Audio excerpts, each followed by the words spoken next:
Everyone who can make it is here. I have no idea where Dwagon is. Xana's probably busy with Xana things. She's probably busy with Dwagon things. Most likely work. Again, I'm not complaining that they're not here. Yes, this Skaven has arrived. Welcome, Tex. Welcome, Texas man. Yeah, that's the thing I sent Tex, by the way. Oh boy. They immediately like, I'm saving that for later. Set that for 9:30 instead. So we have lots to see do. Time for Creth. Time for the Creth. Indeed. It is time to get high on Creth man things.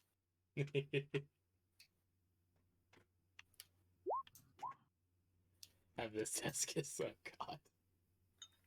Oh boy. What the fuck is this?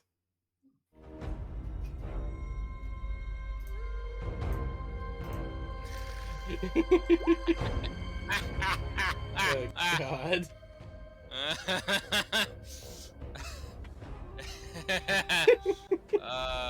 I'm showing this to the stream, by the way.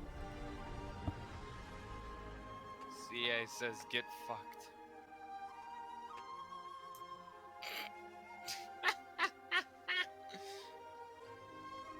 Turn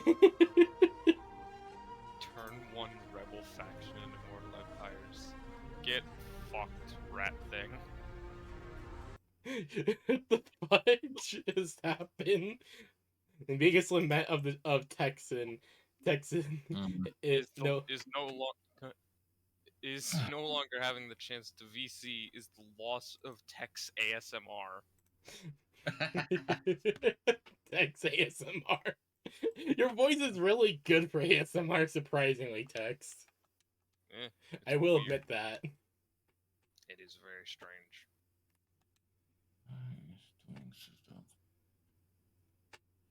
Welcome, man thing. Welcome to the internet. Welcome to the internet. Have a look around. Anything that brain of yours can think of can be found. I love the chaotic energy of that song. My time has come. He has gone to turn 1 rebel heaven. What does turn 1 rebel even mean? I'm confused.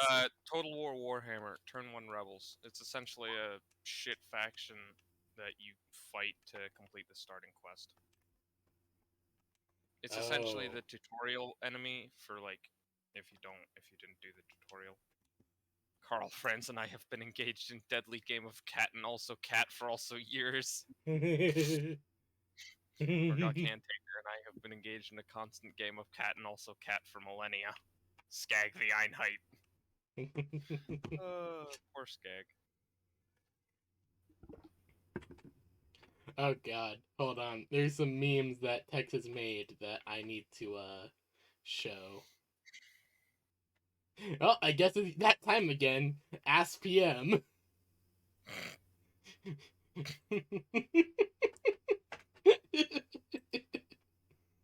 Hold on, where the fuck are the things you made? Day ass instead. Oh yeah. Put the Psyker Girl down, slag. No. No. That's safe for Raya. Nice. Oh dear lord. Arguably safe for work. Arguably safe for work, Raya.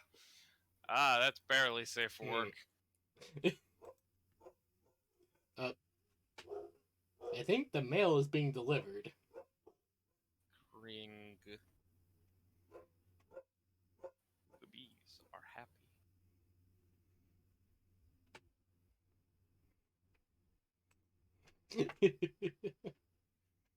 Oh dear lord. Okay, I hope I fixed it. What Candy does to Skaven Priestess when they misbehave or whenever they're bored. Wait, is that not safe for work or safe for work, Tex? Looks kind of not safe for work. Ah, damn it. Text, send that Candy to my does DMs. Skaven priestesses when they misbehave or when they are bored. Text, Oh, send that to my yeah. DMs, please, so I can open that up in a different browser or a different window. Voodoo, you've got mail. Oh, thank you.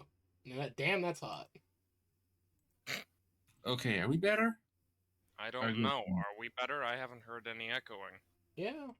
I hear it. Like I've got this extra reverb. Like I've got this Oh, echo now I in hear my it. voice. It sounds like Yeah. you're talking a little bit into a cup on my end, but that's about it. Yeah. Yeah. Like I gotta wonder what the fuck this is. I It- don't get what I what it's don't. doing. It's not that much. It's not that much of an issue in my It mind. doesn't. It doesn't. It doesn't matter. Yeah. It irks me.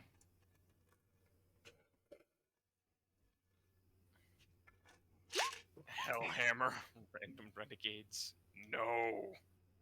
Put the psyker girl down, slag. Other cornates. Hellhammer, random renegades. No. I'm gonna. Okay. You just know I have to fucking splice those into one picture. Yes, indeed. For the move.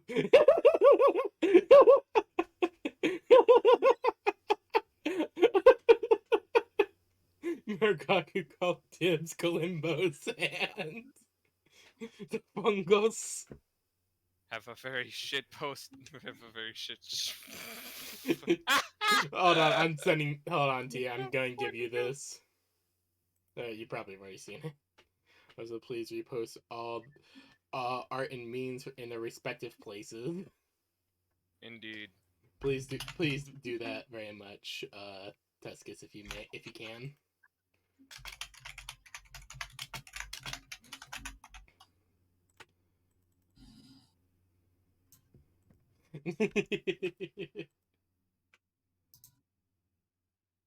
Class change from trainer to cowgirl. Oh my fucking god. Shit posting cried Tuscus and Candy as they shit posted again.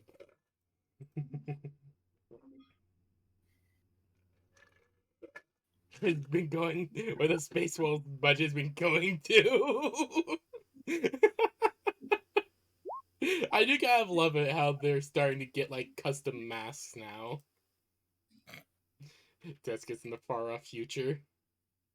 Oh my fucking god, that is so small. I have come for your Blackstone. Get the fuck out of my tomb complex! No, He's the fucking Pseudocron! He He finally made it! He finally made it! He made it! He's done it, ladies and gentlemen! The absolute madman! He's fucking done it! Okay, that actually looks really good as a single Finally image. made his own Chaos Blackstone complex! Ah! He He's like, finally did it! oh my fucking god, Tia! Where the fuck did you find that? And these noodle ticks keep invading! Ah! I just love- Yes, the wolf. Wolf, the wolf. Yes, wolf. This is where the Space Wolf's budget goes. Oh, So they okay, can I think I wolf fixed more it. wolves while they wolf the wolves of wolfing, wolf. A wolf. Wolf. You ever say a word so much it doesn't sound like a word anymore? Oh yeah, definitely. Wolf. God, Tia. Wolf. Me before today. Space Wolf's success. found it. I found it. Logitech fucked up. Lore backstory here. My Space Wolf successors went renegade because of their bloody stupid helmets. Yeah.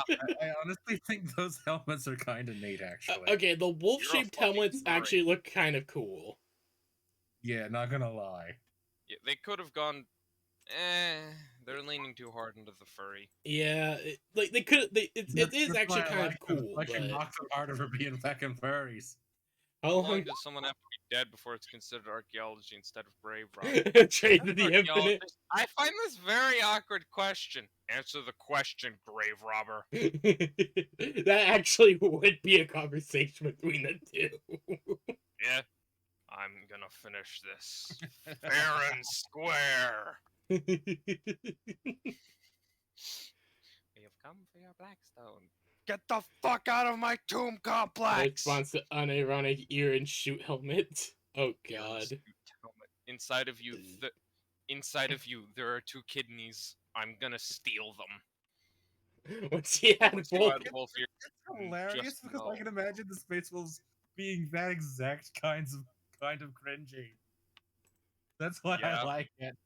Why do you think the Space Wolves are legitimately the worst legion? Unironically, they are just the worst. That's honestly why I like it because they're so. I'm My like, please God. just That's add gonna things say that for make work. them more stupid. Slanesh what? They are the polar opposite of the Slanesh Ultramarines.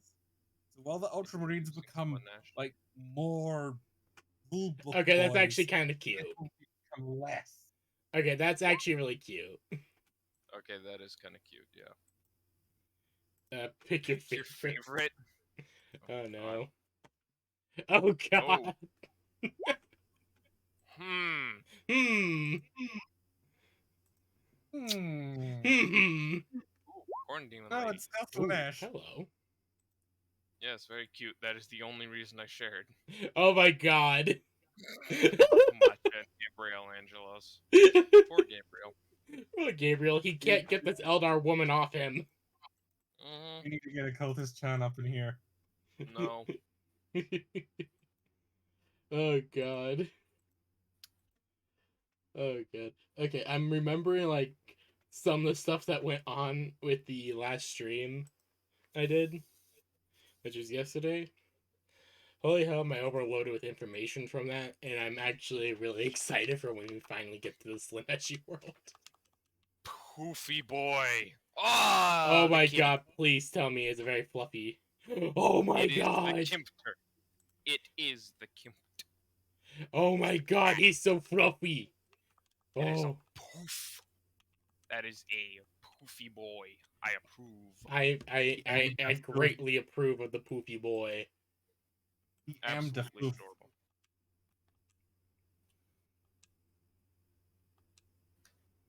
Tex, that cat is adorable. Indeed. Not a single brain cell in all of that floof.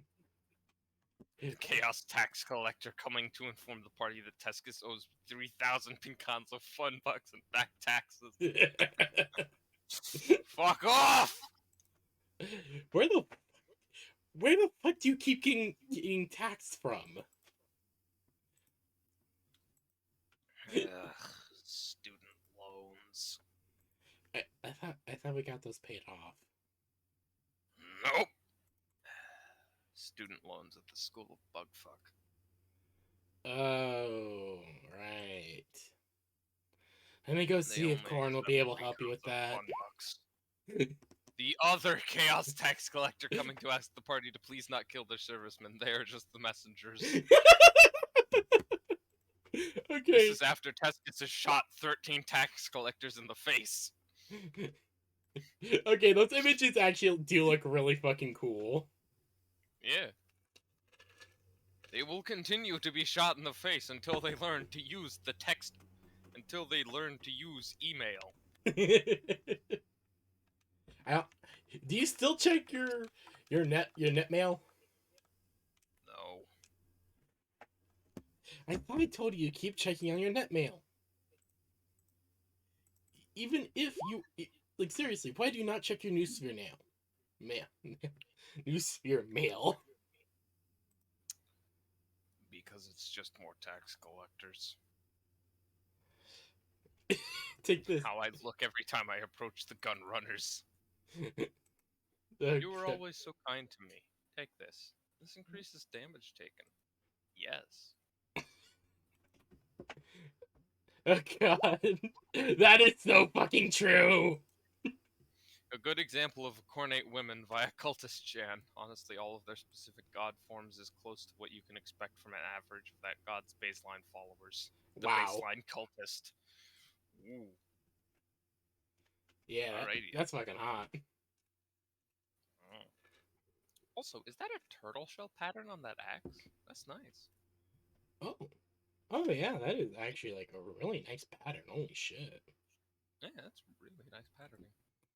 Someone put some work into that one. Oh god. I cannot wait for the Slaneshi world, mostly just because Tex was able to do something with Mink. The Texan That's man a has fucking chain hatchet, Lamau. chain Well, hatchet. Well, true, but still, there's like a turtle shell patterning on the I've seen bite. wood axes bigger I've than seen wood that. axes bigger than that. Oh yes, Tex, I have an axe bigger than that sitting next to me right this fucking second. Why I the fuck do know. you have an axe right next to you? Personal defense. Good reason. Quite literally, I have it here for personal defense and for stress relief. There's a big ass stump outside. If I ever get angry, I take the axe, go outside, and I turn chunks of the stump into wood chips. Okay. That Yes, Good outlet. that quite makes a literally lot just more wail on the sense thing than till what my I arms thought. hurt. I put on my It was- chain fist and I He- go to punch the tree. For some reason, I thought you might like have that been though. committing murder. I also have a bitch be good next to you as well. We don't talk about what happened in the summer of '69, okay? Oh my. I present you the flintlock. Hold on. I'm going to. I'm sending it to Tex. Fucking god, the flint Glock. The last thing Tex gets here is when he's dragged back into the warp forcibly. Firstly turned into Italian by Chaos Johns. Pizza time. Tex's reaction to the No, flint Glock. 5,000. Tex's reaction to the flint Glock. Ah yes, a certified hood classic. The last thing Tescus hears is he's dragged back into the. Oh yeah, that one. Chaos Jaws. Fuck you, Tex.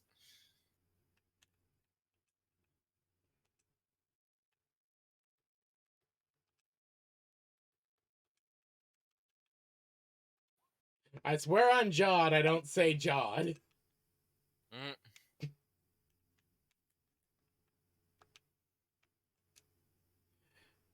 Oh god.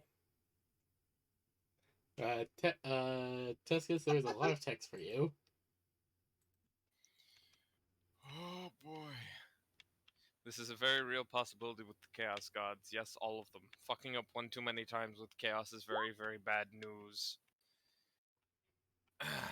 As they're willing to give chances, mostly. They're also vicious, vain, capricious, petty, petulant, and spiteful, especially Slanesh, who is also a slave to their ever-shifting whims.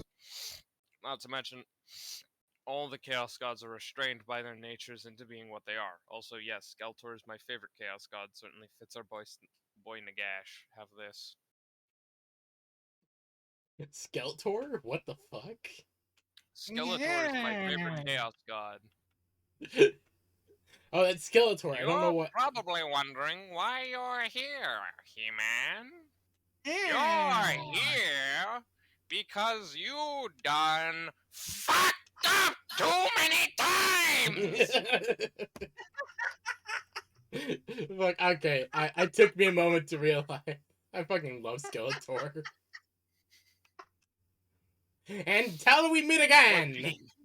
What being born on a manufactorum world does to a man, 2 out of 10 would ironically rather take my chances on a fucking feral worlder than live that kind of dystopia. Oh yeah, the Gunter art. Gunter Woo! the boy! Oh my god! The final product looks amazing! Oh, he looks so good! Oh my god. It's the lad. He float and have gun.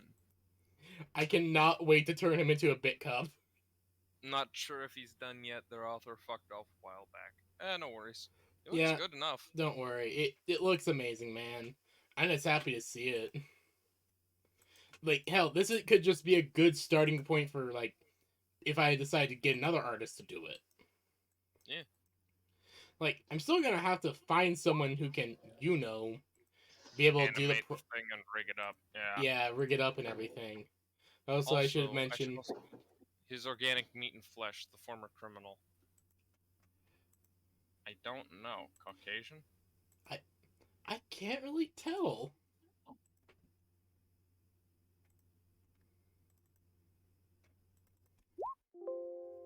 They were originally a white human male, as Caucasian as any could be. Now their flesh is the color of pitch, literally blacker than Vulcan. I was right! They're blacker than Vulcan. Oh god. Welcome to what That's Coas even can do. possible.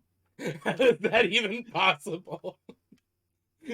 Welcome to the wonderful powers of Coas. I'm not drunk.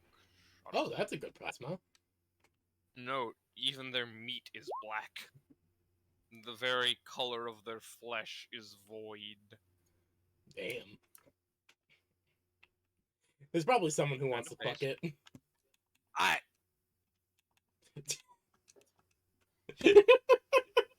Why did you have to say that? There's probably someone out there. Why? Why did you want to fuck it? No, I'm saying that someone out there would probably want to fuck Why did you have to say that? it. Also have this, Tescus. Why? Why am I trapped being the therapist for autistic rangelets? My answer, it was an order to all evil creatures, his players. A word of power that they were all bound to obey. His last order was seethe. And they seethed. All of them. Even the man-things. No fucking the Gunter. Gunter has no I don't want to fuck fucking the anus, Gunter, okay? And his mouth is full of razor fangs. It's as hard as trying to fuck Slag Senior or Skag. Just not happening. Tex, you say that, but we both remember that time you had Slag Senior fuck a bunch of sororitas. Oh, dear lord. Oh boy. Oh yeah, I Hey, forgot Grape, that are was you a thing. regretting joining the table yet? No, I just had a thought and I'm not sure if I should share it. Might as Sure, well. you fucking man thing. I have removed my penis and replaced it with a chainsaw. Welcome to unironically most cornates. Also, welcome to Slag Jr. Yes, granted, that one is immune to fucking Warpstone. Somehow, someway, immune to Warpstone itself. He's made of warpstone. That makes No, that's sense. Slag Senior. He has a chain dong. Oh, Yeah, Slag Jr. Okay. Hang on. Junior? What? You sure that's Junior? That's not Senior? I'm pretty sure you mentioned something about Junior having a chain dick. Like, he had chainsword studs on its dick or something. Jesus Why is that a thing? Christ. I don't know, I just remember reading it when I was going back through the logs. Yeah, I remember it being mentioned at some point as well. Too bad, you are cringe, Tia. Thank you. You're welcome. It is Slag not Senior it is has a not base sorority father, it that's is immune to cringe. Warpstone. Okay, yeah. The lady is... The sororitas is immune to Warpstone. Good for her. Yeah, no- Gods of Coas has said, fuck you. Coas gods. Slag Jr. has a chain dagger implanted into his fucking dong, ribbed for Candy's pleasure. Jesus. Oh my fucking god. I was fucking right! Okay, I might be misremembering that then. I was right! Get fucked, nerds. Also, you know how I adore asymmetrical symmetry? Yes? That's an Vaguely. oxymoron in and of itself. Shut up. This is Tex. We're dealing with an oxymoron now. Yeah, he's a living oxymoron. Meet you? The colossal chain axe in your hands revs out to answer. Insert aggressive cornate on mouse inner Carcier. Okay, hold on. Wait. Going back to last session, asymmetrical symmetry. Be you. You are Kane. You are a powerful warrior, one of the favored sons of Admiral Mom Candy. You are walking into one of the rooms of the captain's quarters when you see her, one of your new sisters, from what you were explicitly told, one of their kind. A Skaven, lithe and now augmented. You stomp over glaring hatred as they meekly look up, holding their tail. Pleased to meet you? The colossal chain X in your hands revs out your answer. Insert aggressive cornate on mouse inner Corsair. It's canon. Poor Quit. Yeah, poor Skaven. The think meat was already well, the think meat yes, was already carved carved up. like Was turkey. already fucking bad as is. The But Skaven can't he was fucking already a cut it ditzy like a bimbo fucking before you turkey? carved the think meat like turkey. This Yeah. has not done them any favors. Yeah, it hasn't. No, he is one of the favored. There's only 2 currently online. He was also explicitly told not to kill the Skaven sister of his. He is now in the time match chair. She had specifically told him not to kill his new sister. Do not murder the small mouse. Basically, yeah. Oh. Meanwhile, back on the ship, Quit is inside the freezer with Kane, bundled up like an Arctic explorer. Almost nothing of her body visible beneath the immense mountain of furs and goggles, not to mention the antique brass hand warmer in her pocket. She has a cute pair of booties on and a special coat sleeve for her tail. Aw. That's cute. Yeah, it is very cute. She's at least wanting to keep him company as he is very terrified. Kane is a popsicle. At the moment, yes. Canesicle. Canesicle.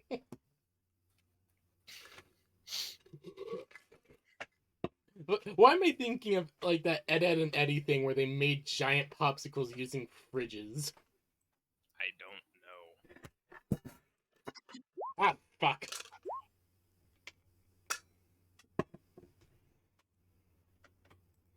Okay, okay, okay. You have a lot to read there. Oh, peasant. So, it's time to go on a reminiscing trip, children. Oh, dear motherfucking god. Also, to elaborate on what was said last time, neither the soldiers of Let's mind nor the remember soldiers of the church. soul are psychers. They are all different types of body horror making up the same coordinate army, with each of the 3 types making up 2 combat roles and 1 utility role. Their name represents the exact nature of what they sacrificed most. They're led by a particular Chaos Space Marine Imperial Fist, a survivor of the Iron Cage. Body were flamers and grenadiers. Mind were melee and shotguns. Soul were snipers and riflemen. Body had the utility use as muscle and labor. Mind had the utility use as living cogitators and logistic calculators, while Soul had the utility use of being soul merged into machines as pilots. In terms of army identity, they were World War II America merged with peak jihadist mindsets and a few bit of Copper Age empires. I even had 2 entire Discord posts full to the brim with helmet graffiti for these boys. Do note, this is very much so cliff notes. I lost all my elaboration details with my Discord account going up in smoke. All of it should still be on semi-server at least. Mind literally had parts of their brain sliced off willingly, replacing it with combat cogitators and stuff to control them, stuff to frenzy them, stuff to rally and order them. They often ended up with large grafted hooks on the ends of their arms, like fantasy flayerkin, perfect for scaling sheer surfaces and turning anything into meat via the shotgun under attachment. Used as shock troops and suicide bombers. Soul, meanwhile, were literally bound to their weapon, their rifle, on a spiritual level.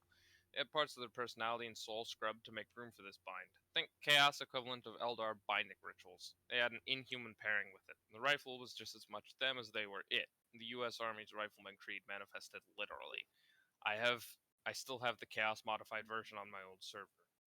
All of this, including the barbed wire abomination I once showed you and Candy. That was but one of the many techno horrors of the trenches I designed. Their vehicles were some shit as well, mainly motorbikes, a special homemade tank, and a super fortress bomber from hell itself meant as a command point, complete with force shielding.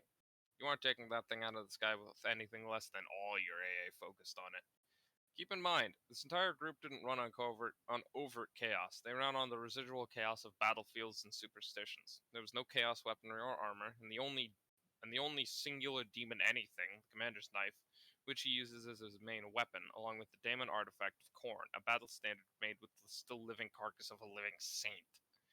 The group didn't run on refined chaos or fancier war gear. They ran on the most primitive, primal, almost primitive, but that doesn't fit, kind of chaos, the dregs of humanity, so to speak. Residue of the horrors of war itself, harvested from the most bloodied of hellscapes. The never-ending trench wars, perpetual no man's land, and human grinders incarnate.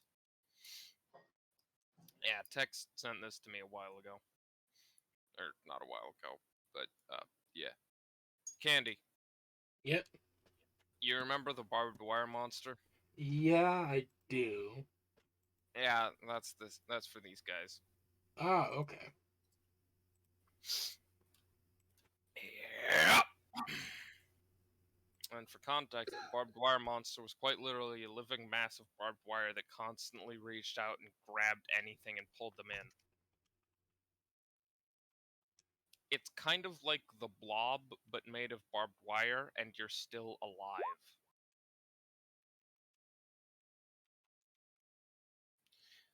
This is what was created to fight the main force of what Candy learned about yesterday on another system. Oh boy.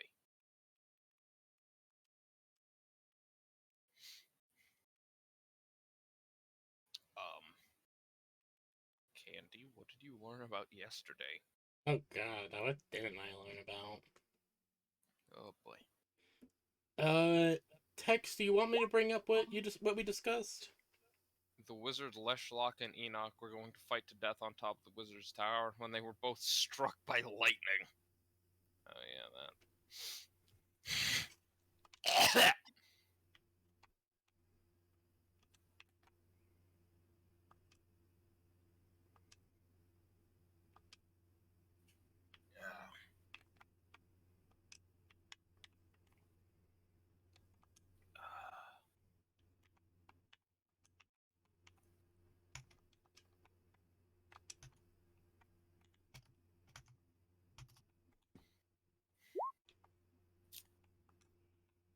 They were told by the respective gods, idiots, stop fighting. There's an entire galaxy-level threat being caused by those two retards, Nurgle and Slanesh. Go stop them. No, keep it secret, please, Candy. Okay.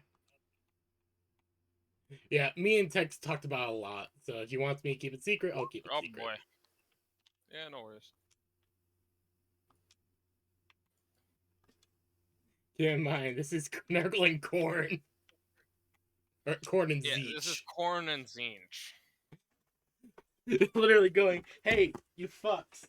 Hey, retards, stop beating each other up. There are some more retarded retards you have to go beat up. Now go be retards as those retards, you retards.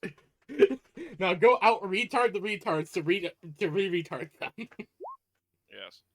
A Cornate going on a nameless genocide crusade across the galaxy, as usual. As to be expected. And a wizard in a tower full of other wizards. Being nerds. Fucking nerds. These two would normally kill each other on sight. And now they are allies. A most wonderful friendship, I think you will all agree. It makes you wonder, what the fuck was the threat? Slanesh and Nurgle teaming up. Yeah, but... That's the severity of once against them. Yeah. I think Tex mentioned something about a crusade against what never should have been. Ah, right. Yeah, I know a lot more, mostly because of yesterday's Stardew stream. Oh, yeah, he ranted to you there, didn't he? Oh, no, he didn't rant to me. He just more or less shared something that was immensely nice. Oh, boy. Can I at least give him a hint? No, do not. Okay. Ah, it's some fuck shit. I do not want hints or... yes.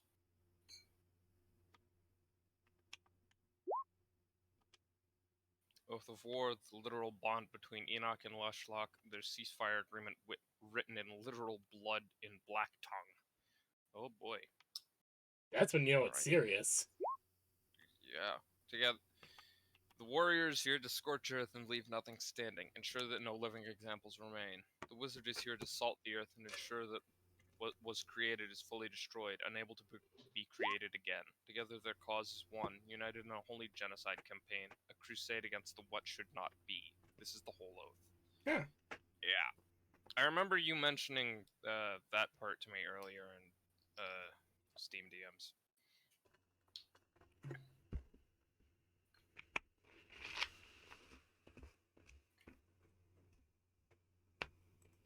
Oh my god.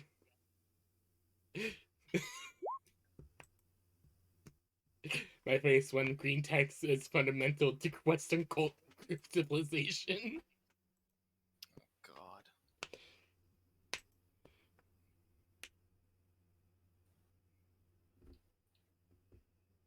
Oh my god, this image.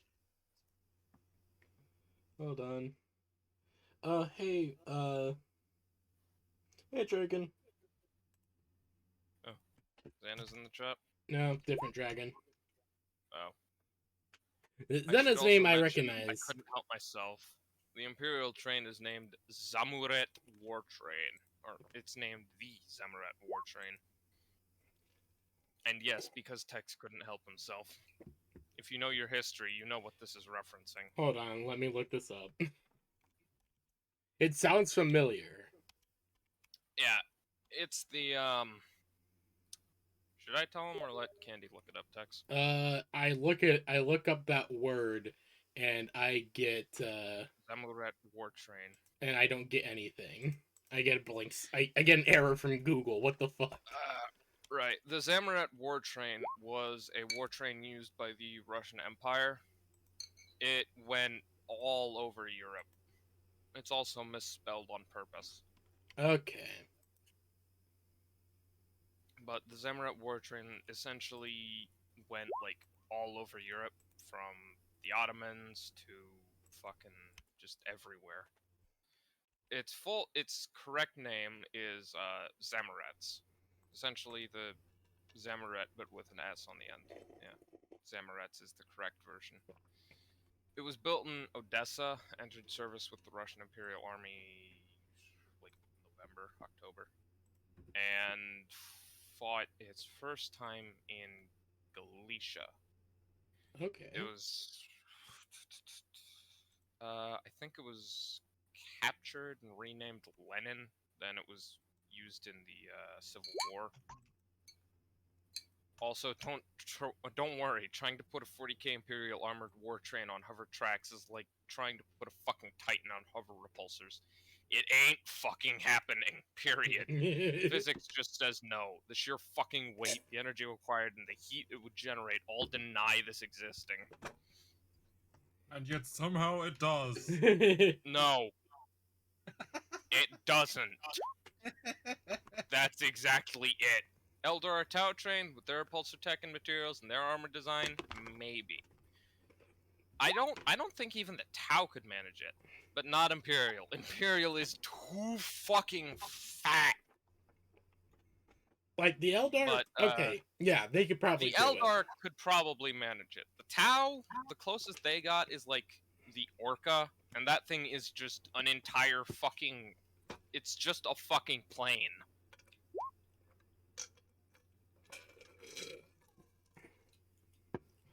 it. Tech is too bad. No. Armor too heavy. Armor design is heavy armor, baby. I think I'm thinking of the Manta. Yeah, I think that's what you're thinking of. Yeah, the Tau Manta, it's their missile destroyer, the super heavy Tau spacecraft. and it is the closest thing they have to an Imperial Titan. And that's a fucking plane designed mainly for space combat. They go like me in Dark Souls, they go full fucking Havel. Yeah, the Imperium likes to go full Havel on their shit. Yeah, it's just kind of their doctrine. Yeah. Not that I'm complaining, it's fucking cool. Oh, yeah.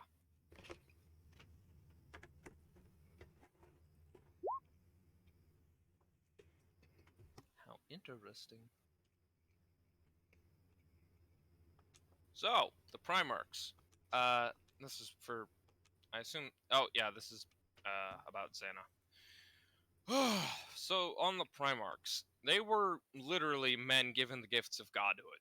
They never knew humility nor humility. Or, well, humbleness. They were considered too big to fail. Thus, when they fell, it was so incomprehensibly bad. The bigger they are, the harder they fall, and it's what makes the Horus Heresy a tragedy in the Greek play sense. They were so big and so great, it was almost impossible that they didn't fall sooner. Because when you're that big and too big to fail, it's, well, the gods don't take kindly to that shit. Yeah.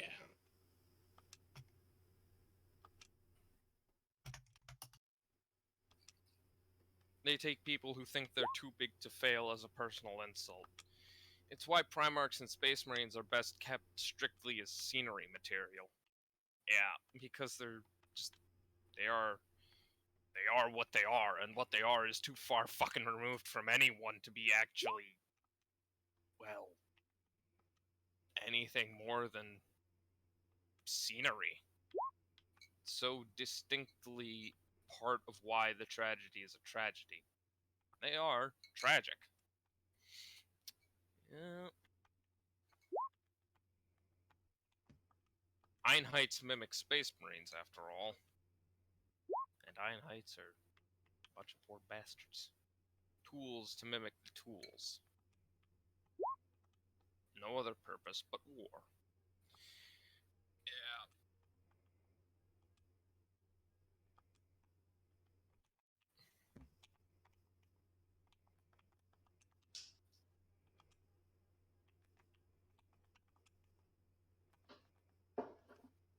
I think I talked to Taka.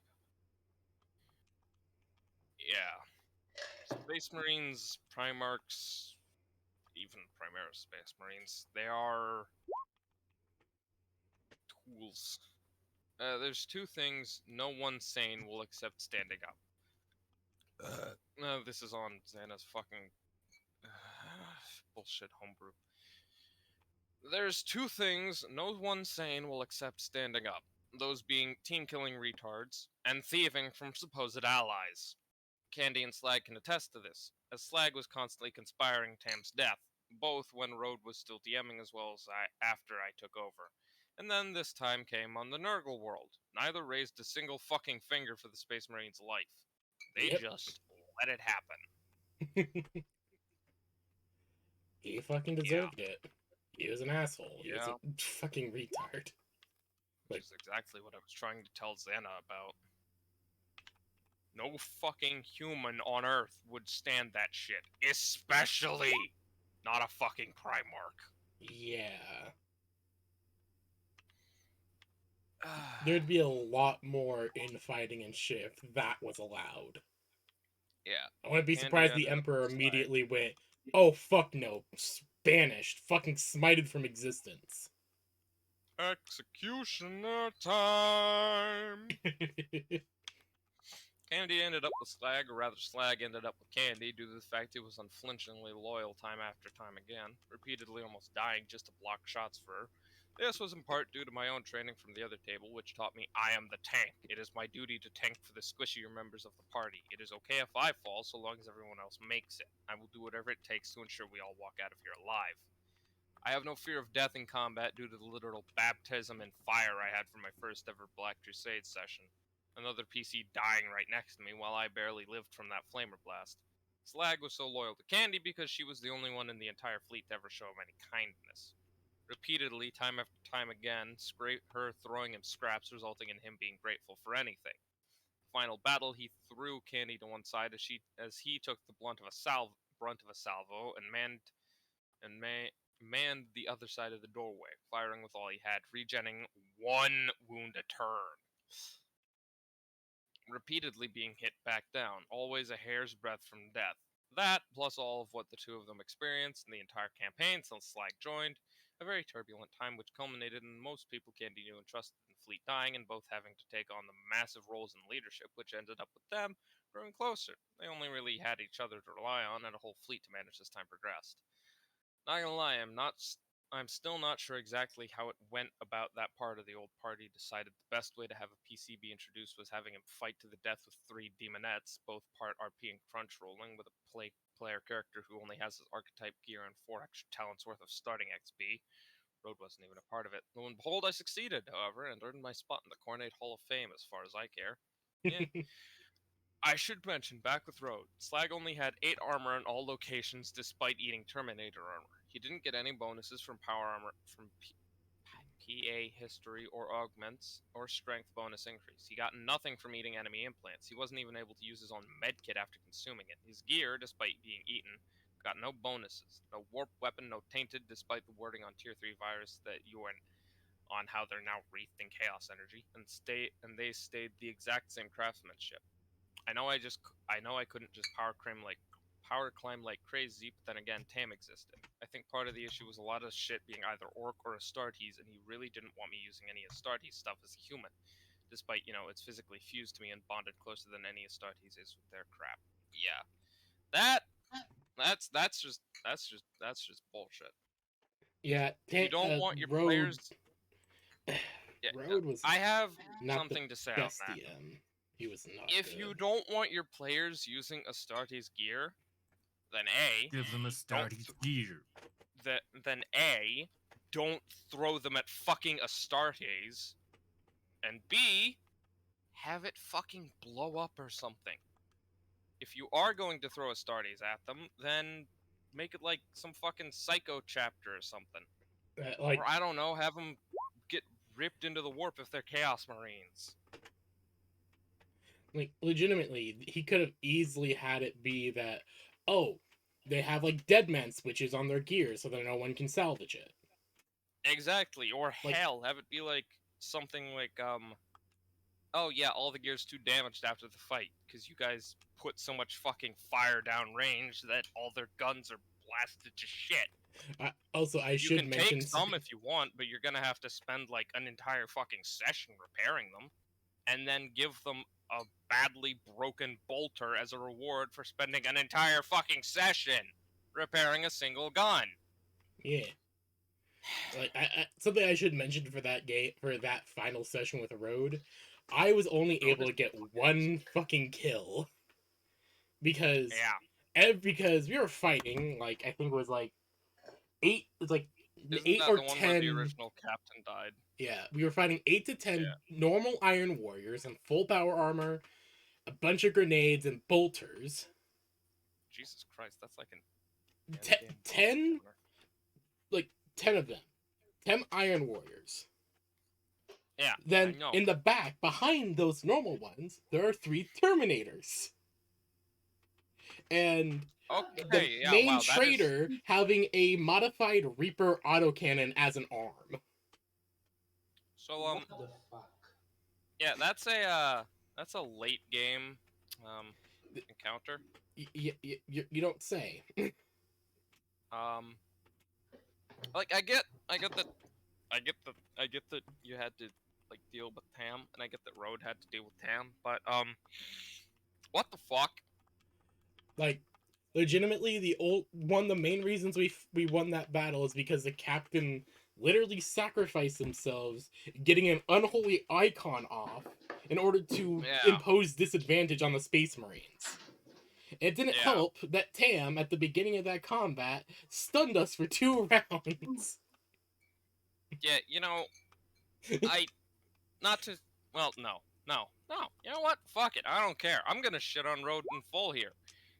At that point, if you've got someone who can do the kind of shit that Tam does, you kick them out of the fucking table.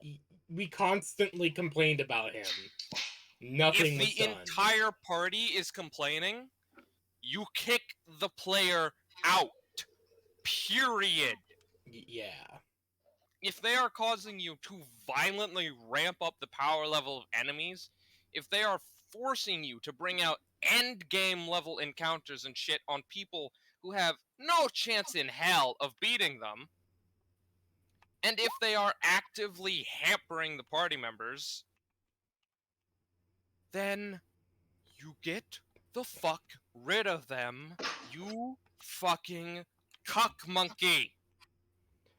I think one of the main problems is just that Tam was a friend of the captain, like the player, not like Well, PCs. then you lose 2 players. Too fucking bad. You keep the power scaling of the game intact. You keep the game intact. You don't ruin the fun for the other 2 players who are actually trying. And you lose 2 shit asses. Too fucking bad. The thing And is, hell, the you original might not captain even was actually lose a the really second good shit person. ass. Yeah, you might not even lose the second shit ass because, hey, if you point out the fact that, hey, listen, I know you're friends with this guy, but he's a fucking asshole. He's ruining the game, ruining the power scaling, and constantly gets in the way of you guys. I'm going to remove him.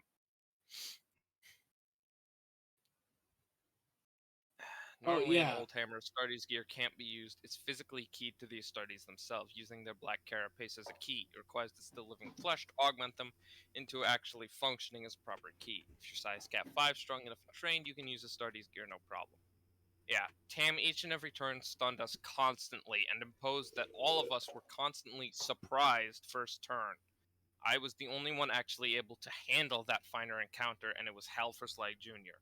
Tam didn't fucking sweat once. He was fucking invincible that entire session. I remember one of the things. Before that Didn't he final get encounter, we were gathering the firing pin for the forge, so we could properly take it over for the world engine. We need to find the firing pin for the world engine's weapon so we could fully take it over. Yeah. And we go into the room because the Iron Warriors said, "Oh, hey, there's some loot in there for you guys." And at this point, the shit Tam had. Oh yeah, That's the shit he had. Yep.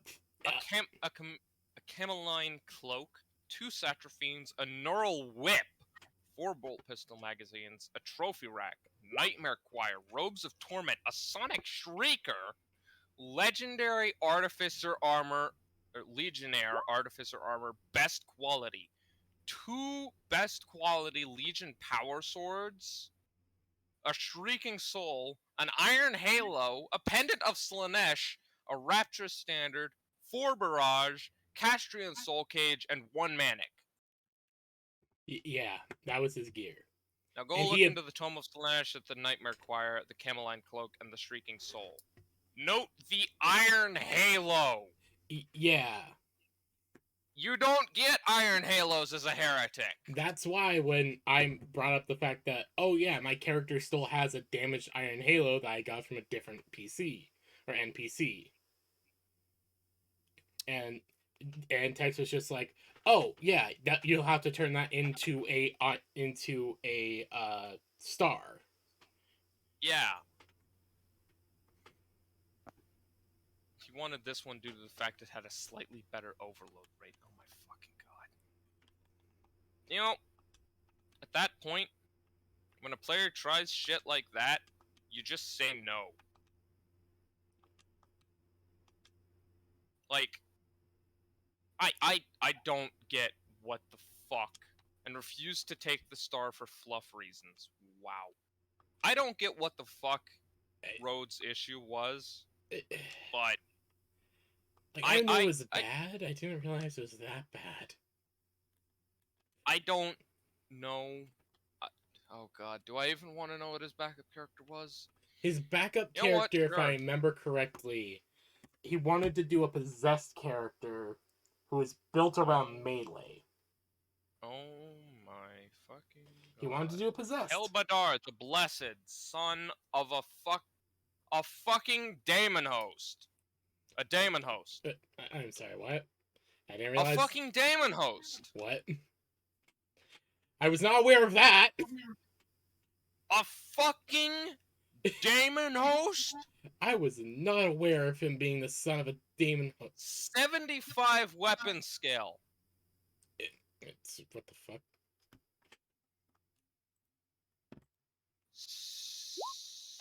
69 strength. 6 unnatural? What the fuck?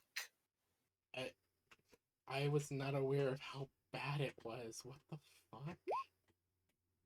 Daemonic strength. The possessed shows an unholy strength. His mutated muscles fortified with the power of the daemon dwelling within. He increases the value of his unnatural strength by 3. Oh my fucking god. Dark devotion. Dark apostles dedicate their every victory to the ruinous powers and construct nightmarish monoliths and vast icons of devotion to venerate their chosen gods. A dark apostle may spend an infamy point to construct and dedicate a monument of the chaos god of his choice. The size of the monument and the time required to complete the construction are subject to the Dark Apostle's ambitions and the resources available, and additional skill tests might be required as the GM sees fit. If the GM decides the resulting preparations are sufficient, the Dark Apostle may grant 2 degrees of success to a single skill test involving a rite or ritual performed at the site. In addition, any rites or rituals that share an alignment with the monument gain plus 30 ritual modifier, while those aligned to another god gain a minus 30 ritual modifier. Truly worthy altars can qualify as glorifying acts at the GM's discretion. Look at this shit. What Here's also another fuck? thing. Tex, remember back when I was still in college, and Tam one night said, and DM like added me and said, "Hey Candy, we're gonna do the thing." I'm like, wait, what? I was very confused because I had just woken up from a nap preparing for my shift at my culinary school for my culinary classes food thing. I only kept those 2 PCs on my table as a reminder of what the shit was, so I have proof. Yeah. Jesus Yeah, Christ. and it turns out the thing he was wanting to do was forging a daemon weapon. What? Out of session. What? What weapon? Oh god. What weapon did he have, Tex? If I remember correctly, he was like obsessed with like fucking swords. A thunder hammer. Mm. A thunder hammer. I am sorry, what? The kind of weapons that are almost exclusively used by chapter masters and Terminator strike teams. He wanted to make it into a signature weapon and then daemon weapon it. Of course he did. Of course he did. Oh, fucking course he did. That's what the daemon possessed wanted to start with. He wanted to start with a signature daemon possessed thunder hammer with 75 weapon skill, 69 strength with 6 unnatural. What were the other stats, Tex? Because I have a very strong opinion. And I need to know if he was balanced in any way, shape, or form by crippling himself socially. Probably Thunderhammers are the best weapon in the game, arguably. Like, for melee weapons, there is, like, nothing better than a Thunderhammer. Oh, I have looked in all the books. The only way you could get something better is by making some kind of daemon weapon that is utterly fucked. I just remembered something that he decided to do. When Tex offered him a warp weapon, he did not even think about taking it. He had 40s and high 30s across the board everywhere else. Lowest score is 35 for fellowship. Well, Oh, that's thank fucking God. accurate. This guy would piss me the fuck off every time he opened his mouth. But at least, at the very fucking least, he did that as his saving fucking grace. Because Not I'm like gonna there's tell you much to something. save to begin with. I would allow that. I would under one condition. No stat increases, no and to get any kind of gear, you would have to wear exclusively warp and daemon weapons. No more stat increases for the rest of the campaign, and you could only wear warp and daemon armor, and you would have to spend a lot Maggie. of work to get every single fucking piece. Yeah. Oh my fucking god, what does he have in the NPC sheet? I swear to god, if it's the demon, I am going to fucking scream. Oh no, please don't let it be a demon.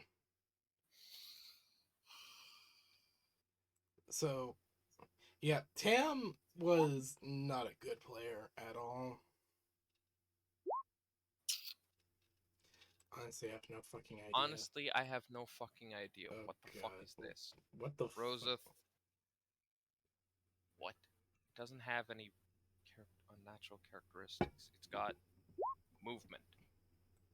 What the fuck? It has Why does it infamy? have infamy? What- Why does it have infamy? What what is the this? I can only assume that's the demon. What the fuck? Yeah, that's the only thing I could think of, but that would not make any What? sense still. Why the fuck does an NPC have infamy? Nothing else. Nothing else is filled out. Just stats, movement, and its name. What the fuck? I have no 48 idea what the weapon fuck skill, Tam 30 is. ballistics, 42 strength, 34 toughness, 24 agility, 32 intelligence, 44 perception, 28 willpower, 18 fellowship, and 22 infamy. What the shit is this? I have no idea. It's got 2 half movement, 4 full movement, 6 charge movement, and 12 running movement. What the fuck? I don't understand. Is it the demon? That's the only thing that makes sense. But what the fuck? 47 toughness and 6 unnatural toughness. Okay, that is such bullshit. Fuck You see, sakes. I would be fine with the 47 toughness because, I mean, hey, that's as much toughness as, like, Tescus started with, like, 38. Candy started with That's like that's 30 something. that's like a baseline melee character's toughness. 38 damage with a penetration of 9?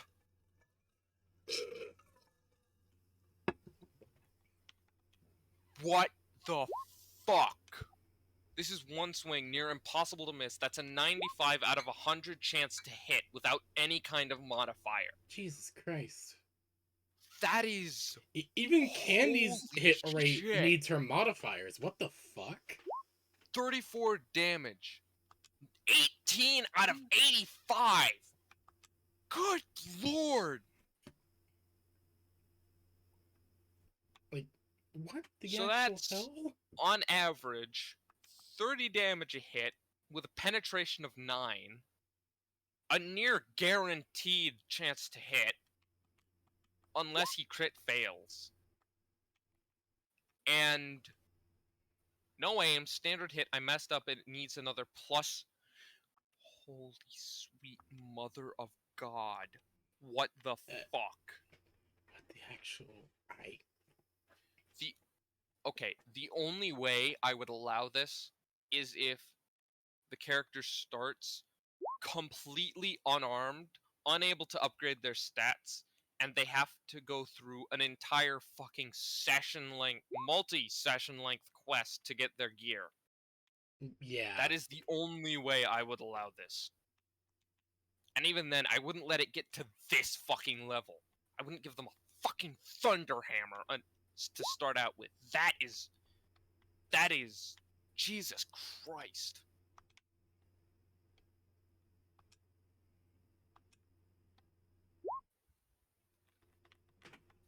You want to start with something this power? No, you've been NPC'd. Yeah. Yeah. According Let's to the start with Texan, something you are like now an this. Fuck NPC. Welcome to Black Crusade. You are now an NPC. Go roll up a new character. This one's been put out to pasture.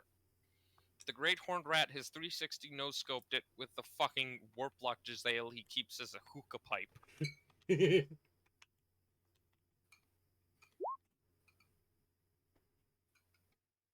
It can join the realm of Slag and Skag. Yeah. Reminder, by the way.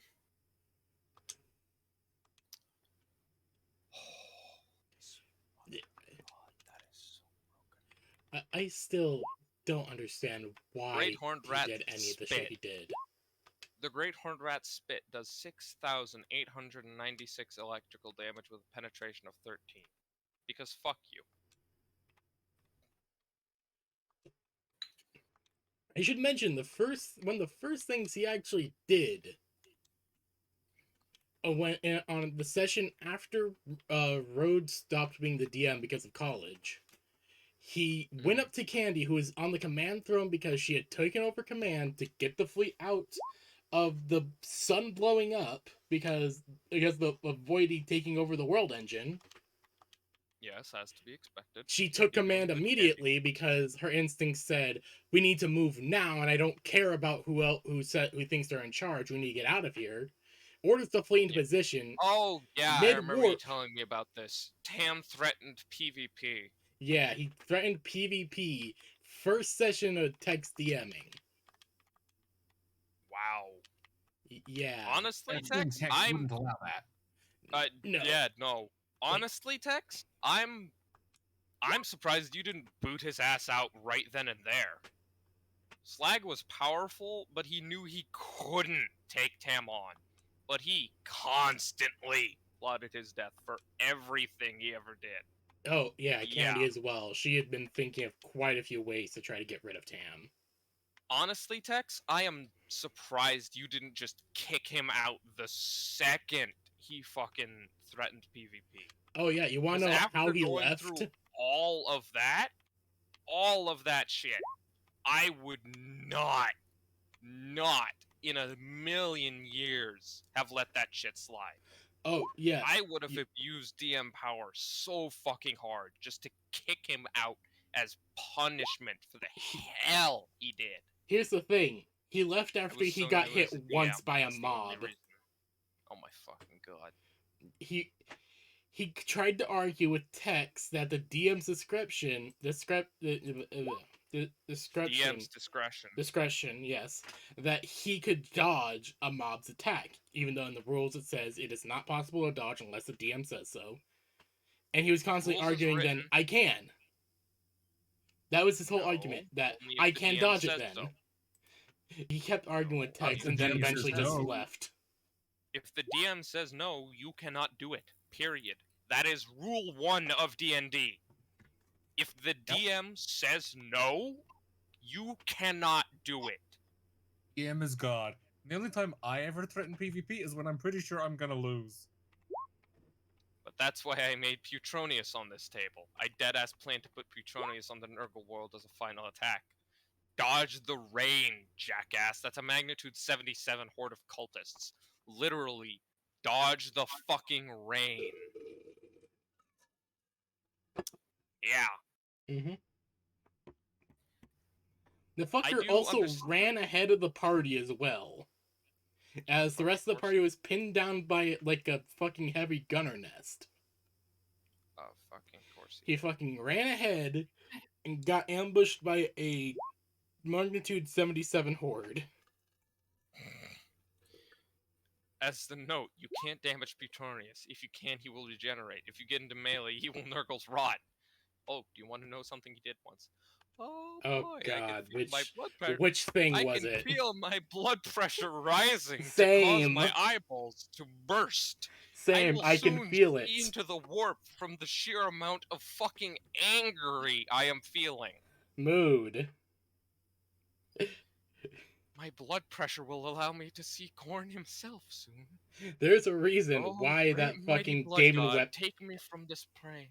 There's Take a me from reason this why prey. that Daemon weapon that he made that is an utter abomination is hanging it under a high security lockbox in the fucking poker room. I told them 2 turns ahead during the final assault. I said, I'm going to Hellhammer that Terminator because they can't dodge and I can core it in 1 turn. He went and got in melee with them regardless. Oh yeah, this. I Oh remember yeah, I this remember one. that. I made the shot. Texan being Texan and a good tank took the shot because he can kill the big scary thing in 1 hit. They got pissy due to the chance I could have hit with no chance of dodging. Well, gee, motherfucker, maybe you shouldn't have gotten into fucking melee then. You dumb warned fucking him. Oh, I want to be lay epic 4chan gamer and say so many fucking slurs right now. Mood. Like, I remember when this shit happened, I killed the Terminator because we needed to kill them now, and I, kind of wanted to kill a kill of my own worth as a Cornate. Yeah, it makes complete sense. Oh yeah, he also complained that one of the skills that belongs to Corne in the book shouldn't belong to Corn, it should belong to Slanesh. Which So is skill this- is that? I don't remember which skill it was. It was like something for like multi-attack. Tex, do you remember? I don't remember off the top of my head. I just remember he was complaining that a skill was Fuck off, you fucking to... fruit. I just remember that. I don't remember fucking... I don't know who that was to leave my lightning assault alone and my parry. Oh, and my swift attack. Oh yeah. It was okay, it was like so... it was either lightning assault or swift attack. No, it was swift attack. And my strength. Okay. Yeah, he So, believed that swift swift attack. attack should be a Slaneshi skill, not a Cornate skill. What does it do?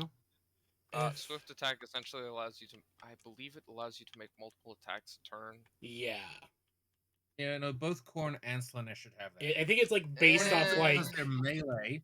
I think Korn it's... has it because they're melee. Slanesh has it because speed.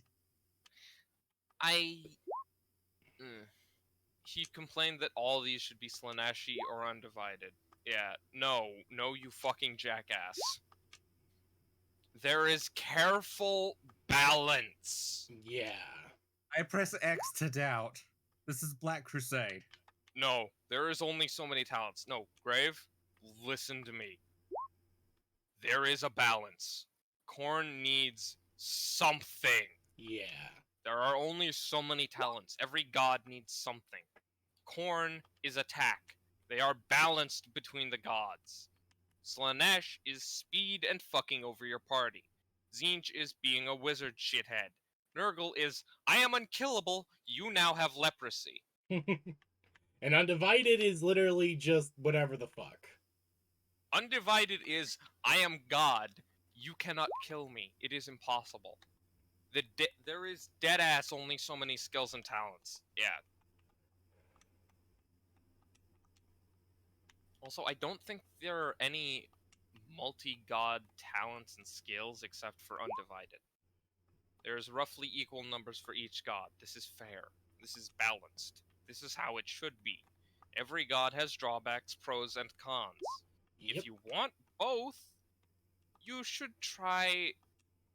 I don't know, fucking... Undivided? Yeah. Or just try and go for 2 gods at once. See how well that goes for you, fuck ass. Quick hint.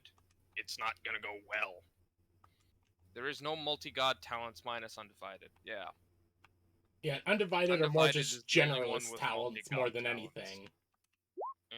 Like, all the stuff that is Everything labeled that as Undivided makes sense because it's usually kind of multitasking stuff, or just Yeah. random stuff that none of the gods really Everything that specialize is, in. I had to homebrew. Yeah, and it fits that undivided talents would all be based on multitasking because you're literally multitasking your fucking soul. Yeah. I mean, Why I do you see the balance think of it. Candy is like such a great multitasker as a PC? Because she is literally multitasking her soul between 4 very angry, very retarded gods. Yeah. Undivided is very underwhelming, which gets the main bonus of you get the same cheaper price for everything. Yeah. That's its main bonus. There's no mark. There's no Until main Until thing. Tex took a fucking bone saw to it. We mostly just added some errata to help make Undivided like an actual option other than, oh hey, you're trying to fuck over all the gods at once. Good luck. Good luck, shit. That's how it's labeled in the book. Now, instead of you're trying to fuck over all gods at once, good luck. Now it's you are carefully balancing on a tightrope with 4 people all trying to knock you off at once. Yeah. Good luck. Also note, Undivided is hard to portray right. If you want to try it, I ask you do it right like how Candy has done it. Undecided will result in a very tired Tex. Yeah. Yeah. There's a reason why when I ever said Oh, Candy, remember the talent I gave? you're gonna have to try to remember. You're just gonna have to try to remind me. I'm not entirely sure. Oh, that's sweet. Oh, that's good. Is there anything about it? It might kickstart my memory. And the way I see it, coordinate attack is like, yes, you get multiple attacks and you hit like a truck. Oh yes, Unless you- resistant yes, you sonic hit a lot of weaponry. time, but for very low damage. Yes, that is a thing Right. that Candy I got. has resistance to sonic weaponry because of the bullshit Tam pulled with sonic weapons. What the old party earned for dealing with the constant bullshit of Tam. It's only a plus 10 to the tests. Oh my god. But it's something. It's something to help with the Also- test against sonic weaponry. Also, wait, I'm confused. Was Tam a Slaneshi Death Guard? he was a Slaneshi Emperor's Children. Okay, he Who- was an Emperor's Children. He was an Emperor's Children who was a swordsman. Mm-hmm. But he had access to all the equipment of a Sound Marine. What? He ended any of the Sound Marines that died, he would just salvage their gear and take it as his own. Oh, I mean, okay, that Yeah, it makes sense, but he that wouldn't. that is allowed. Like, But he wouldn't be like respectful about it at all. Oh. These are like people that he fought So- by for years and years. He just So took it he's- like, oh, this is mine now. So he's a Death Guard in Emperor Children's clothes. That's kind of how he played it, from my understanding. An if I Iron remember Warrior correctly. Death Guard wearing Emperor's Children armor. Good to know. Alright, Nightmare Choir. A strange melding of warp spawn technology and arcane Slaneshi lore. The Nightmare Choir is a grotesque assemblage resembling a large collection of pipe organs. Worn on the back with a harness, the leering masks adorning each pipe wail and moan in an utterly discordant manner. A heretic may use a Nightmare Choir once per combat as a full action. All those not dedicated to Slanesh within 6d10 meters must immediately take a hard -20 willpower test or become stunned for 1 turn or 1 round per degree of failure. The undulating droning also has an energizing effect upon its user, allowing him to re-roll for initiative at the start of any combat encounter if desired. Only a heretic dedicated to Slanesh can use a Nightmare Choir, and he cannot use a Nightmare Choir and a Doom Siren at the same time, as neither seem to function when in close proximity to each other. So, he literally had an item that fucked over the rest of the party. Yep. The only other member of the party who was Slaneshi was the captain. And she still got affected by them. Because she wasn't Slaneshi aligned. No, she was. The DM just said that she Then had she to, should if I have been remember immune. correctly. No, then she should have been immune. I Literally, rules I as s- written, I do not non-Slaneshi understand aligned. how Road thought. Okay, I'm just Road is saying as I remember Road is a it. fuck ass. Oh, definitely, he indeed is. I am going to insult this man if I ever meet him. Well, he's still a member of the server. He's still a member of the staff. He just never posts. Wait, Road Warrior? Yeah, Yeah. Ah, Don't worry that about is the it. DM. That was the previous DM. wow. Okay, alright then. Don't worry about it. He isn't active in the staff room either. Read this. Sonic Shrieker, an ancient armor modification to standard power armor that stretches back to the early days of the Imperium. It's rumored that Sonic Shrieker draws its origins from Xenos technology. Yeah, Banshee Whale Screamer. Banshee Screamers. A heretic can activate a Sonic Shrieker just after initiative is rolled, but before the first round. Everyone, friend or foe, excluding the wearer, must pass a hard -20 willpower test. That's Treat the one I'm first round thinking of of. combat as if they had been surprised. Equipment that protects against sound-based attacks function as normal. Sonic Shriekers must be fitted to an already existing power armor helmet. They draw power from the suit's power cells and require an hour to charge after each use. He spammed these constantly. God damn. Chameleon Cloak. I'm not trying to pronounce it how it's spelled, so I'm just calling it Chameleon. Favored by Call it the camel cloak. Death Watch sharpshooters. Yep, Death Watch. because I'm sorry. No. he added this when we were talking about adding in some Death Watch stuff from the Death Watch books.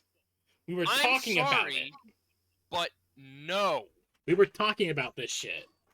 We were talking I'm about I'm sorry. I'm sorry, but no. Unless you violently murder a character wearing this equipment, I'm putting my foot down here and now. Unless you violently murder the bastard wearing this equipment in a one-on-one honor duel, you do not ever get Death Watch level gear. The thing is, he would just abuse the requisition system. Why do you think we violently ripped it out? Oh god, Tam is the main reason. Yeah, I remember that. Like, I didn't like the requisition system to begin with. I barely ever used it. Chameleon Cloak. You gain a +20 bonus to all concealment tests when stationary. The wearer counts as being one range bracket farther when targeted by ranged weapons. If he doesn't move, he's just harder to hit. Fuck you. Welcome to my nightmare, which is why I had to make so much bullshit strictly to deal with Tam. As hordes don't need to roll to hit when large enough and in melee, and you can't dodge them. Also, note the rest of his shit, especially the fucking armor. He just got all of it. I ripped that system out due to the abuse it suffered. Yeah. I might still use that system. No! Klaus just walks up to Candy and No! holds out an Imperial requisition form for gear. Grave? He's like, I would like more flamer fuel, please. Grave. Okay, that is okay. Grave. I am going to tell you now. If you turn into another Tam, this is not a joke. I will not. This is not a joke. I will hunt you down and skin you alive. I play my characters as very on theme. I do not get gear for how busted it is. But like, would this character go for this? Okay, That's good. very good.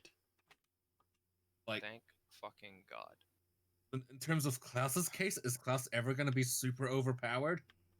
Most Probably likely not. No. He's going to have his cool shit, and then he's going to have his fishing shit. Not gonna lie, Not gonna lie, if anyone Tams, I'm just going to kill their PC in an unwinnable battle against my former PCs. You cannot win against my former PCs. Yeah. Like, the thing is like, Klaus might get some strong gear, but he's also going to be the one that's probably going to be likely to die. They are going to die. He's going to make dumb moves. There are no hoes here. You have become Tam 2.0. You're going to die. Like, Like as I said, like Klaus will just rush out against the tank, start hitting it with a shovel. Right now, that will basically get him one shot probably. Oh yeah, no, definitely. I mean, Even Tess if he just had can't like pull all shit like his that best without getting gear, fucking he'll still exploded. probably get taken down. Calypso will die from a Venus flytrap. Calypso is also a moth. Yeah.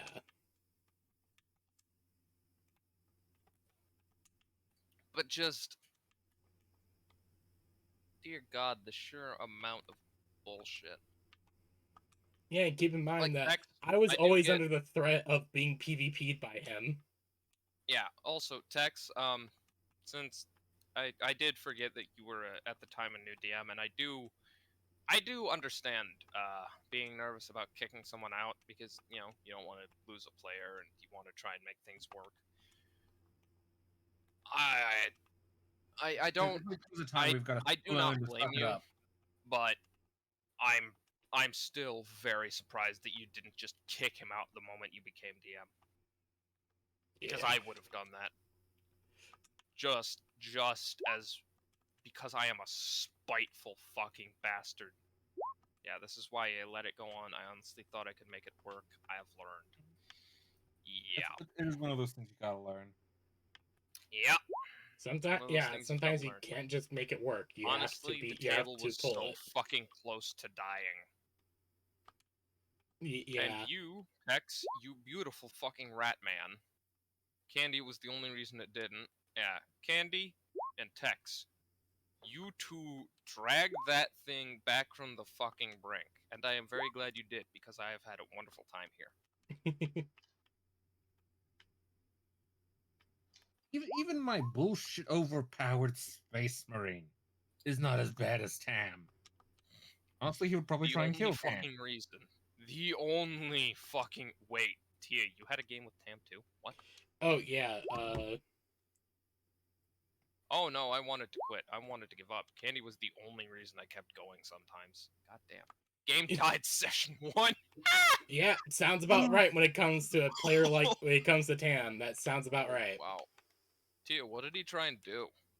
I actually want to I know. want to know. I want to know. Because we're airing just out our what grievance happened. about this fucker, about this fucking retarded bitch. Oh my fucking god, same character. You are kidding me. No, I am. No. Wow.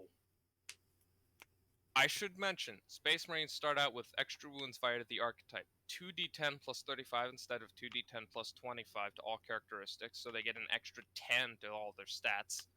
All the benefits of being size cap 5 without the actual drawback of being easier to hit. A fully functioning suit of power armor with exclusive augments. Legion weaponry right out of the gate, which is the best mid to early late game shit in base.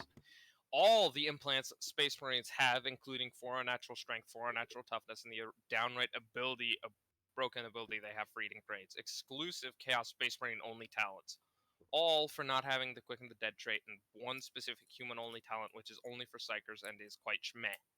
And they lack the starting trades humans have, of which the only 2 or 3 that are any good crunch-wise, those being Armor, Chemist, and Cryptologer. That, and they're supposed to have difficulty using human-sized shit. Fucker also solo board torpedoed an entire enemy ship. What Wow. the fuck? Note the No, quick and the Quick and dead. the Dead is worthless. It gives +2 to initiative. Our Astartes just get +10 to agility, which is +1 to initiative, bonus to dodge, bonus to movement. Wow. Yeah, the quick and the dead is just mostly just to help with initiative The stuff. Quick and the Dead is, it's quite literally, hey, you are a human, you are a base-ass motherfucker, so you get to move slightly faster. Here's hoping you can one-shot that angry-ass titan over in the corner that's going to eat you. Calypso has an upgraded Quick and the Dead. Yeah, Tescus has basic-ass Quick and the Dead. So does Candy. Yeah. All heretics with this trait add a +2 bonus to initiative rolls. That is it. Astartes start the game with so much favoritism it's not even funny. Fair. Like legitimately, Yeah, which is the why Tex doesn't allow Astartes. Tescus. Because Something I should it note. is- when it comes Yeah. to like anytime you boot up a fresh character sheet for Black Crusade, it You automatically have has all it these space marine shit. automatically makes you a space marine. Yeah. The frail and the flightful. Moth girls know when it's time to fight and when it's time to run. Ideally, when the time is to do both. You gain an additional +3 to initiative. That's what Tia has. I love how I was able to make it something special. It always has them. Yeah. When Yeah. Black Crusade expects you, it expects you to be a space marine because there is no reason you wouldn't. It is literally better than any other starting option you have. Starting Black Crusade as something other than a space marine is literally crippling yourself for no reason. Mm-hmm. Except Welcome to the session. Why all my former PCs have PTSD and other fun stories you can reminisce to your players about. Calypso also has this. Bioluminescent softs. The nipples and Aurora? Areola. Aurora. Ah!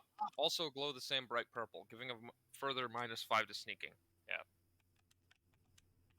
My brain also imagined Tescus abusing his new height to hold the piece of slag over Candy's head. He would if Candy didn't still scare him. Candy's really nice to him, though. Yeah. Though he would savor the chance to be taller than her for once. Get back to him for her throwing him over her shoulder so many times. Yes. If only he could actually lift her, given that she is currently 2.5 metric tons. She is fuck-ass heavy. Tescus is not strong enough. I'm actually surprised that he's scared of her. Backpack for Klaus. He's fucking terrified of her, are you kidding? That's just a little surprising to me, is all. Candy is terrifying. That she is. The character gains the flyer trait at a movement rate equal to your agility bonus times 3.5. Yeah, Tia's Calypso is speed. The skull to go box is fucking huge. Whatever it came from was massive and had 3 eyes as far as you can tell. Skull to go box. Calypso has 50 agility. Yeah, Calypso was made for speed. Moths have some absolutely crippling downsides. They are, from what I've seen, they are like cripplingly fragile. Yeah. And they can't do like jack shit in melee, as all SMSs do. They have perks and downsides. Mm-hmm. I don't know what SMSs do, what that means. SMS. Moths have 30 strength maximum. So yeah, they're not good at melee. They're good at ranged. They are good at sped. Being And only speed, sped. sped, and range. They are good at sped and gun. And only sped. And only gun. Anything else, you are dead. Like, take my Nurglite Swamp Folk. You know the slimy skin they have? Yeah. Slimy motherfuckers. If they dry out in low humidity, they die. Jesus. Yeah. Yeah, that makes sense. Yeah.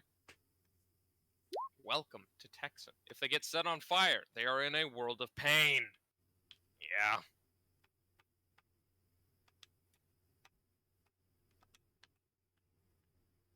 Oh, that's good. It's flammable. Oh god. Yeah. I did actually. Yeah, this is like what I like about this table. Well, and aside from, just the fact that this is fun as hell, is text stable mutant strains, right? Calypso also has 55 toughness. Damn, she's actually she actually had as much as Tescus did when he first got his crystal. My god, I'm trying to remember. She's not that squishy actually. She's pretty tanky. Tex. Oh, right. You probably Calypso made has a new sheet, didn't you, Tex, for the updated candy, right? If so, then I probably don't have that sheet. 50, intelligence 52, toughness 55. and agility 6 and agility 50. Do note, the placement of the party during the dinner was significant. The undivided captain, he met Prior, and the cornate closest to Throckmortius. The two Slaneshis sandwiched with darkness next to Tescus, and then Fido to round out his side by the Oh, obvious you just choice. fixed up the sheet entirely. That's Whilst, good to on the hear. other side, of course, the chieftain and his mother have the heads of the table. Do note, you guys got the spots normally reserved for his advisors and consultants, as well as the best hunters and warriors. Instead, they're all at the other end of the table with his mother, which makes matters difficult due to tribal social standing and the fact there are now 6 people displaced.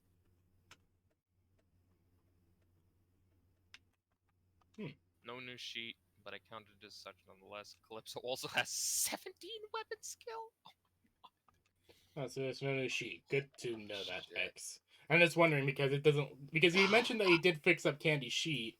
I'm just not noticing any changes on my naked eye. Texan has done his Texan magic. Probably. I'm probably just not noticing any of the changes. Was made in the undergame. Undergame.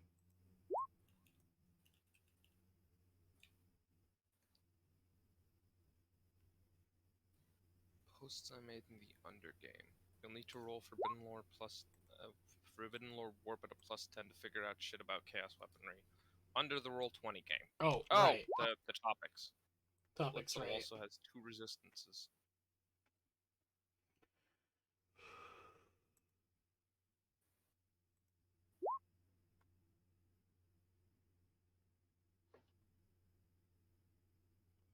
Right, I remember that.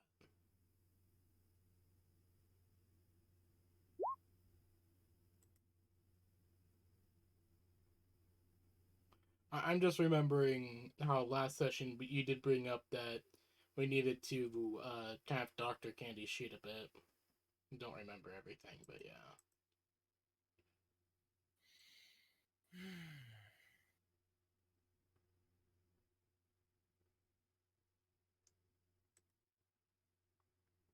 Ah, it's good. I didn't touch it yet.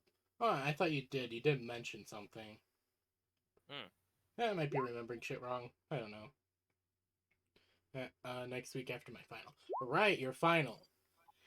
You might have said that you're gonna do it after your final. That I might have gotten things mixed up then.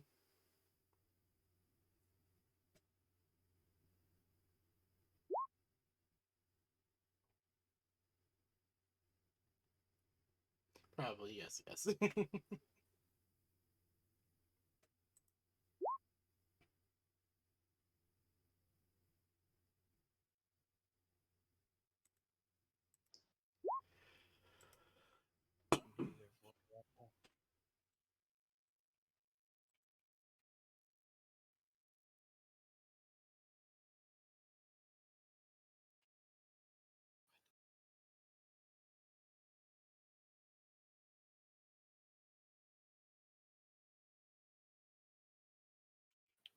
Alright.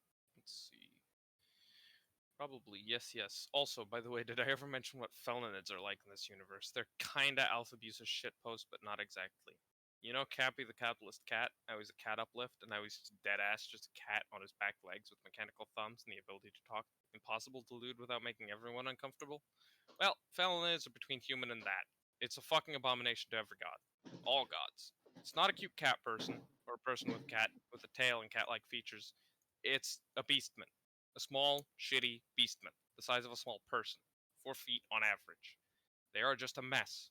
I kinda hate them, but they're kinda alpha abuses thing with clear beastman-esque derivatives, much like the Skaven, who hilariously enough they're in perpetual war with and eat raw. These things are not attractive. They're a touch more human than Skaven, but honestly that just makes it worse as they go further into Uncanny Valley. Yeah. Beastmen are humans in the shape of animals. These things are cats in the shape of humans. I cannot stress just how much these things are proof that Korn got crippled in vain and legally changed his name to Korn. They come from something similar to Calypso's homeworld, but oops, too much radiation and FEV, not enough gene editing, too much using chaos-laced evolution to fill in the cracks. Oh yeah, Yeah, you the brought that up yesterday. felinids are fucking just horrifying.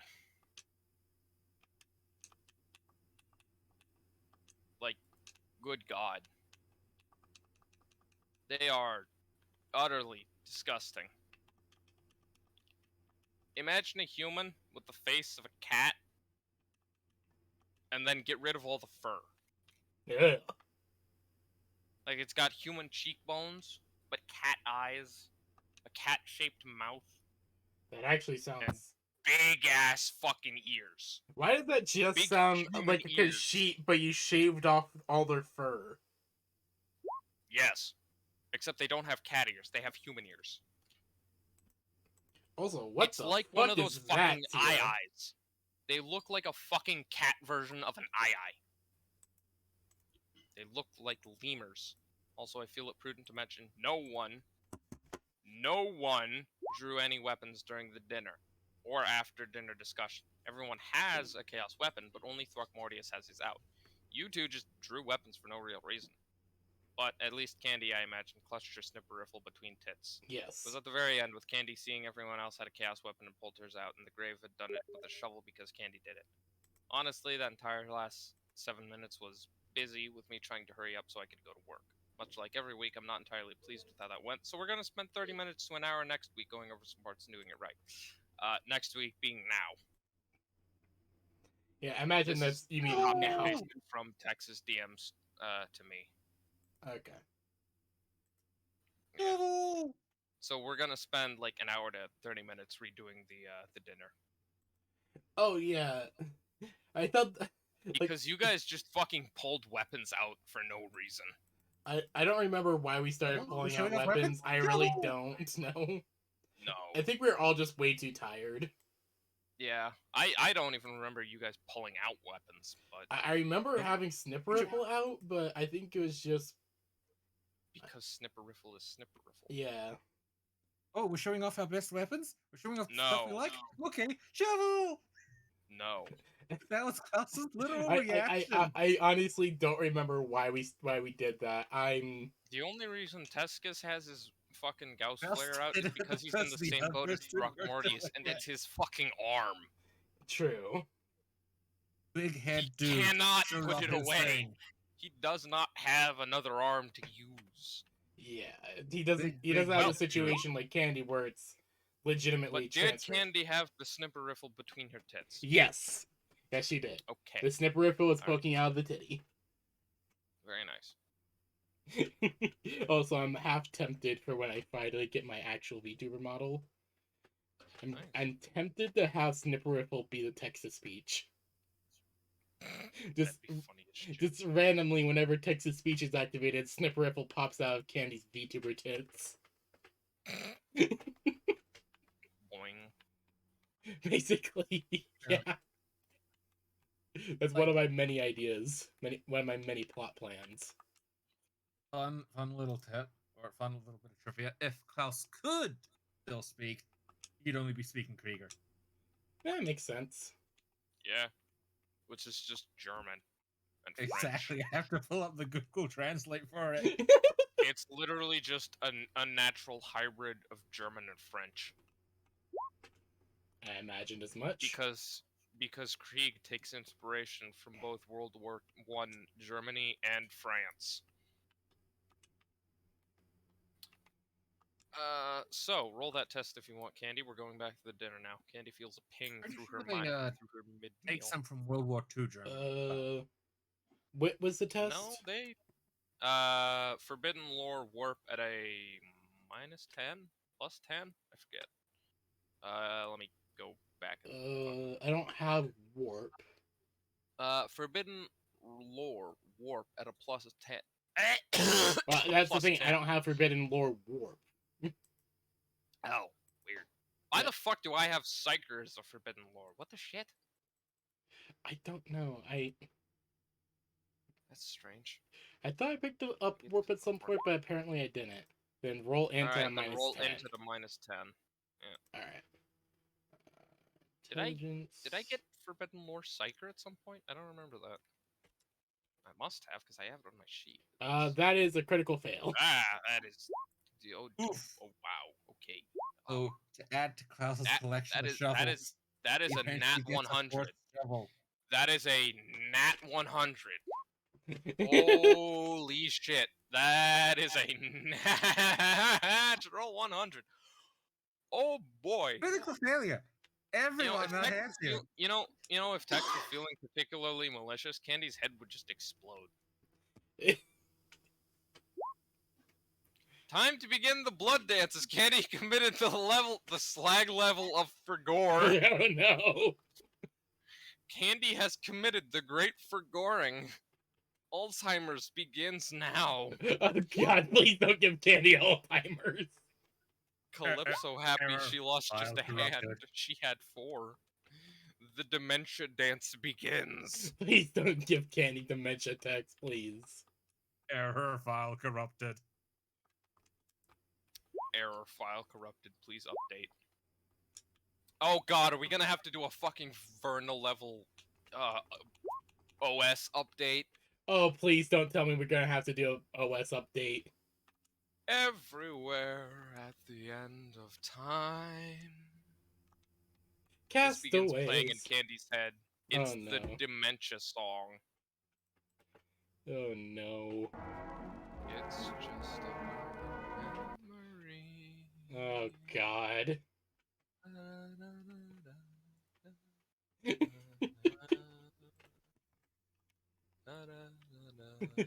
I wasn't expecting a Nat 100 today.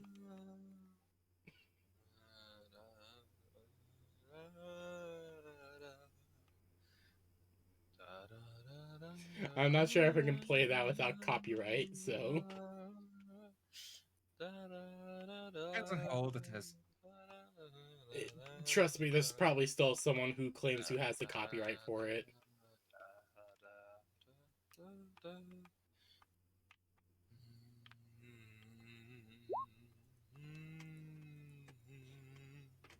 But yes, you can either re-roll it or just have no idea of how to make anything related to Chaos War Gear for the conceivable future. As that song, barring learning it from an actual source, as the song plays in Candy's head. I definitely say re-roll that shit. I'm gonna attempt to re-roll. Yes, the entire 6.5 hours.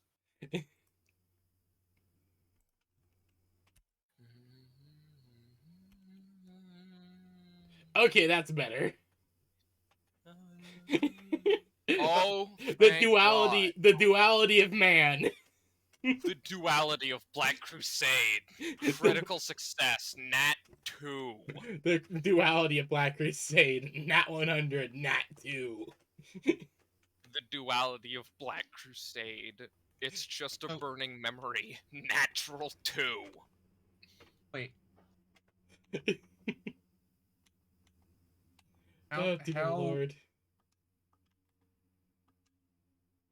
How Okay, what? I've got to ask how critical works here then. Oh, okay. Nat 1 is the best roll you could get. Nat 2 is the second best. Nat 100 is the worst. Yeah. There's nothing for like a Nat 3. No.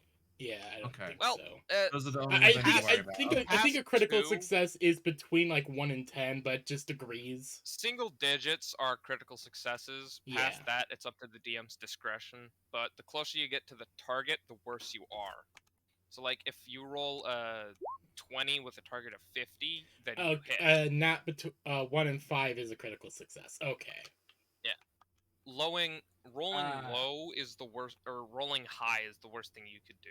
The higher to 100 I've already you get, figured the that. worse of a failure it is. The closer to 5 or 1 you get, the better it is. So you want to roll low. So there's many different ways to make a chaos weapon. Honestly, more ways than I could ever list. Issue is they're finicky. What works one day may not work the next, and instead destroy the weapon. And instead of destroying the weapon, ultimately infusing the weapon in an environment of extreme chaotic energies or materials is your best bet. I've made a decent number of these things and used all around a dungeon, which all came from different sources. Note, Nat 1 to 5 is a crit success, Nat 96 to 100 is a crit failure. 3 is better than 2, 3 is better than 2 because the favorite number, but other than that, Tescus is right. Yeah, you want to roll as low as possible, not as high as possible. It's kind of the inverse of D&D. I kind of gathered that. I was like, figuring like Zelda.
So, with the song going in your head and the knowledge of warp weaponry being replayed, you feel or hear a ping go through you, Candy.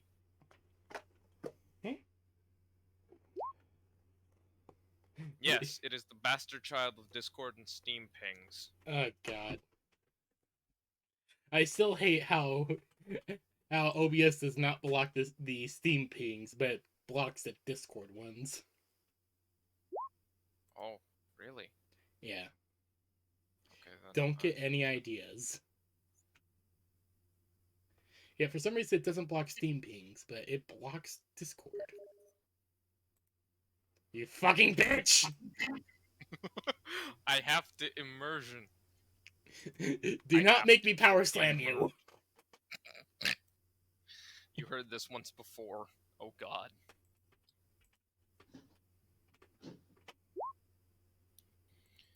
It was the only notification you got for when there was something in the hollow of Slag's old lasgun stock. You've got mail.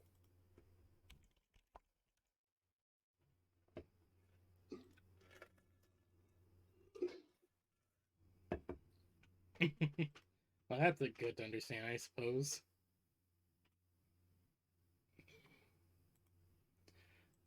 Fuck's sakes, my brain.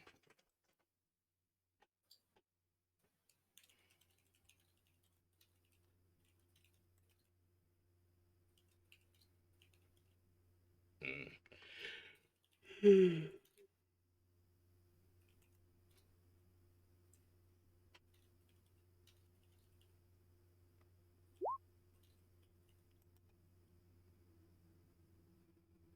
Do you leave to go check, or do you do it right here at the table? Do what? Oh, Check the lasgun. Candy is going to excuse herself from the table for a moment and go check somewhere else. Because pulling out that monstrosity that is Slag's lasgun might not exactly be a good thing. Yeah. Who the fuck is Fuck that? out of my tomb complex. Who the fuck is Rylith? That's Tia. I don't think Klaus has any reason Oh. to. Tia, why are you wanting to friend me?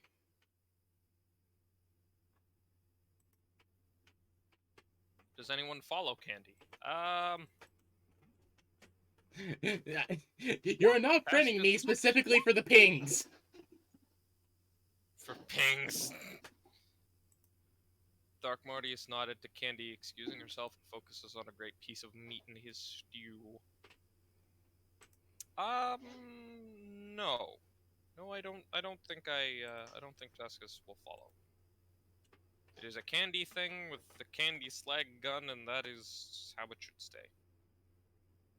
Indeed. Grave, do you follow the Candy? No. He doesn't really have any reason to, but he's also, sitting there kind of not eating, can't remove his mask. It might be useful for story moments, it might not. It's If entirely up to Candy you guys feels if you like follow. sharing, then Candy will share. That is... Yeah. Yes. If it's something that is worth sharing at all, she will share it. But otherwise, it is a personal Candy moment.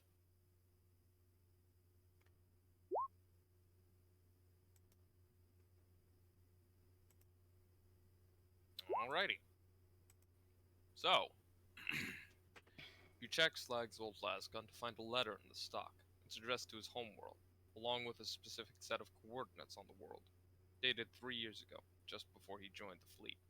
The first 3/4 of the letter is damaged, not really legible, but you can read describes his experiences and the war effort, eventually on how he survived the final battle. The last fourth is a strange poem. My loving dear, I've been off at war, 3 whole years now, nearly 4. Forlorn I am, the combat scars I bear, though how it fills me with cheer, how our home has not disappeared.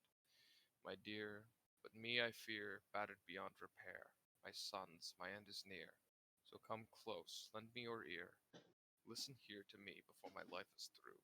My eldest son, you're the chosen one. A fine young man you have become. You are now me and our whole family line true. Sons of coats of flack they wear, to come and take what is not theirs. Sons prepared to give them just what they came for. To arms, my sons, go fight. Show no mercy, show them might. Sons, God go with you. You go to give them war. Sons, take the armor of gray. Tell them death is on its way. Make them pay for all the evil things they do. Sons, raise your banners high. Take their lives, make them die.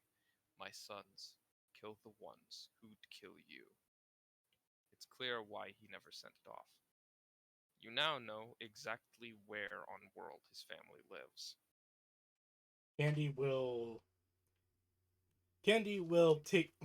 look at the letter, fold it up very carefully, and is going to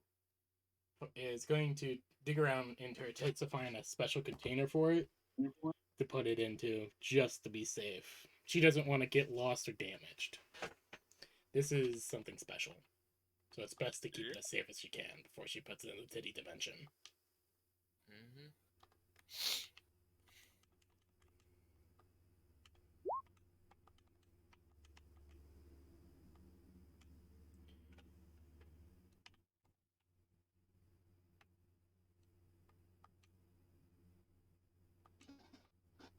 One sec. I now know which exact location of Slag's home and his family. Yep. A lot of power to give a single woman.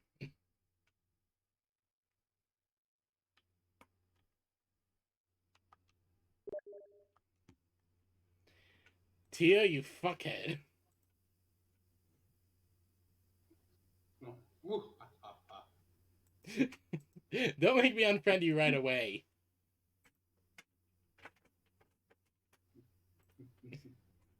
Don't worry, this is your only thing Thank God. for now. Tia? Tia, no. Yes. Tia, remember what happened last time. I don't want to have another fucking mental breakdown at the table. I was Yeah. just joking. I won't. I mean, I have better things to do than Alright, back to thoughts. constantly pinging I you. I really like it. It's a really good poem. Yeah, it's good. Also, Tia, I'm just warning, okay? Don't worry, I won't ping you.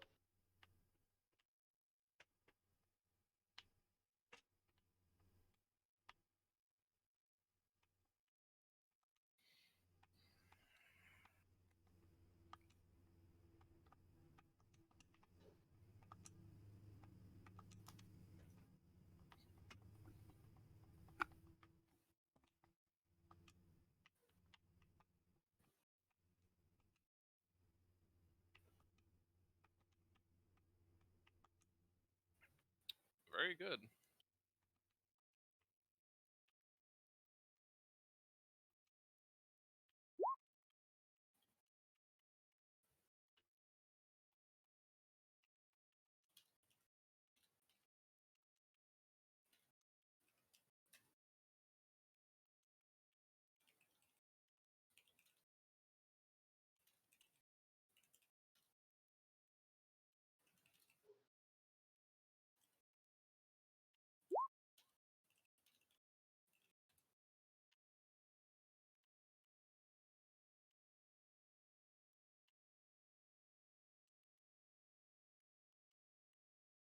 This is basically telling his sons to stop feeding the Imperial war machine, stop joining their efforts, prepare to stop them if needed. One of the things his homeworld produces is soldiers for mixed regiments, soldiers who go to fill for other regiments who are missing men.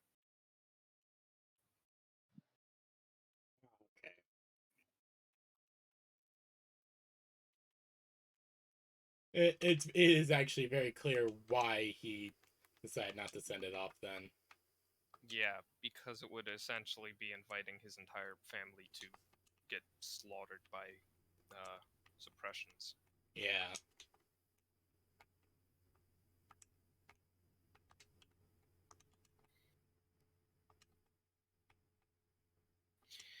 I should really stop listening to that. Listening to what? The dementia song. It's Starting to hurt your head? fucking with me. Yeah. Yeah, that's why I turned it off immediately once I realized what it was.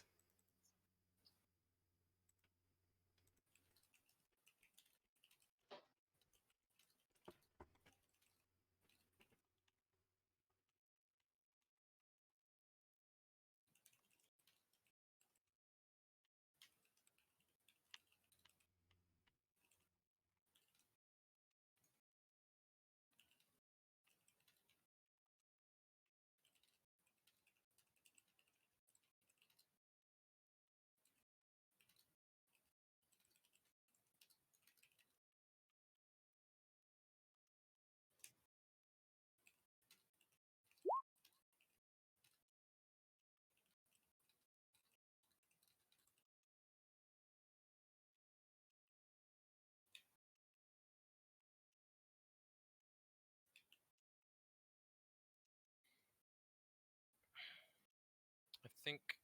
Okay. I think Candy might actually be the better medic than Xana. Xana has 71 out of 100 on a flat test, including gear with the Master Chirurgian talent. Candy has 104 out of 100, 3 on natural int on a flat test, including gear. Might be 114 if another condition is met. Well, goddamn. Alrighty. Keep in mind that Candy has had to fill in the role of 5 different classes. Yeah, that's right. So she's like a lot of the stuff that she does is based off of her intelligence that she needed to fill in. Yeah.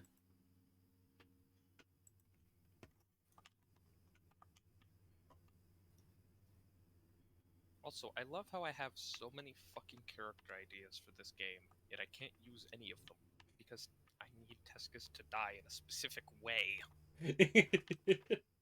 I need this Krieger to die in a specific way in order to Yeah, create these other characters. Slag, meanwhile, only taking on 2 classes: strength-based military commander and tank.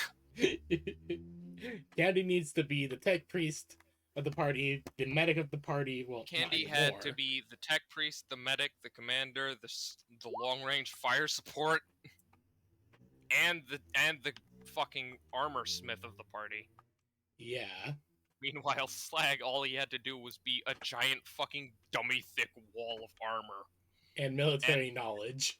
And tactical enough to keep the fucking renegades in line, yeah. Yeah. Stick obliterator dances! I love that. But Oh, yes, dear I Lord. need Tescus to die in a very specific way. Because Krieger Ooh, yes, sacrifice please. must happen.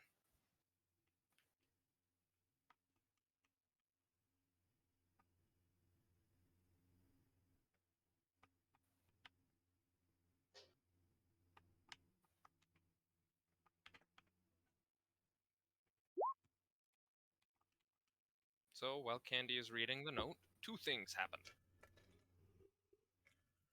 Oh my. Oh boy. Oh my. Oh boy.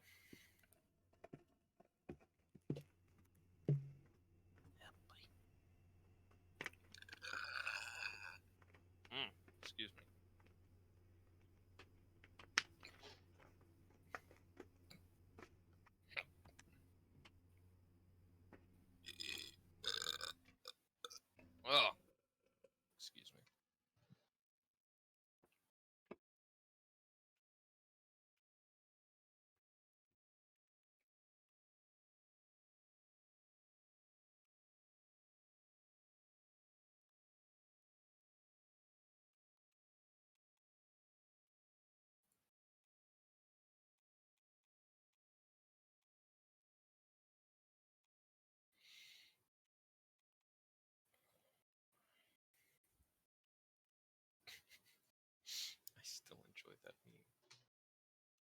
The what? Stick butt dance? No, put the psychic girl down, Slag. That's gonna happen whenever we eventually meet more fucking cornates. Yeah. Hellhammer, no. I love. Alrighty. 1. Calypso looks over. The chills of the night have gotten to them, and they can't tell if they're awake or dreaming. They see Levichan near them, in full tailored Imperial Guard uniform, holding a tiny lasgun with his fuck-off huge knife end mounted to the end like a bayonet. He stands, facing the exit of the truck, waiting, his one bloodshot eye scanning back and forth. I want to know where he got a full Imperial Guard uniform. The warp. Probably, yeah. Where else? And number 2. You see, we live in a society. I use rock smash, the rock does not smash.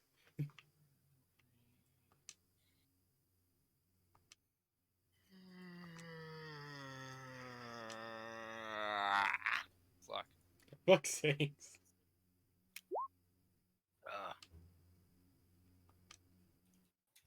These really could be schizo move hours. This could be reality, it could be schizo off hours. Who knows? The move could be going insane. Wait, what's happening? Because I'm currently playing Deep Rock Galactic in the background. Levy-chan, you are possibly hallucinating, possibly reality. You see the Levy-chan standing in full Imperial Guard uniform, holding a tiny lasgun, with his knife mounted to the end of his lasgun like a bayonet. He is facing the exit of the truck, waiting as a sentry. Yep. Oh, so what's happened last time too, basically? Yeah, Except with more detail. yeah, we're just going over the last bit of the game because Tex wasn't happy with it, Yeah. Understandable. like usual. Considering how much of a fucking clusterfuck it was. Yeah. Yeah. Not like today is any better, but, well, it's a little bit better. Yeah.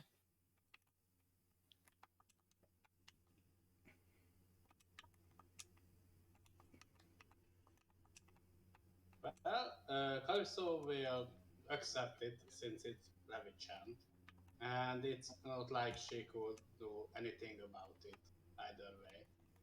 These are also possibly schizo move hours. Well, that's This another might not thing. even be real. Levy-chan might not even be real. No, this entire thing, since we started, is just Calypso having a dream in her bed at home. The entire campaign is just the move dreaming. Oh god. It's all a dream. Oh my god, it's gonna be another fucking Xavier. Dear Lord. Throckmortius looks over at you, specifically at Tescus. So, brother in corn, I understand Candy. I understand you. I even understand the damned servants of Slaanesh. What of the other two you travel with? Eh? You mean Fido and Grave? Or Fido and the, brother?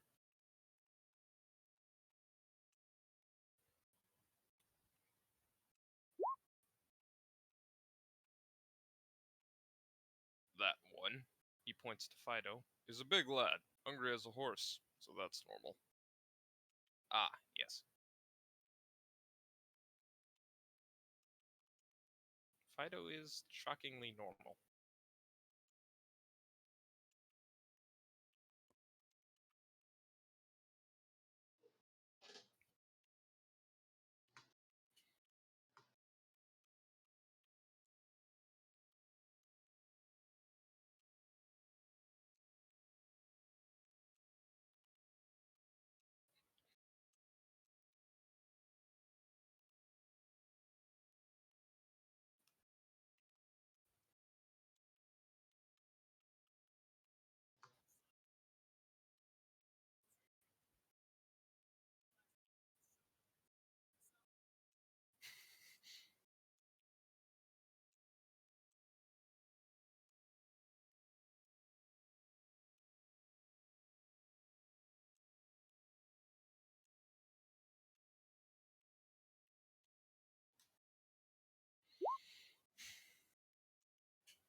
What about the masked fellow? Refusing to eat the food we so graciously provided, fresh, hot, and ready from a difficult hunt? That's much less normal, less excusable, almost downright insulting. Ah, right. This will take a bit of explanation. I do apologize for that, sir. But, see, him and I come from a world far, far away from here. But there, it's customary to wear masks. Those masks. So much so that it is often considered to be a second skin. And it is very, very, very frowned upon to remove that mask for any reason that isn't necessary. Our world is deadly.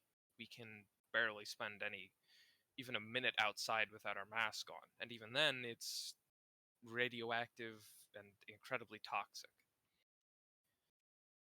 To take off the mask is seen as an insult to everyone.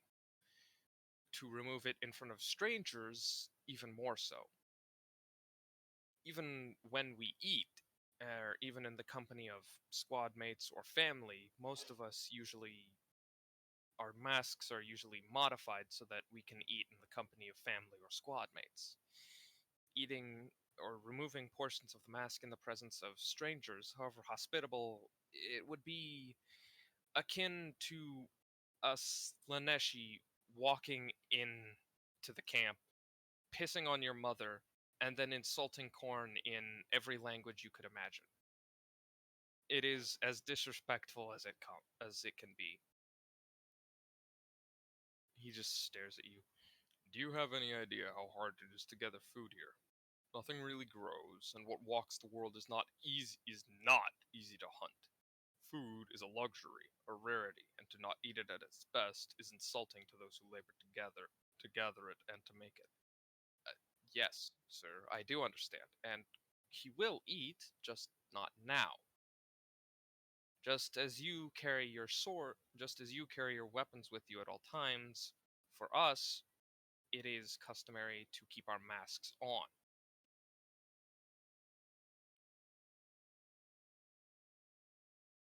I do understand how it could seem, but it's not intentional. This is just something that is part of our culture, as your weapons are part of yours. I promise you, my brother will eat. He's not one. We are not a people to waste food, but just not now.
Ow. Ow. Oh.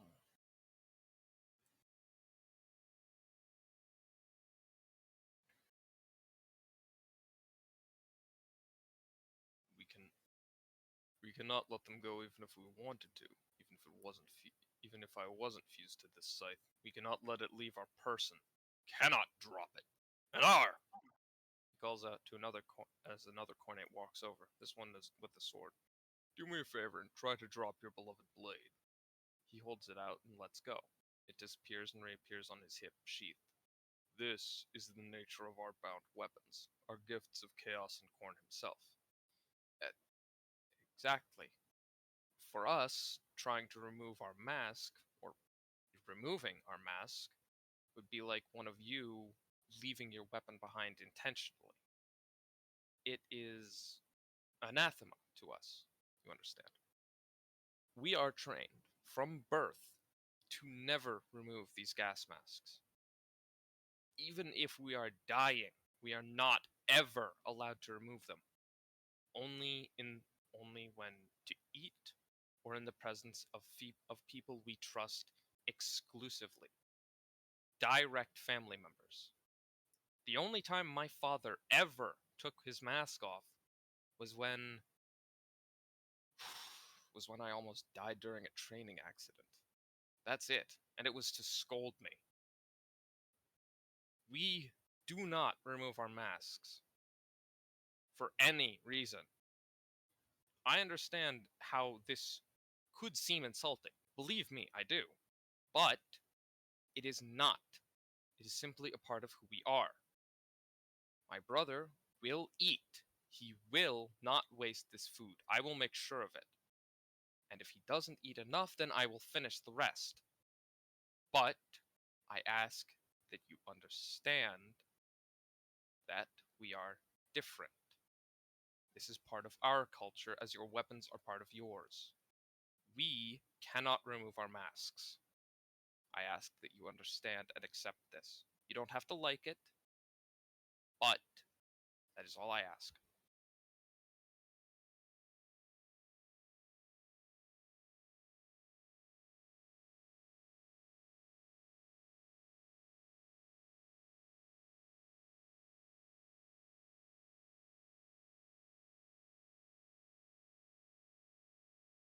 I don't believe these masks are compatible with straws, correct? Imagine that No. mental image. They've got to keep out gases, but just imagine if this just opens a little port. It's Straw and it's just like the sort of- fucking Quarian mask whenever Tally drinks. I mean, I think it's stated that Kriegers will like unscrew the hose nozzle and just put food through that to eat. big enough to eat with. I mean, that'll be big enough for a straw at least. Like Krieger masks are fucking big. You just unscrew the oxygen hose and then just slowly put small bites of food through it.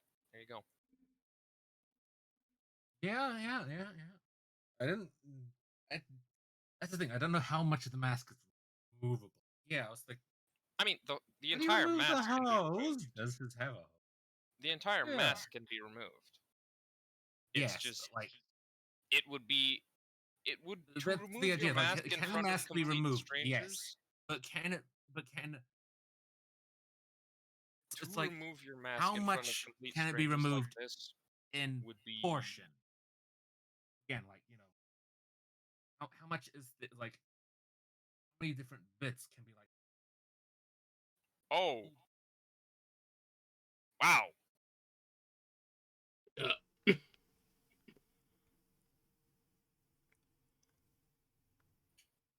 That's just kind No, of he out will not. towards where the bowl. He Bow. just swings his scythe and sends the whole thing, bowl and all, into the fire of a nearby brazier. Wow. Then just Klaus just like looks and where the bowl flew, and the bowl flew, and it just looks like who's gonna eat that? Well, I mean, you can't really tell past the mask, but you get that. That vibe is distinct via his body language. Just a very slight sad. Aww. The smell begins permeating the air as he rises and begins walking back over to the war table. He makes all this talk about not wasting food, and then goes and wastes food. I think it's just must because he's angered by him not eating. This is a kind of culture that we probably wouldn't really understand too well. I'll definitely understand that.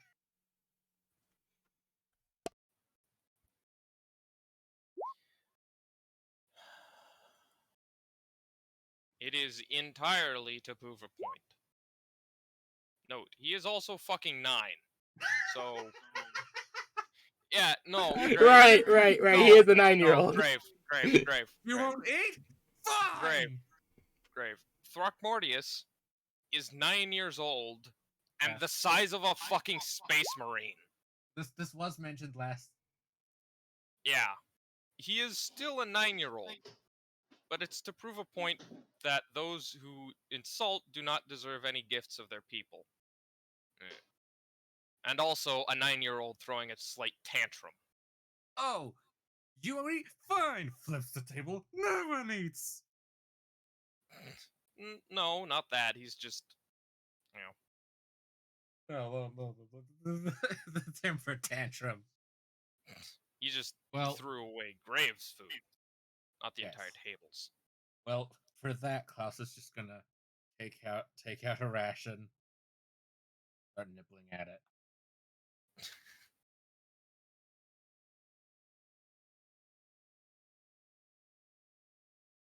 I do imagine that when we get to the bunkhouse or guest house or whatever it is.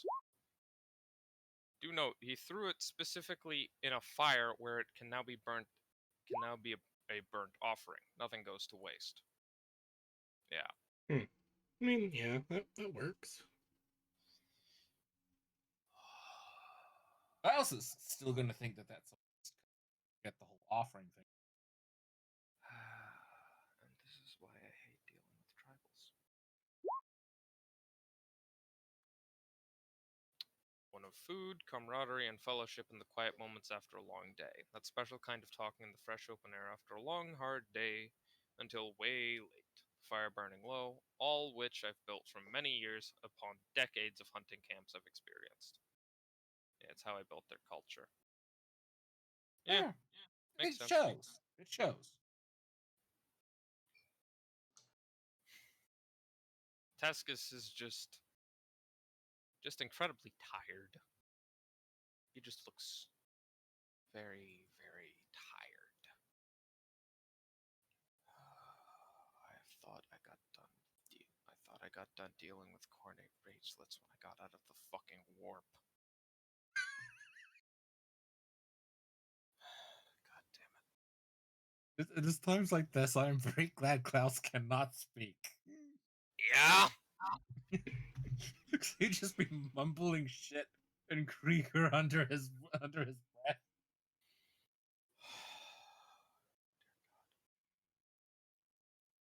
I'm like, This for is me, another yes, reason I that do- Tescus do I, specifically the player, avoided get it? dealing Yes. with tribal worlders when he was running from the Mechanicus' heretic hunters. I get it. Klaus is much stupider than I am. He's also much more inexperienced. Yeah. So for him, basically everything is new. Poor Klaus. Very much so. He is going to get a long, hard lesson in a learning.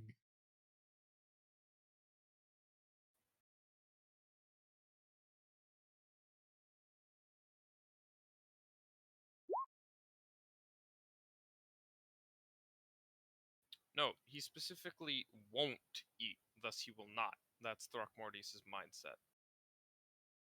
Ah.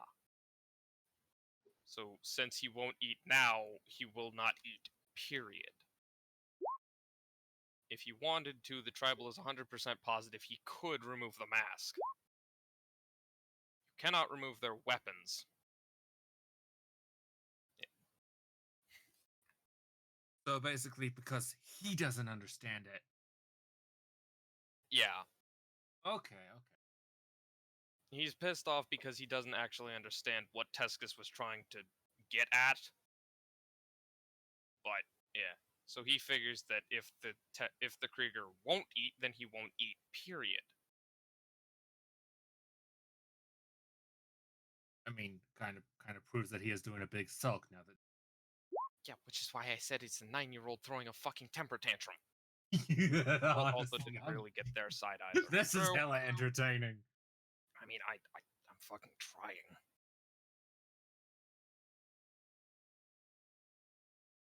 I mean, House was about to try,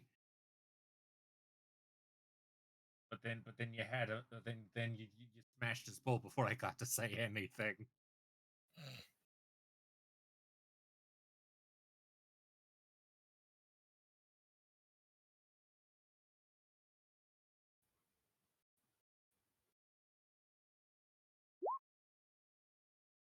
So this all happened simultaneously, all three events, as Throckmortius moves a few daggers on the table, muttering to himself. No, no.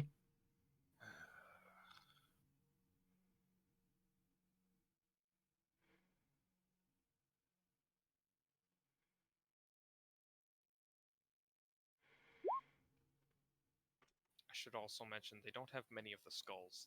That one stew-to-go box is a gift. Yeah, Candy probably mentioned that they do have a friend that would probably Yeah. enjoy the stew. Yeah, because Calypso, remember? Yeah, Yeah, I we mentioned remember. that last session. Finally.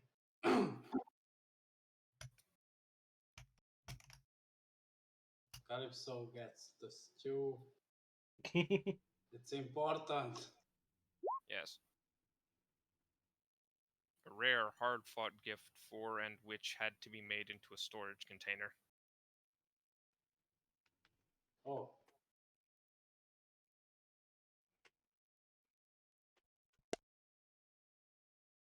Still, what's going to happen with Calypso's hand? I mean, the one that got amputated.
So, Fido stopped eating as much after seeing this. Darkness just moves their chair closer to Tescus and puts an arm around the tech priest's back, under the plant's shoulder arm. Candy's finishing up the reading, and Calypso passes out again.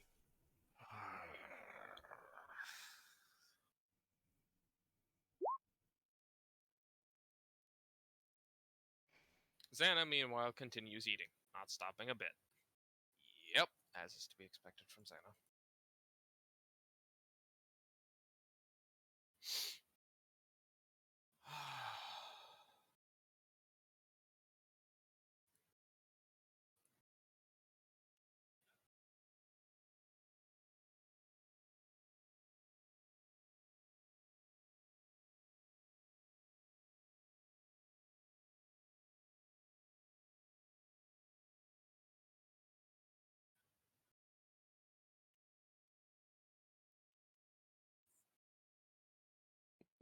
After Candy finishes reading and stows away the note, she's going to walk back and wonder what the fuck just happened.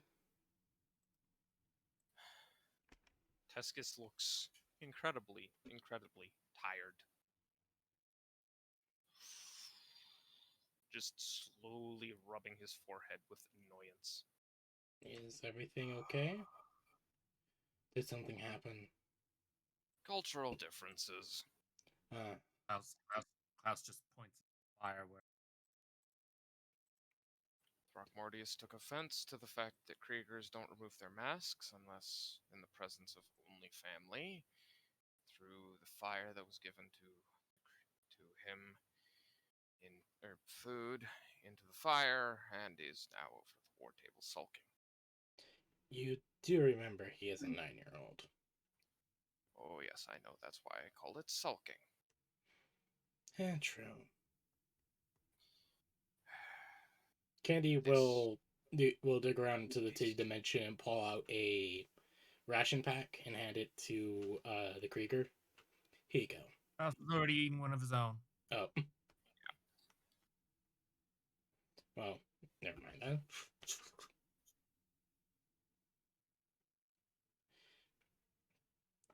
then. Cultural differences are bound to pop up. These people live a life that I don't even really understand fully. How is he eating it? He removed the hose. He removed the hose and begins to slurp it down.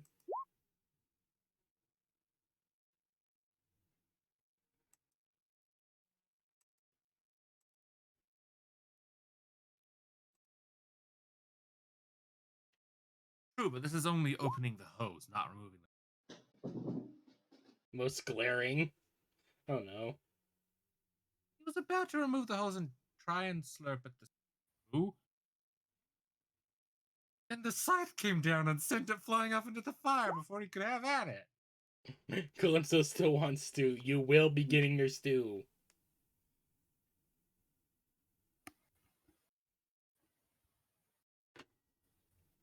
I now have a bubble cap. Oh, what now? Ziggy. Oh, Old okay. boy. Oh, yes. Hello, buddy. Hi. No, It's a Calypso. day's walk. Calypso is a day's walk. Hello. Hi there. That's so intent to die. Sweet boy. I can't hear you, by the way.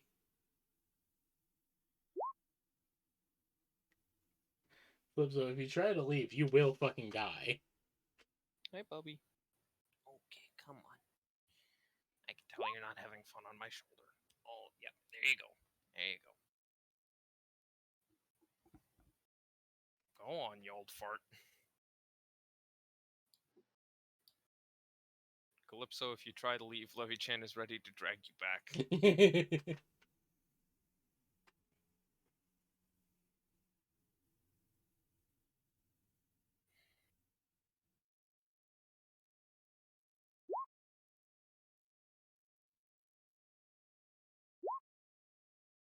Calypso is going to try and bargain with the truck. Levy-chan will refuse to allow the only one he doesn't absolutely hate with every fiber of his being to die on him.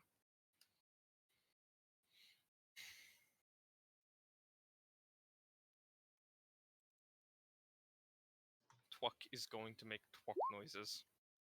Her last vial of crabble oil for getting her to the camp. Twuck cannot fit, Calypso.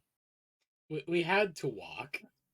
But Yeah, we have to walk because the ravine is too small. Twuck is too wide to fit. The crabble oil will do nothing if he cannot physically get there. Buck wants to be there as much as. Oh god, what is this? Blep! Twuck just bleps.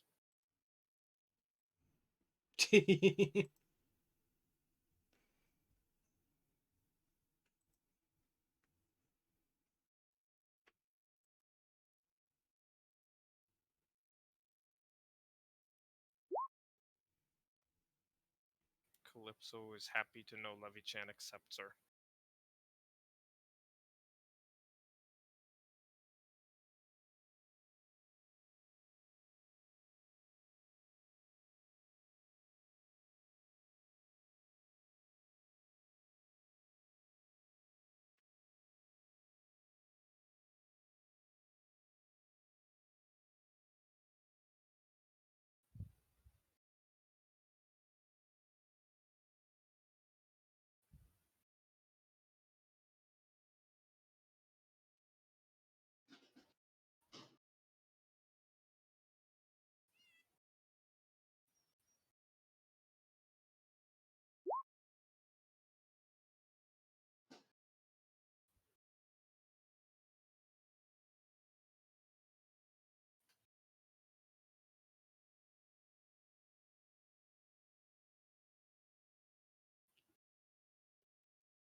Sports explosion. What the fuck?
Boy.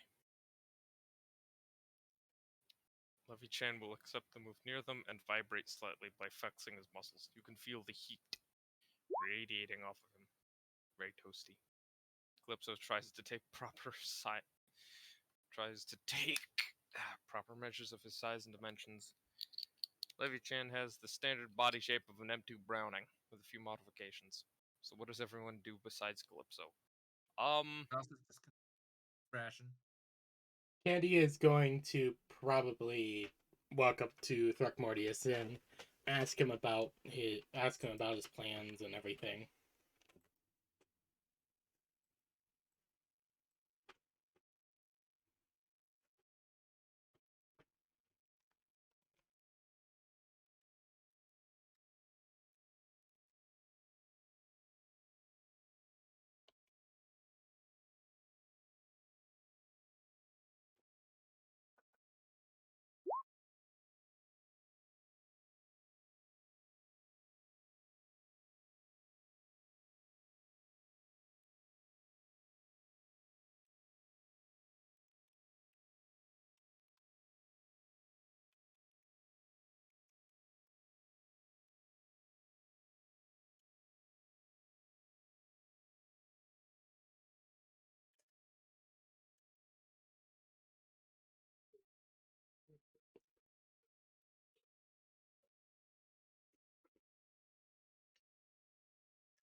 Calypso gets ready to knit Levy Chan an obnoxiously red Christmas sweater with every decoration being in ornate style. She wishes she had enough blood on hand for dyeing the move silk. You walk over and hear Throckmortius muttering about the Inikawa tribe being better suited for range, while the Nebernar tribe is better suited for being up at the front in melee.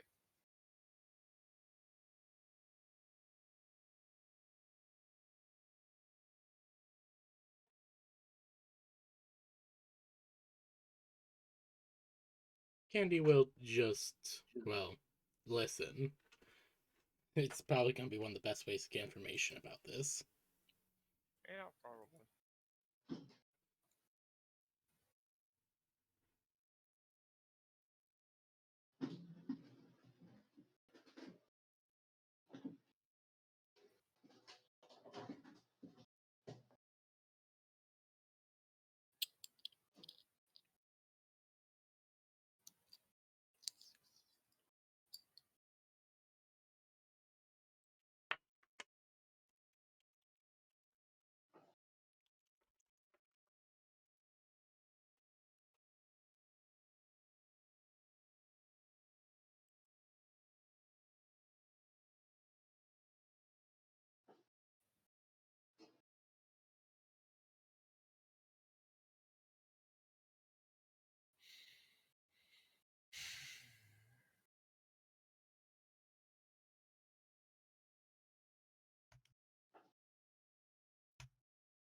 You see the table before him is an entire map of the local tribal region, with hunting grounds, camps in the hunting grounds, and gathering grounds, stuff for cultural significance, and notes about the tribes on there. On one corner of the map, you see a battlefield, with notes about positioning and strategy, which tribe should go where and do what.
Candy will ask about.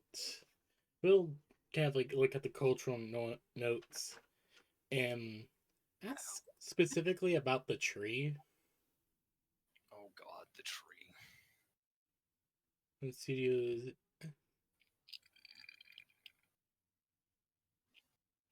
Once when studios. Studios accident is another's game design, Crusader Kings. It's because EA accidentally added the options to have incest in Sims 4 with the new update that they did. Because, fucking bullshit. Alrighty. I will, I gotta use the bathroom. I'll be back in a bit.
Alrighty, I am back.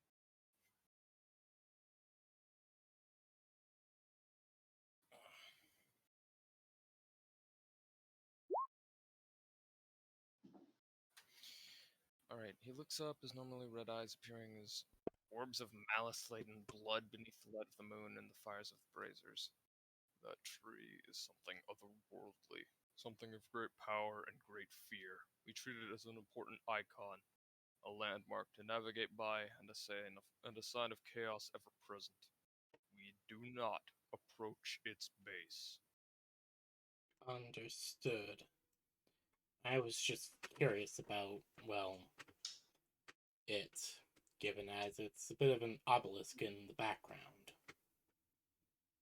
Foreboding, I suppose, would be the proper word.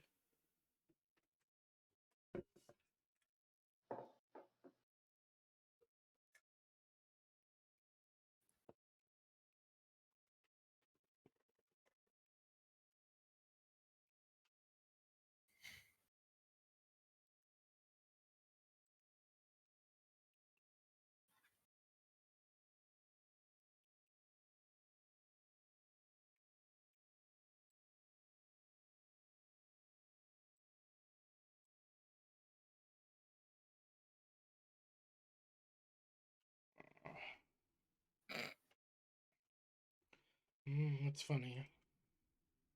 Nothing. Okay.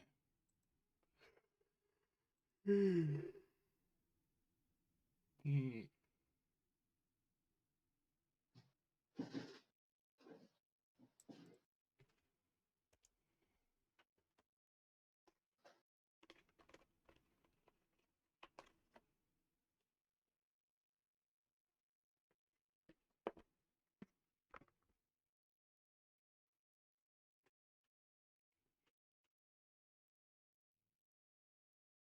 Ow, my fucking neck.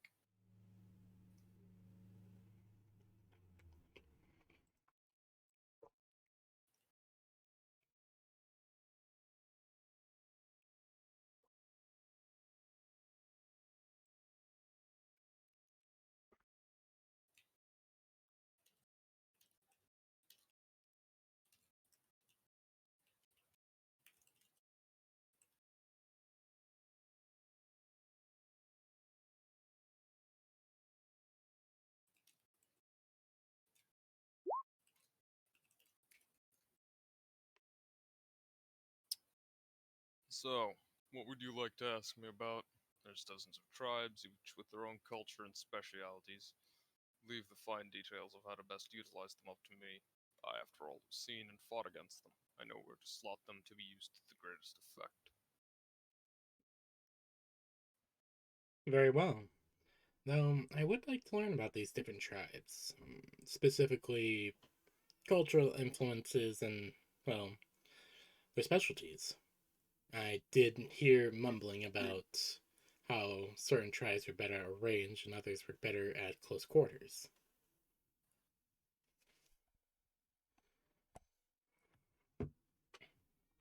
Is like on par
Each tribe is different.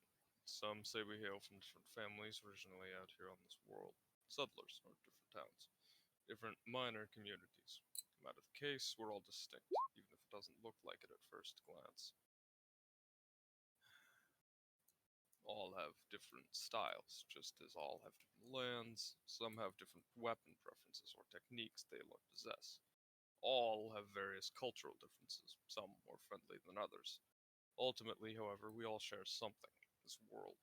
We fight not only because it pleases corn, but because there's never enough resources to go around. If you cannot fight, you will die, either by sword or starvation. Lack of water, lack of supplies. It's a very harsh world, this is, one I wouldn't have any other way. All have their own customs, and some even have their own accents or languages. Some follow different, however minorly, but distinct branches of worship. I see. That is a very good look into things. Even if you all are followers of corn, you all follow corn in different ways. As you all are very much distinct than a berserker of the blood of the world eaters, or any other space, or even just the common worshippers you might find in the stars. That's very interesting. You have more of a culture and identity than any I've ever seen.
We maintain it on purpose, our identity and our pride in who we are. Without it, we have nothing.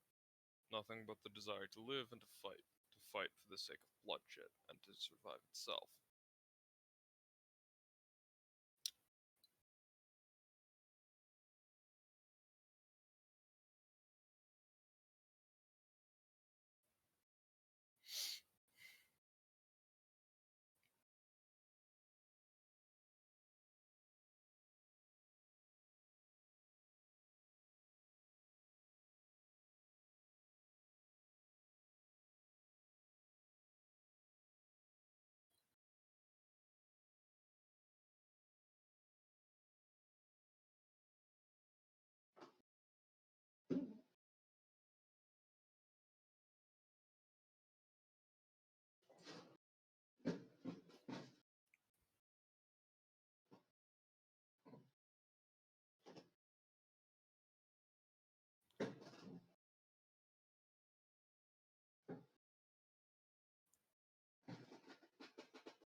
You okay, Tex?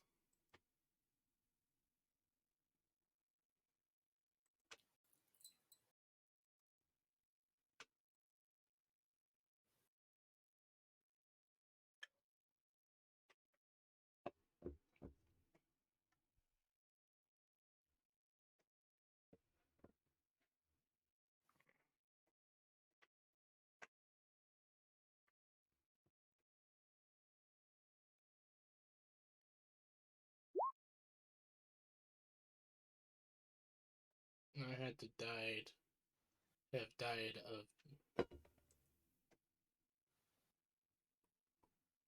I'm sorry if I'm just being way too quiet. I'm trying to fight myself from falling asleep right now. No worries. No, I have died of Demitis. Yeah, the conditions which befall all DMs after dealing with their players one too many times. Oh boy. Candy will nod and kind of look to him and ask, well, what clans can you at least tell me of in terms of their abilities and, well, skills? I'd love to know. I want to know exactly what I'm going to be working with. I do trust your ability to use them, but I would like to know how to help organize the rest of the forces with them.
Well, if we go over all of them, we'd be here all night.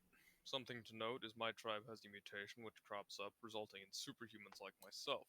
We all have one bound chaos weapon, we don't really have armor, we make use of ranged, but are mostly melee, and are fairly mixed. Yes, I can tell that mutation. She kind of looks up to the 9-foot tall behemoth in front of her. Yeah, it's hard to fucking ignore something. You should have seen his dad. He was fucking bigger.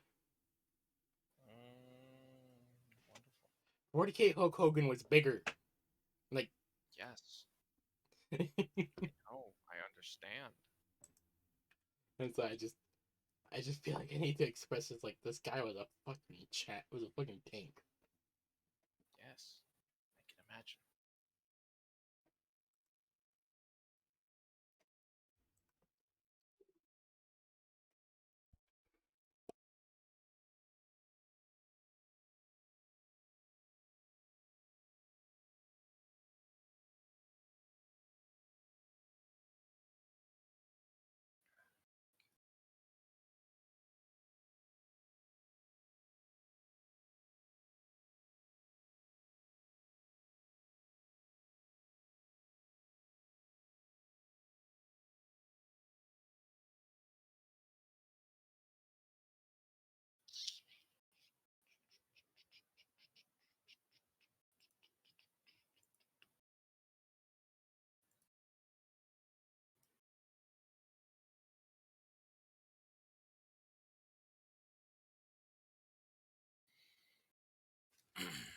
The Nebanar tribe I mentioned is an entire tribe of people like myself.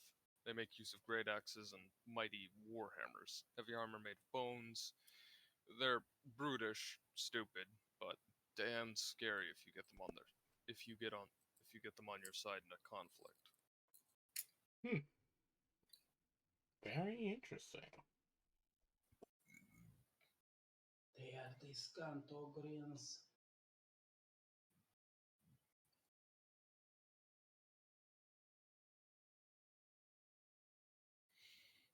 The other one I mentioned, the Inakawa tribe, has a particular tribal who found a way to harvest warpstone for arrowheads, a dangerous and deadly task, which will likely result in his own death before he's even 30, along with most who use it. Tribe has entire quivers of those arrows. That's some mean shit, homie. That is some mean stuff. That is quite terrifying.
So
they are all like this.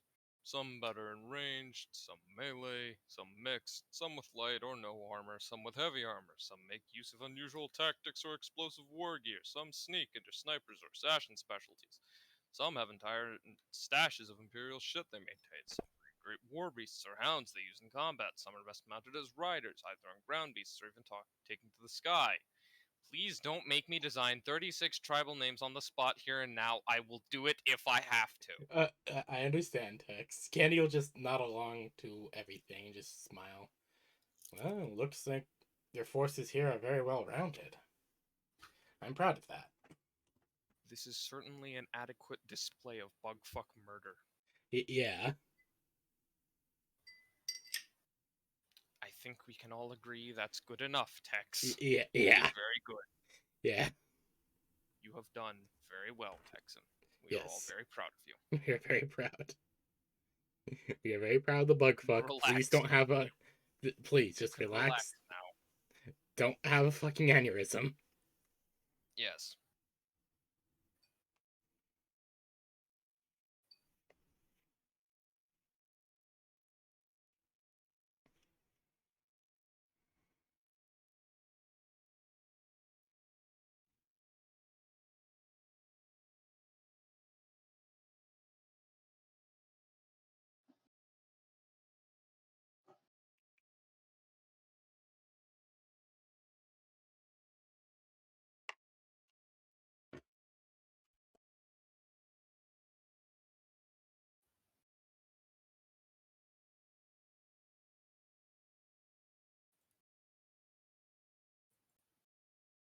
We are a very diverse group.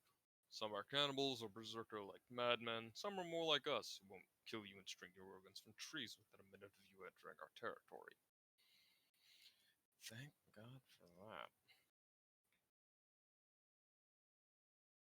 Them's is no better than Beastmen. Fuck.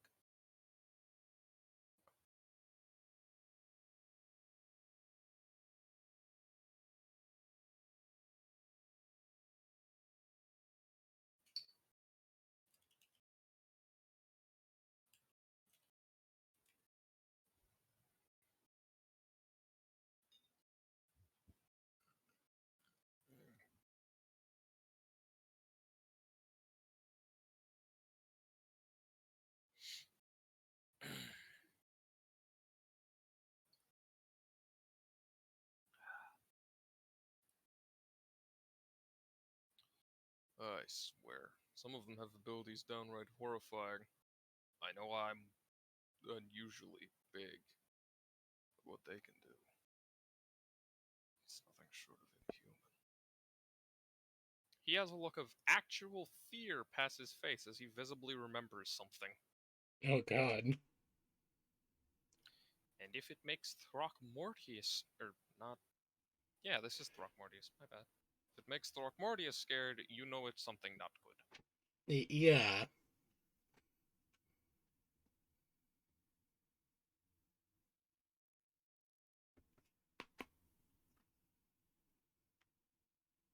Okay, so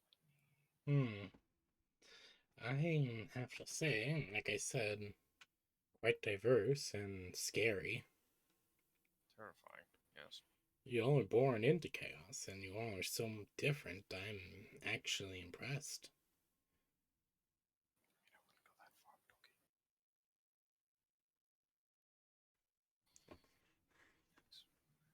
but okay. That stringing your organs and trees within a minute of you entering their territory wasn't an exaggeration. Oh, yeah, no, I'm not surprised. I believe it. How Think of the fast that logistics would have to behind be. that. Yeah, very fast. I'm guessing Very this Candy's is going to look at the map and point to the no-go zone. I'm guessing that these are one of those kinds of people, You never know. considering she's heard the stories of the marauders within there. Scarlet Tech. Alrighty.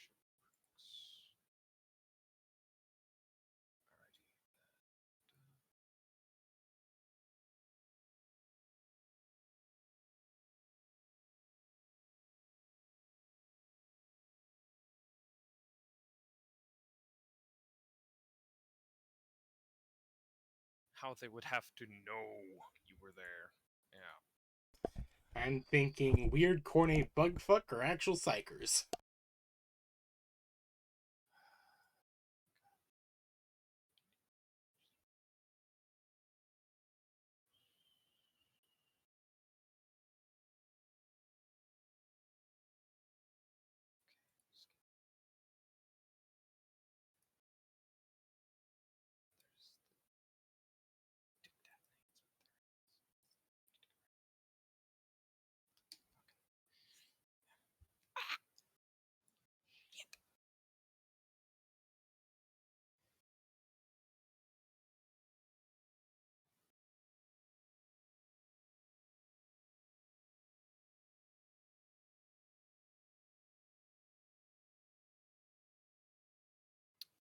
No. Those are just a group of all-female warriors who ride bikes and capture males for breeding purposes. Most don't survive long. They're an absolute pain which we can't outrun, so we just stay away. Makes sense. Okay, like out of character, holy shit. That just. Yeah, you say that, but I don't think you want to I have that understand. much sex. I understand, but still, that just that image, you know. Yes. Out of character. Has Klaus entered the camp? No. No. Obviously. Klaus would fucking die. Most likely. He is a baseline Imperial human. He would fucking die.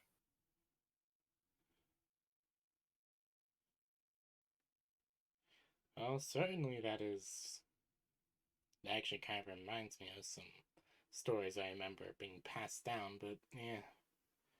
Those are just weird. Slanashi. Very weird stories as well.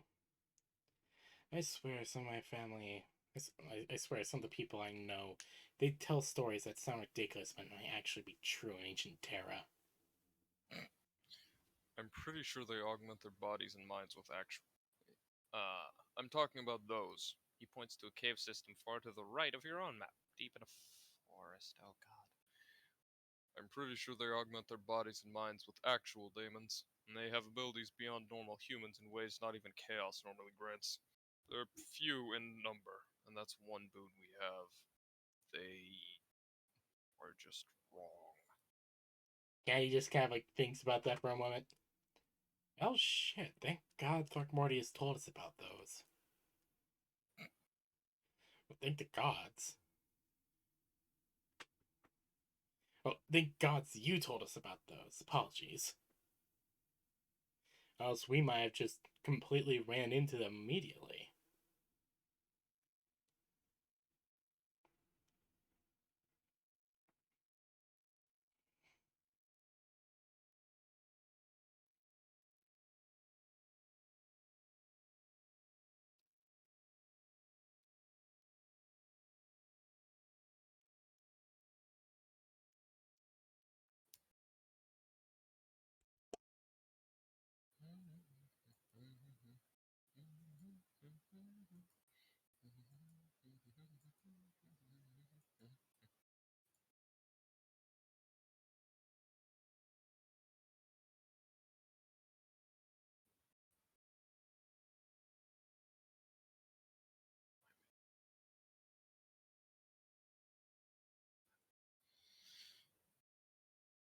Well, don't think corn yet.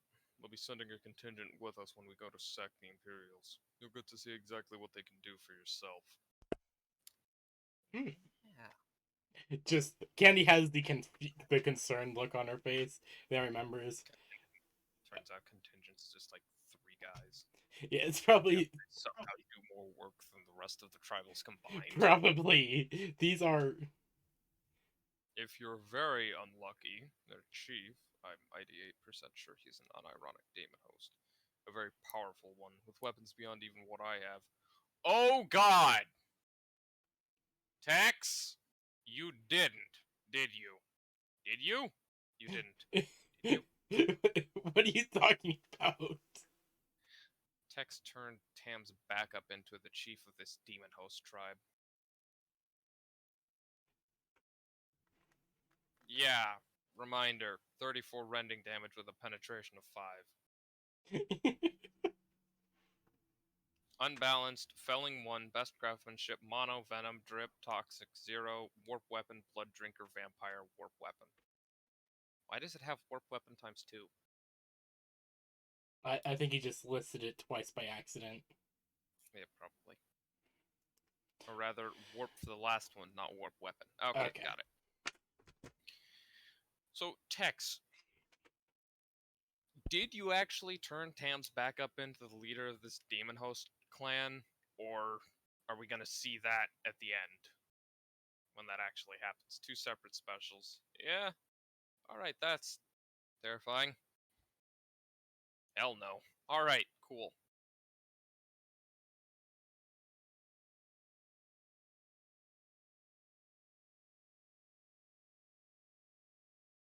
Fuck that shit. That's for something on another world. Okay, great. Oh god. This asshole is based on Berserk.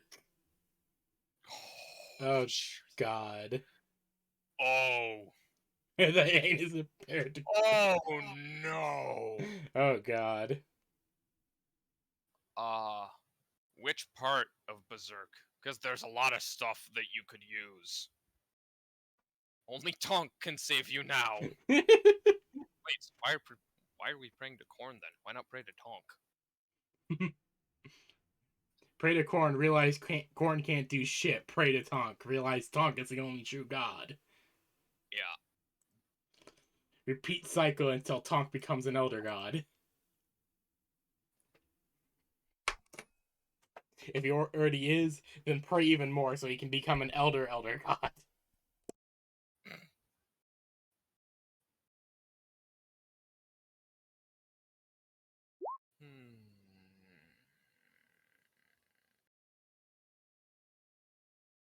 Oh, yeah, I fucking knew it. Zod and one of the followers of Griffith after he comes back to the land of the living, that exile. No, you pray Oh. to Korn as Tonk hears those prayers as well. Ah! Understood. Okay. So we pray to Korn. And Tonk is just like nearby munching on some fucking speedweed and hears. Yes.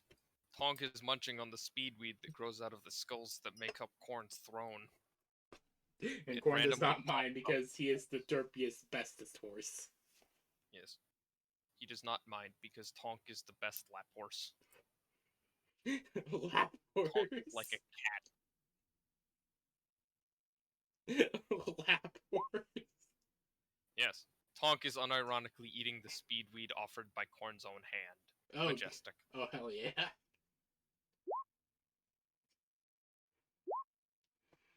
Imagine Korn himself offering anything is offering a treat to anything. Imagine that. Tonk is the big lad. He is the good boy. Indeed.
By the way, two things. One, Throckmortius never told Candy or anyone else's tribe's name. Two, do you want to know how much damage Throck here took from the arm cannon?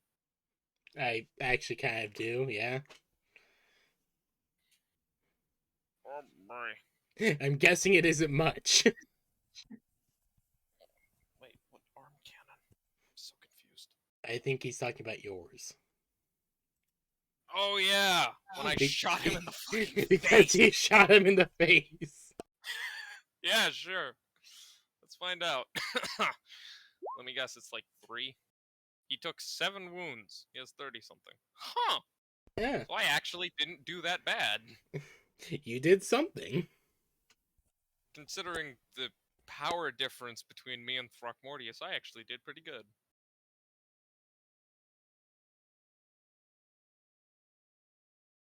I'm impressed.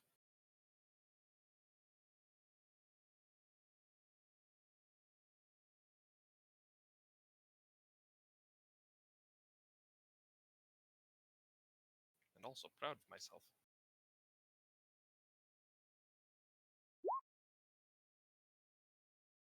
He has 35 total. There we go. Refound it. Dear God. So, yeah, I did pretty good, actually. I did a respectable amount of damage. Oh, goddamn, alright then. Cool.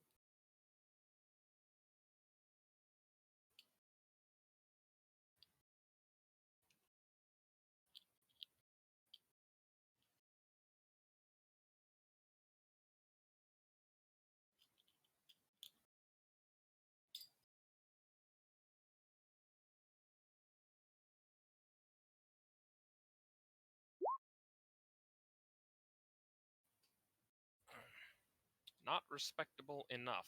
Well, yes, but, I mean... Consider, Tescus is still squishy. He does not have the murderization power. He does not have nothing personnel kid Barack Obama. After all, nothing personnel, kid. Barack Obama. Obama, what the fuck? Obama. Also, I have recharge 8. Goddamn. I need more fucking talents too.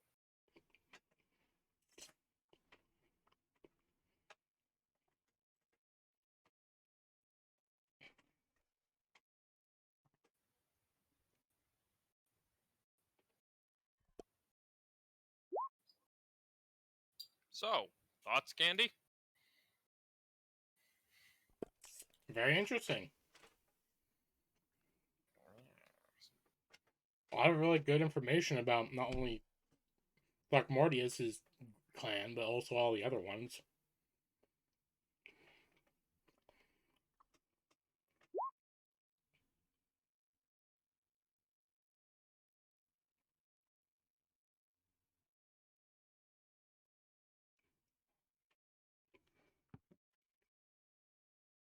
Around 400 something men and women going to war. Chances are some aren't going to make it their way all the way there. Yeah, I figured. Makes sense.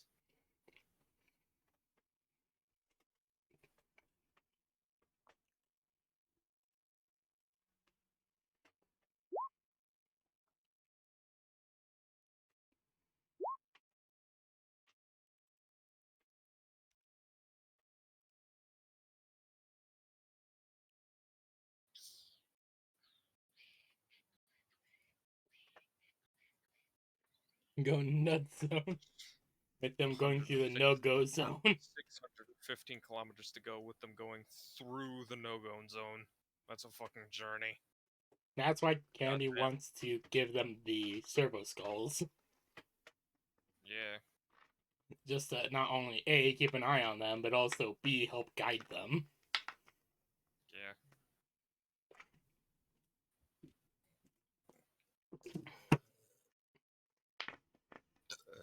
Candy still does offer the servo skulls. Oh, yes, he took them. He just doesn't trust them. They float around him. They float and are skull. They are skulls and they float around him. Yes.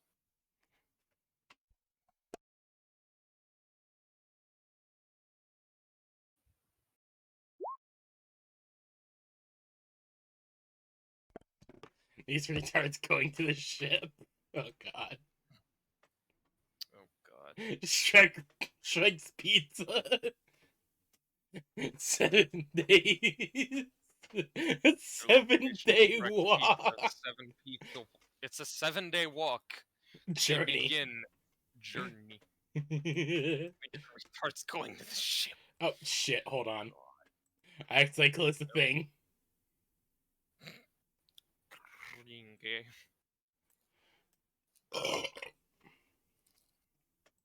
Although I actually want to see how far away Shrek's pizza is from me. Shrek's pizza. Shrek is a pizza palace. This also fits, especially in terms of the time it will take. Oh god, what? The JoJo journey. Oh god. 49 days, 18 hours, 6,394 kilometers. Oh god. It shouldn't really have taken as long as they did to find Dio, but here we are. Yeah. Them spending a fucking 3 months looking for him, roughly. Yeah, roughly.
You notice as well, Candy, that Mortius has finished chewing his fat, swallowed it, as his teeth apparently grounded down enough that he was done with it. And I, Just send it and could actually send it down his throat without issue. Nothing goes to waste. Good calories.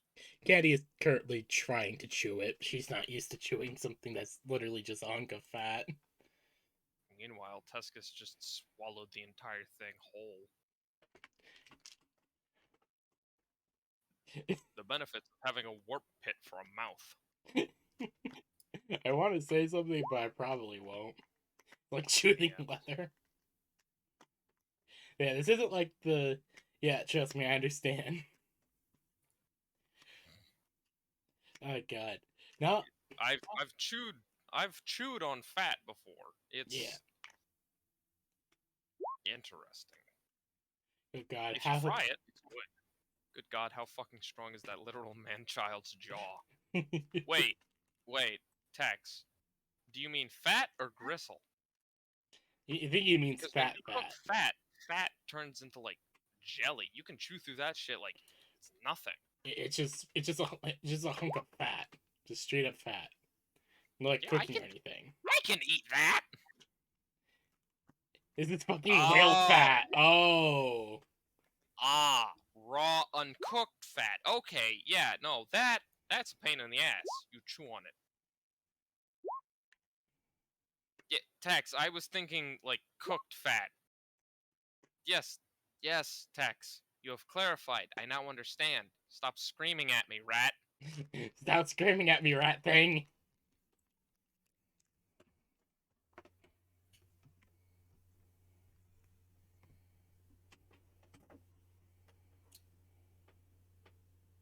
I also forget that Tex can only hear me through the fucking stream. The rat has 1.5 hours left to scream. He will do so. Well, scream about the game and not at me. I understand now. I also have trouble remembering that Tex can only hear me through the fucking stream, which means all my responses are delayed for him. I'm gonna take a moment and go lay on my bed. Alright. Alright, I can still hear y'all and everything. I'm just wanting to rest my back a bit.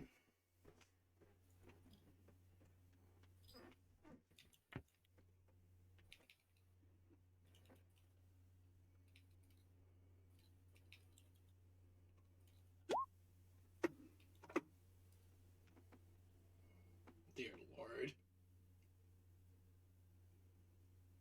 You are man things. I will shit your ass.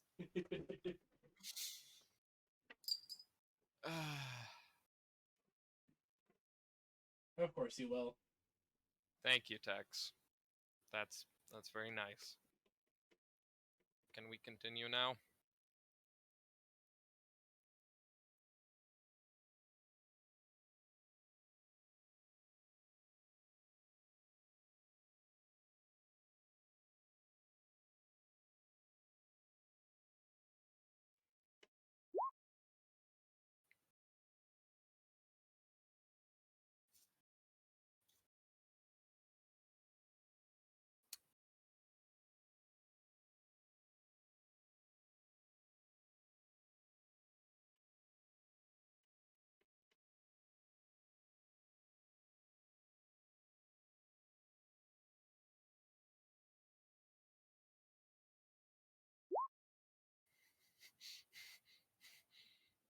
Good, going back to it. Good god, how fucking strong is that literal man-child's jaw? He probably has more testosterone than a unit of grown men, probably the entire party combined. Yeah,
Tex also detects. Tex, logic says being too big is an inconvenience, that it makes you too big of a target, easy to hit. You can't wear normal armor or use normal weapons, and you can't fit into normal sized buildings. And it becomes a legit issue when you can't fit into, say, a bunker because you're the size of a building. Also, Tex, make them huge! Even bigger. The biggest and the baddest to show true strength and martial prowess. Ah. The issues with having both an orc brain and a tactician's brain.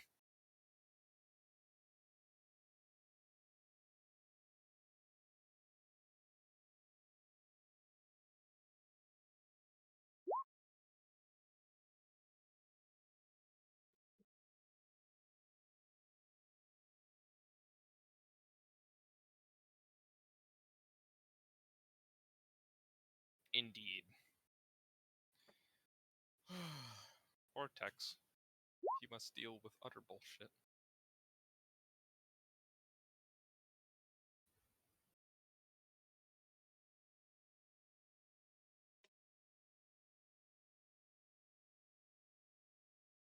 My shit runs on orc logic half of the time for the rule of cool. The rule of the cool is the bestest of the rules.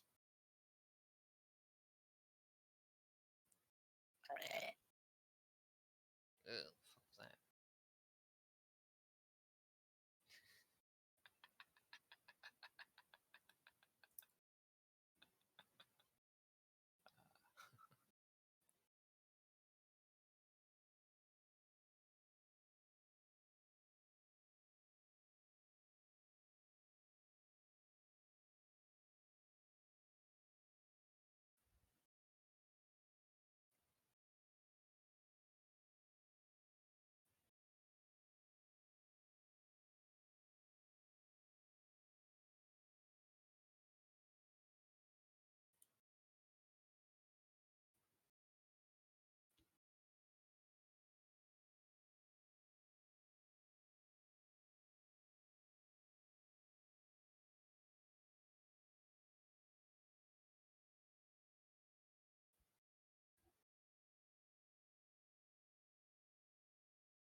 If you want to hear the cadence of what the poem I stole it from is, Tuscus, here it is at the right timestamp. Oh, cool.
Yeah, that's good. Definitely fits with both Slag and yourself, Tex.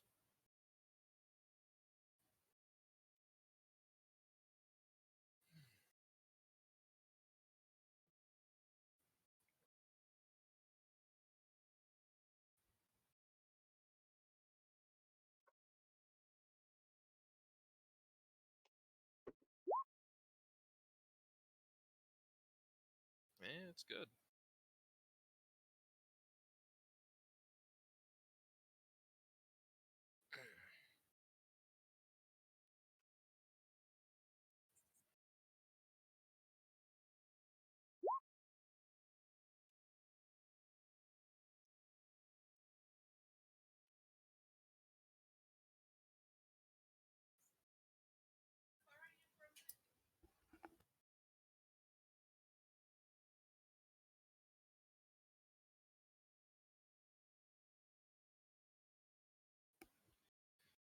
I had to piece it together via listening. No lyrics exist online.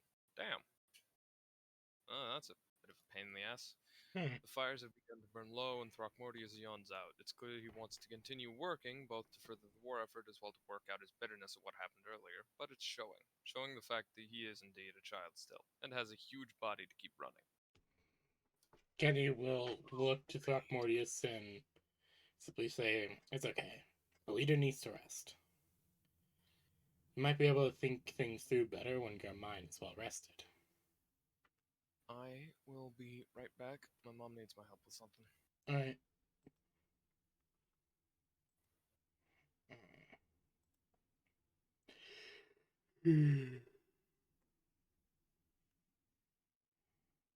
I know how Throckmortius feels right now.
He looks overtired, clearly wanting to keep working, but nods and announces that they'll retire for his abode shortly. He looks to Slaneshi, and the larger one will go to the guest abode, as that's all who can fit. Meanwhile, the spare three will go with him when it's time to sleep. Also, don't forget that they're offering of offering a lot of boons and services to the party that they don't have to. I imagine so. Candy had a proper offering for the kindness that Throckmortius' father showed, but she doesn't have an appropriate offering here to kind of like show her gratitude.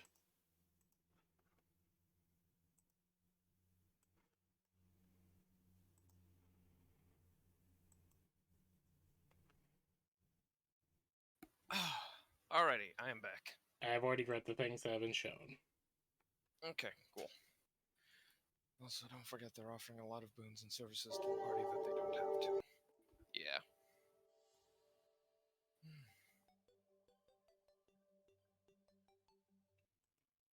And that poor man with the fursuit. What? Like in memes. I think that guy might have actually caught on fire. Holy shit.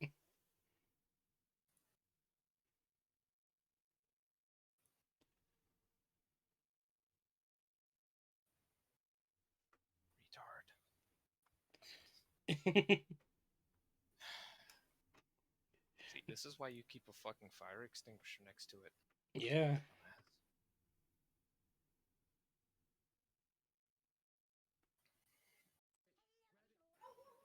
Dumbass. Also, why you pay attention to the goddamn grill.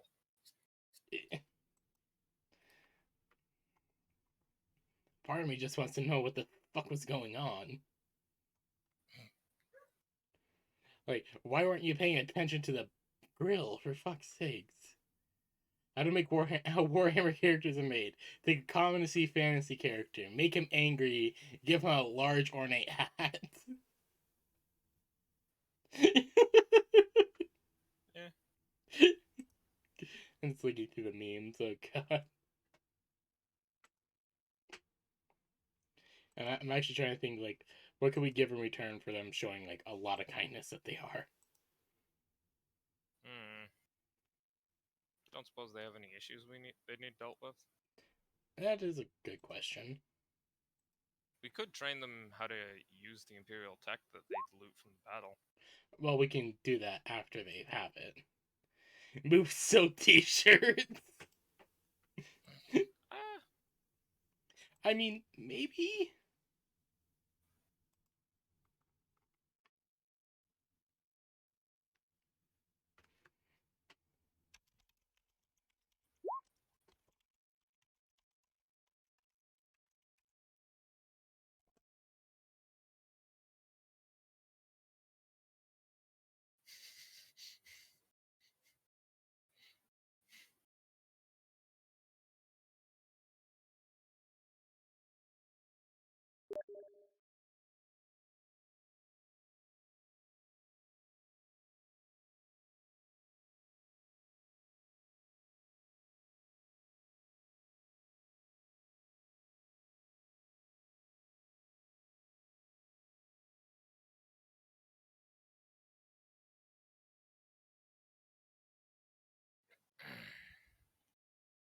comfy, warm, and custom-made Moof silk t-shirts. That can be for later.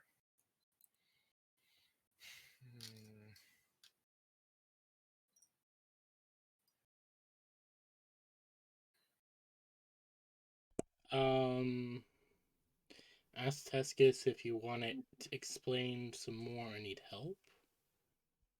Hmm? Okay. Oh, Tex just sent me something in DMs I'm reading. Oh, alright.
Oh, dear lord.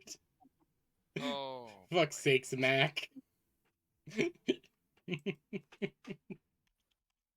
Whatever good or bad, whoever anyone else but Candy does to this, to what is marked itself, will have done upon you, the person who did it eightfold. Whatever whoever does to this will have done upon you eightfold. It's a rebound curse. Oh, okay. Thorns. It's essentially thorns. Getting rid of the anything in parentheses, it's whatever, whoever does to this will have done upon you eightfold. It's a rebound and amplification, X, I imagine. Or some Alright. kind of magical something. Alright. It's just something Tex brought up and like, what the fuck? But yeah, it essentially means it essentially means if someone does something to whatever that's on, then, well, anyone besides Candy, then whatever they do will be rebounded eightfold. Alright. Someone punches it, they'll get a punch 8 times as strong, essentially. Alright, that's good to know, I suppose. I assume whatever it's on is some kind of secret, so I won't ask. Yeah.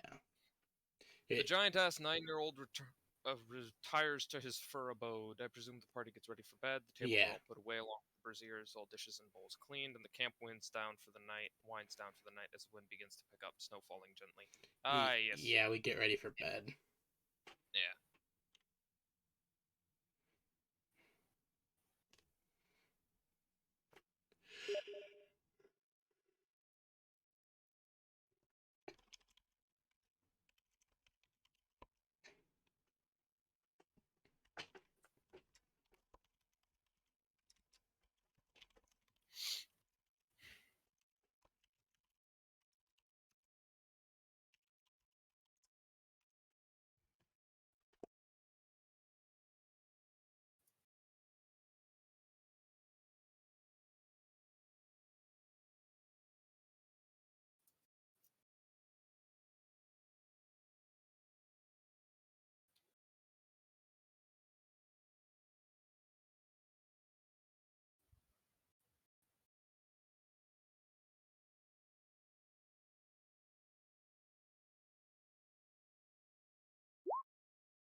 You find that these are simple designs. Great immense furs from some beast, different colors, but mostly snow white, held up by great beams of wood and bone.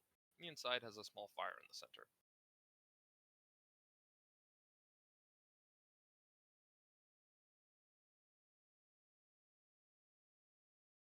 I believe we said last time that I was taking first watch.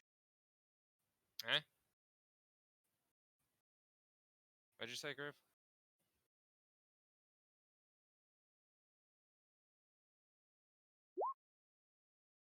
Grave, Yes. what did you say? Said, as we believe from last time, Klaus is taking the first watch. Yeah. Why? We're in friendly Oh, territory. yeah. I suppose it's just Krieger programming. Probably. If you become lost or confused by the corn maze, stay calm, don't panic. Help us on the way. Every Thursday morning, we send a rescue team into the maze. To bring out everyone left from the previous weekend. They are highly trained and can usually locate over 2/3 of those left behind. What happens to the other two? Morty's, meanwhile, is bigger than a normal one. His fur roll is fucking massive, meant for when he's finally full size, with plenty of trophies on the walls. Actually, you leave the abode to already find someone outside the tent standing guard. They're holding a crossbow and a halberd. Huh. Nice. Yeah, no need to stand guard. Like I said, we're in friendly territory. You don't You need don't to. stand guard unless you're on the front lines. Relax.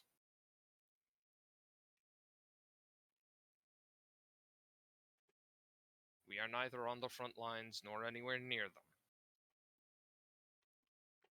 Guy has a halberd. Maybe. They look sideways at you, untrustworthily.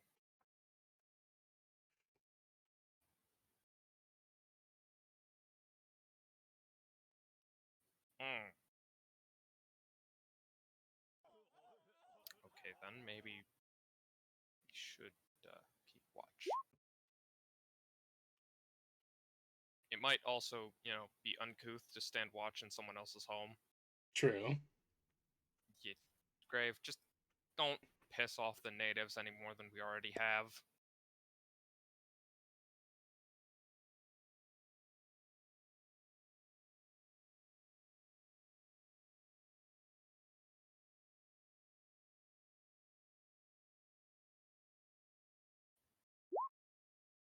Both suspicious activity on your part and to show you don't trust them to do the job themselves.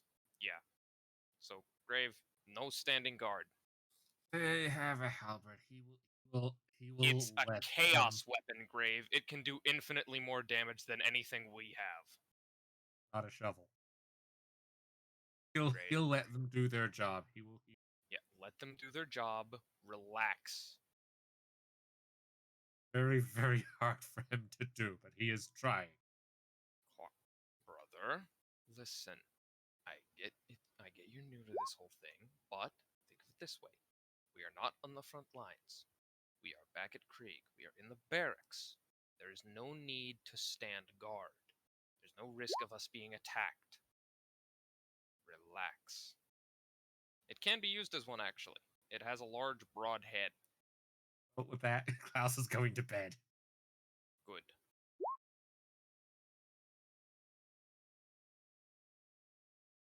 Fenth, it might just be useful as a long shovel.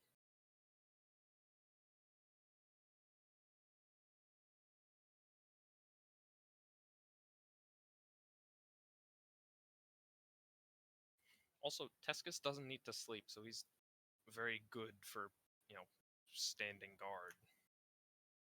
Or just making sure everyone is alerted to things. I should mention, by the way, the Imperials here don't have trowels. They have snow shovels and pickaxes. Because, snow and rock. Yeah.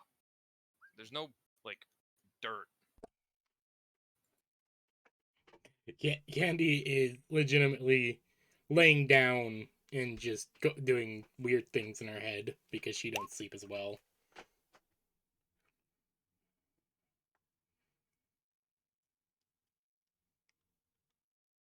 And don't worry, this guy's a 19-year-old tribe who hasn't slept in 7 years. He's been mutated to not be able to. He wants to. He cannot. Damn, he's got the same thing as Tescus then. And Poor Candy. bastard. Yeah, the same thing as Tescus and Candy. Poor When you want to bastard. catch a cat, just set out a box and wait. Results may vary. Yes. I'd say results very much do vary. No. You both don't need it. This fucker could really use it. Poor guy. Oh, God. Poor bastard. Candy could just literally just power down with an internal clock going off for when she needs to power back up. That's the closest thing she gets to sleep. Lucky. The closest thing Tescus gets to sleep is closing his eyes. Or anytime she's actually exhausted to the point that she just needs to pass the fuck out. Yeah, like getting her face blown out. His eyes are infinitely sunk into their... Oh god, this poor fucking God's man's. sakes. This poor man's.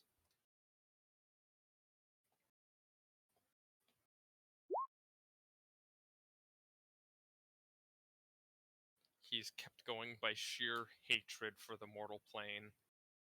That's a mood.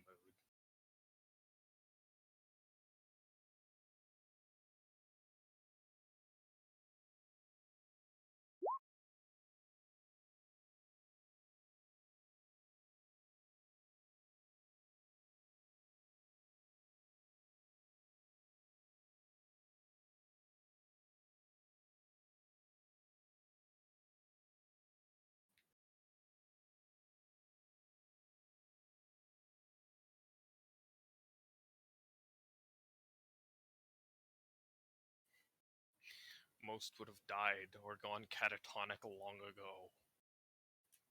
His spite and hatred are all that keep him going.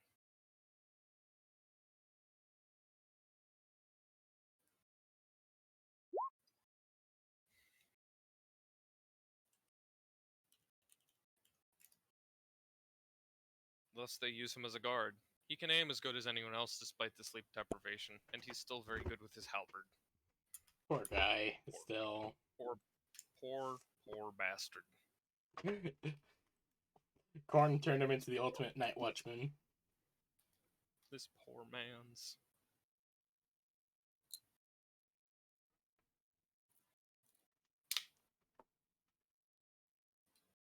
I can just imagine one of these days he's just gonna fucking pass out from the sheer collective lack of sleep. He has insomnia premium. Premium edition You insomnia. Tex. He's me and Tex, exactly. Yeah. He swipes up the free-to-play version. You schmucks have the free-to-play version. He has the premium I pass. certainly have not gotten a good night's sleep since I You- started You working. done got the digital deluxe. Something big and gold. If someone tries to stop you, tell them to fuck off and If it's me and Malk, you fuck off. good luck. I'll be doing some stuff in the basement. Don't annoy me. Don't annoy me. Observe, brother. Certainly looks good, but my highest structure almost reaches space. Ideas. Jimmy, they've begun making orbital rings around Terra. Do they look better than Mars's rings? Yes. Good. Good. That makes me happy. that is probably something that happened back when they were actually, friendly. Yeah, probably. Now that you mention it, oh god, what is the move doing now? Oh, the oh god.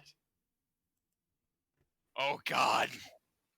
Cats, Cats, no! no! Cats, Cat, no! Bad cats, bad. Calypso going to sleep with her, so do I. Oh, alright, see ya, Tia. See ya, Tia. I wish I could go to sleep. There. The same is the same as CP. Please do not damage the vehicle. The slime is Bye. very CP. The slime wants to commit.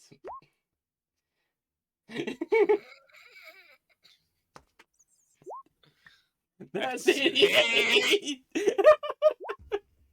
Raise the corn! Raise the corn! What in the world was Levy-chan trying to shoot? Your mother.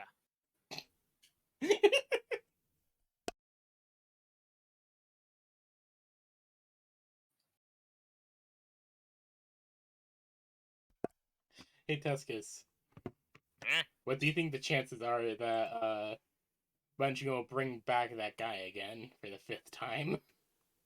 Who? The Fallen that they just won't let fucking die. Oh, Thanix? Yeah. I don't know. I believe that they will keep bringing him back for eternity for some reason. I got no fucking clue. Calypso looks over, hearing Levy-chan go off and sees a Beastman head end at the back of Twuck. Oh god, a Beastman. Oh dear Ah! lord! Oh dear lord! Dear sweet mother of God. Great Mother Mary Joseph. That is a lot of bullets. Yes, indeed. He got hit with one of these. Jesus Christ, that's a lot of bullets. Ow, that's a lot of bullets. Sweet Mary Mother Joseph.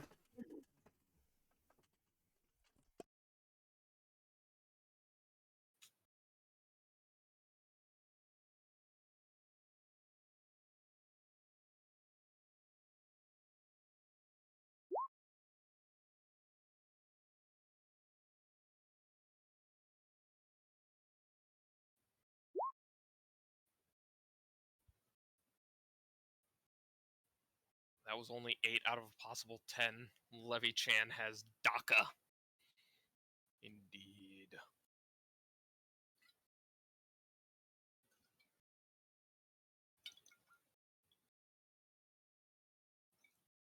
Mm.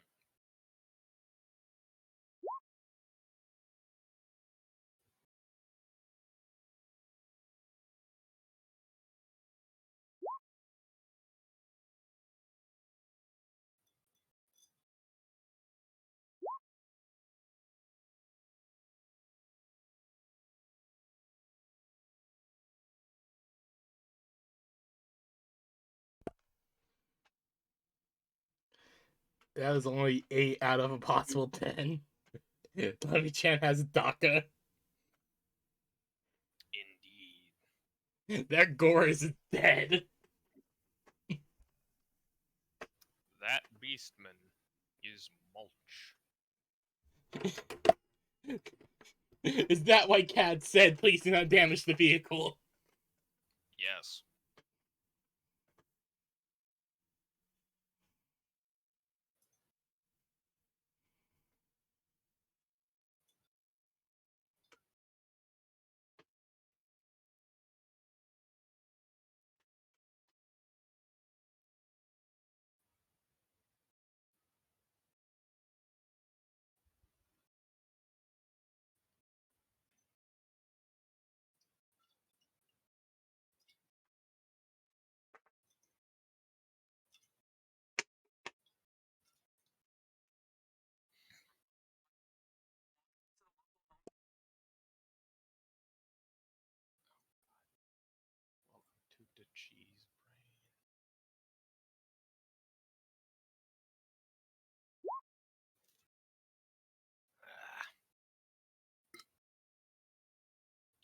heads. Oh god, that gore's dead. Ram. Impact damage. Absolute minimum impact damage of 18. Good god. That would kill Tescus. Or at least knock him into his critical health.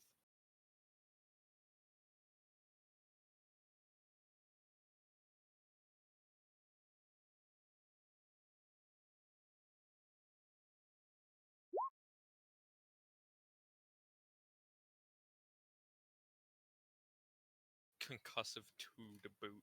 Jesus.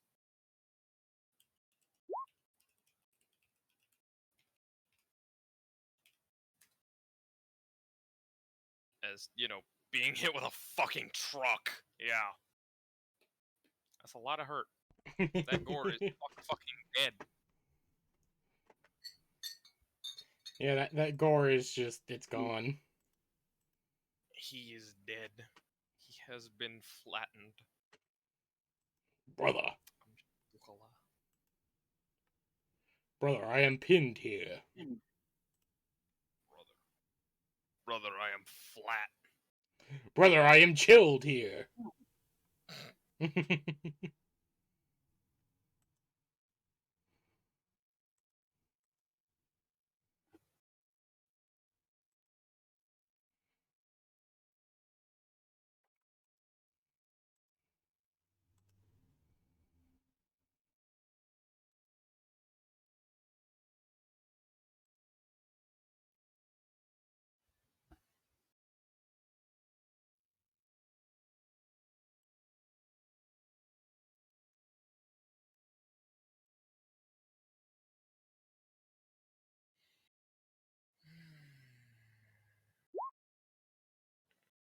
So,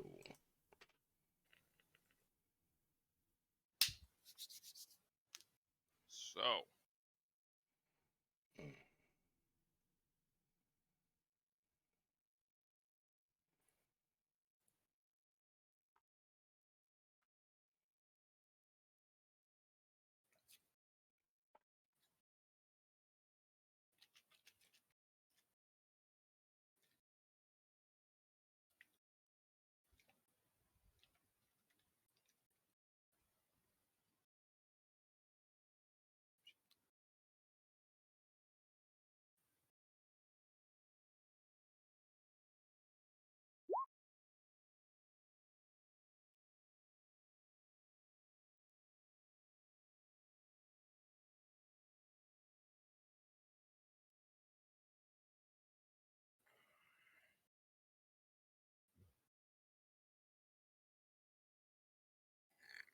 Tonk has arrived above the world like an angry god to enact his divine judgment upon the party, wreathed in holy fire.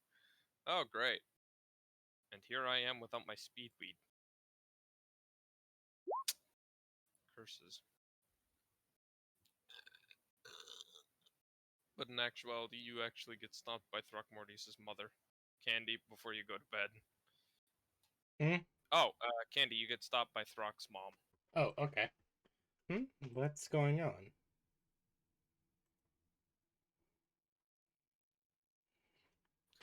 Candy remembers Throckmortis's mom from the first visit.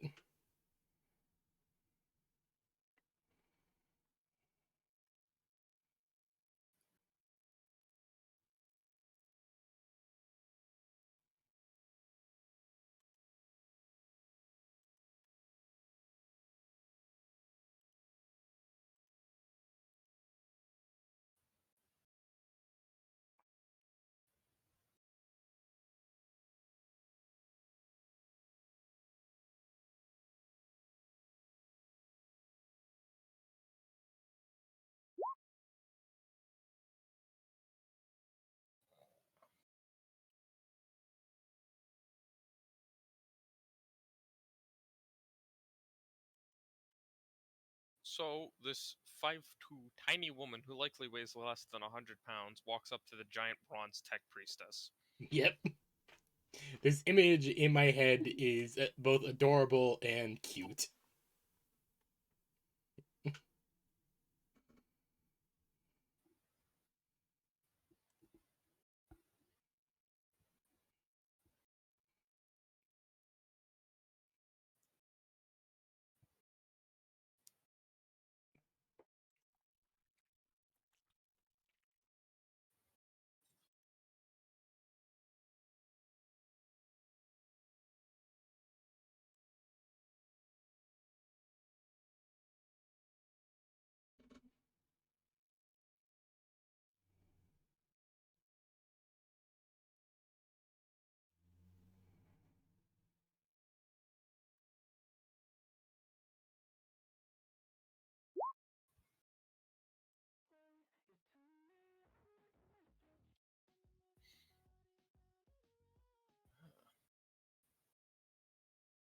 You notice that she is in the fine fur robes they're always in, appearing to be made out of something similar to rabbit pelts. You also notice they have their dagger on their hip, exposed for once.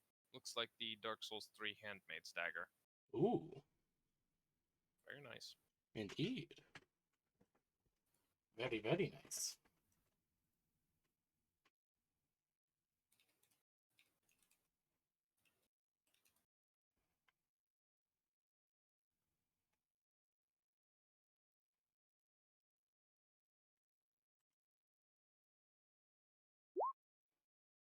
So, wicked looking stabber.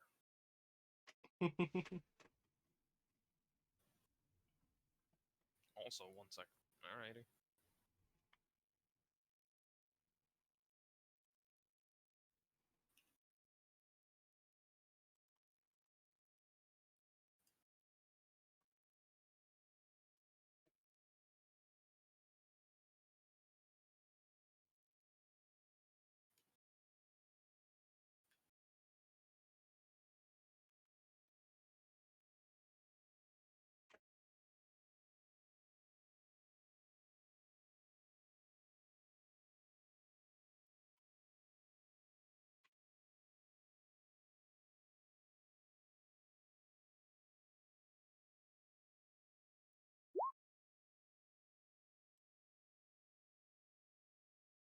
See when he's ram. Holy shit!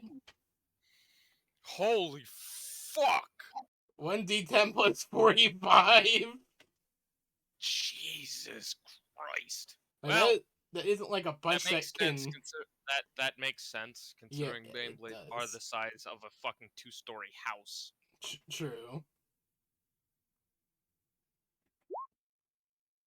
Do not get in the way of the Baneblade.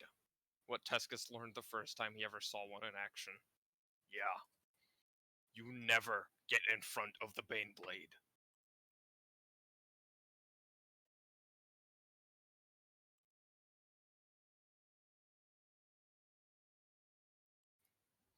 That would be interesting. Seeing who hits. They told that to him first and fucking foremost. Yep. Yeah.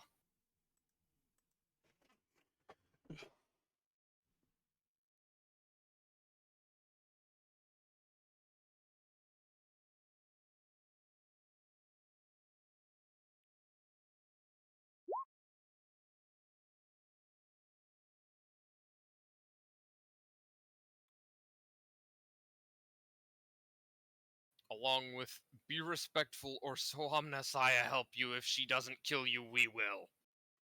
Yeah. Yep. A giant house-sized metal woman is even weirder and terrifying.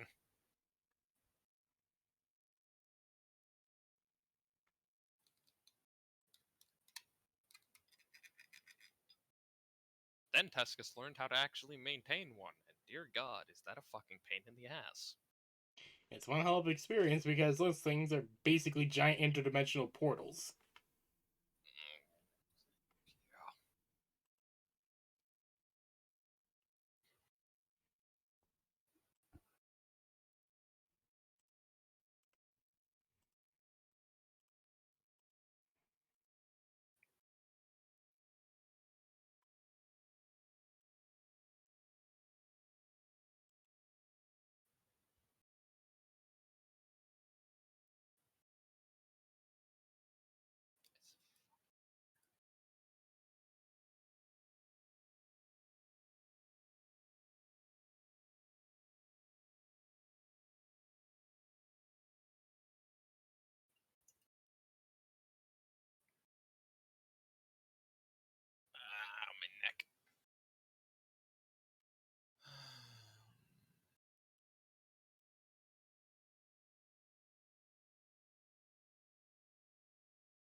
Oh boy. Lots of text and typing. Alrighty. Yeah. Oh, wow. There we go. Mortius' mother talks to you, Candy, and says it's for the best if the party leaves the camp as soon as possible the following morning is to avoid causing offense. She apologizes for her son's rashness, but also says that he said and did, and what he said is fully in line with the sentiment among most of the other tribals. The party are guests who were given rare food, life-saving shelter, and they're going to war under and assault you are helping to put together. She explains that some likely would have called it off on going if it wasn't for the fact that the mission they're going on is of such importance to everyone here. They all have a stake in it, one of which transcends anything the party does to a point. Although they will fight, do not expect the tribals to fight for your sake. Not many of them here at this tribe, at least. Candy nods. I don't think any of us expected that. Candy nods. I understand, and I understand it was very much a social faux pas. We will leave in the morning. Do not worry. But I do, again, apologize for the actions of my companions. Things are a lot different among the stars. Trust me, if I had known there would have been an issue, I would have tried to make a compromise much sooner. But as I was away when this happened, I couldn't.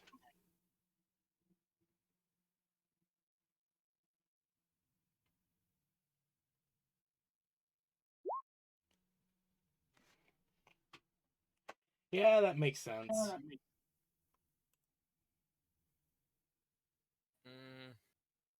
What this means is that they might not be willing to help with other targets beyond the fort, such as the train or others I have planned.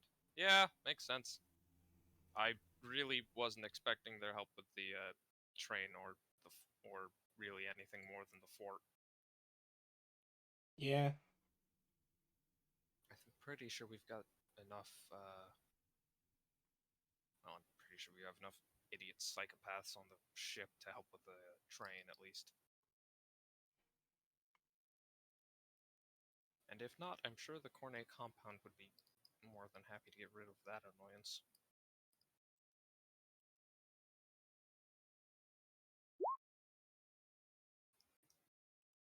What the other is a potential hit against the factory off map. Interesting. Hmm.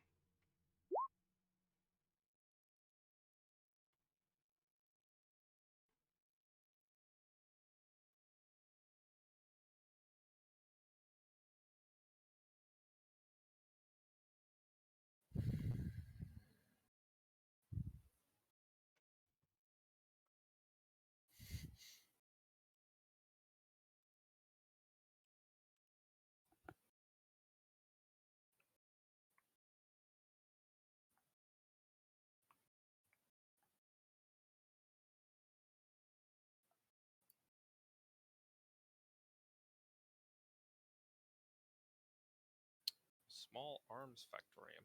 Ooh, yeah, that'd actually be a good target. Yeah. It depends on what they make, I suppose. Probably basic stuff like las guns and such. Still very useful.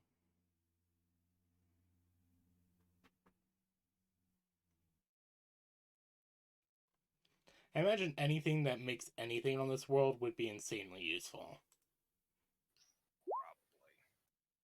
And with that, Calypso stays asleep as the Twuck, Cads, and Levy-chan hold off the assault on the Beastman scouting party. Oh god. Fucking Beastmen! Goddamn motherfuckers. There is much blood, much screaming, much horrors. As it should be.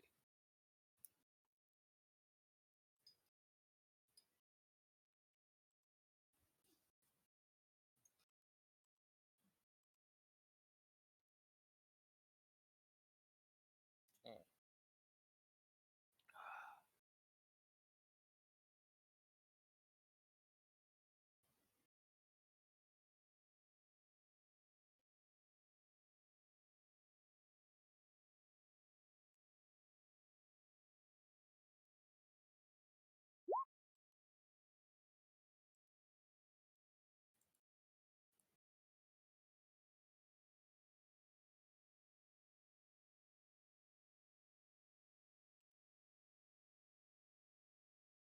The fucking Cornetto trio of non-normal NPCs.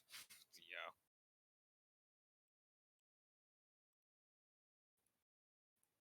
Indeed.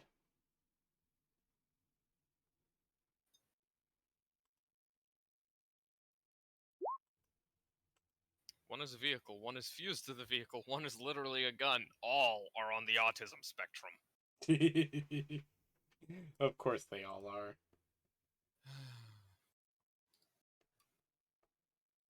This is the way of corn. Yes.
The morning comes, and the camp once more comes to life, waking from its hibernation, unlike Kane, who is still on the frozen broccoli as Kut reads trashy Skaven romance novels next to him. Breakfast this morning is leftover stew, fried fatty meats cooked on rocks and dangling over fire, with fresh flat bread made just that morning. A hearty and not too heavy breakfast for a long day on the frozen tundra. Indeed. Mortius leaves before too long, heading off to meet with the other tribes. He doesn't trust the servo skulls, which keep flying near his fucking head. I after don't blame him. after everyone gets a fill of their food, she is gonna gather them all and say, "Okay, we gotta go." Yes, I assumed. Yeah. That's quite fine with leaving. All right, Yes, let's we go. finally leave Did him did close. did 9-year-old McAsshat get over his problem and offer Klaus breakfast? No, He might have. I don't know. most likely not. I'm assuming that Klaus is just having. Do you take the to-go skull? Yes, we do Yes. take the to-go skull. Yes, we do take the We're not to-go going to skull. further insult them by just leaving food there. Yeah. No, he did not, or rather, his mother did not. Ah. To have a ration. She's the one who served the party.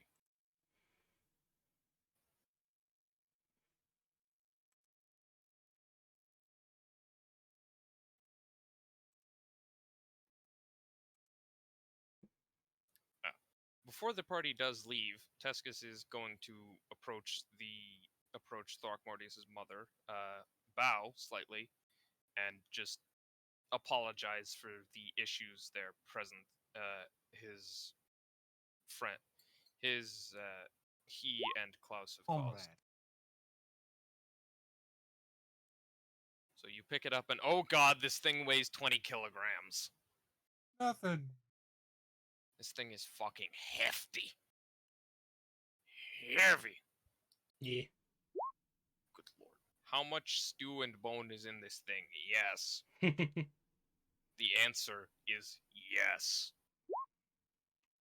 How did she fucking hold this? Warp magic. She weighs like 100 pounds. You're right. How did she fucking hold this? She weighs like 100 pounds. Candy just looks Why over. is it so heavy? Candy looks over. You want me to carry it? I mean, I don't know who the fuck picked it up. We'll say that I did. Yeah, sure, that works. She made it look as easy as Sardinia does. This Candy over here just carrying it. It's like, oh, it is very heavy. I'll take that. I'll say that. Steam jetting from her arms. Hydraulics in her arms doing their best to keep up. Actually, Fido did, but you can hold it, Candy. I can't carry it and have steam be jetting away from my arms.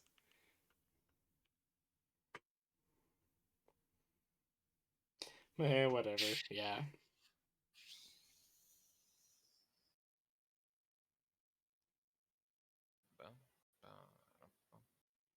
Bum bum ba dum bum bum ba dum ba dum ba dum bum bum ba da bum bum.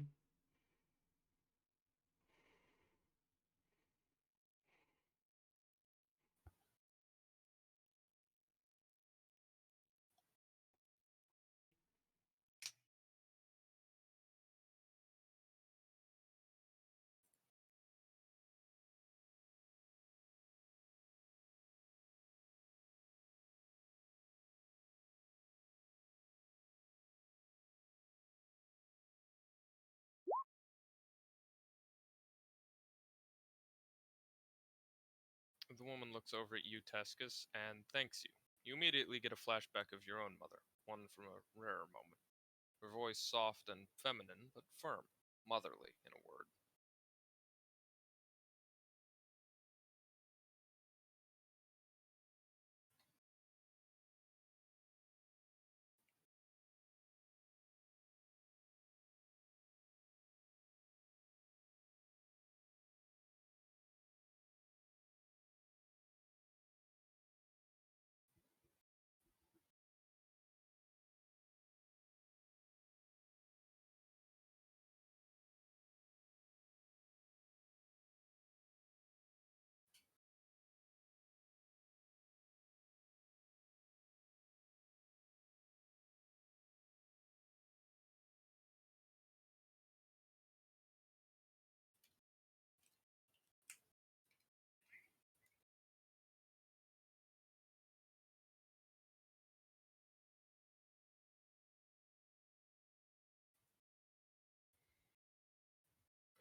She says that she once more thanks the captain for her prior assistance that they did for her son and for helping get the assault coordinated.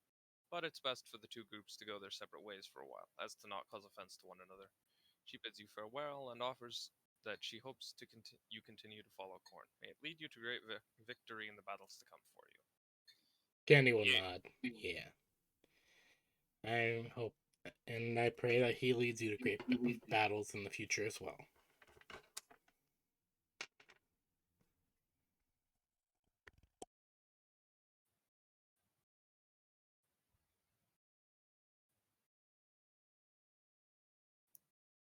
All right. And I guess now we begin heading back to the truck.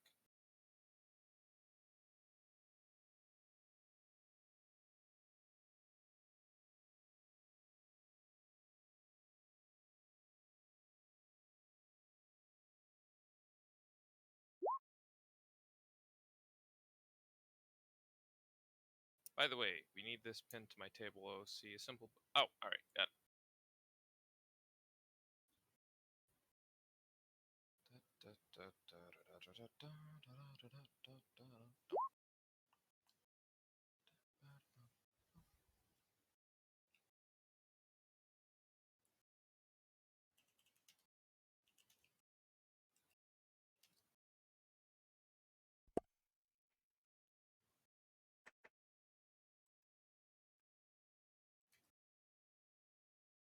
Best to use an in-person test, not an online one. Yeah. Simple but direct formula to calculate Oh your character. God. We've reached the maximum amount of pins right now. Oh, jeez. Yeah. That's a lot of pins. It's 50. It's the maximum. God damn. All right.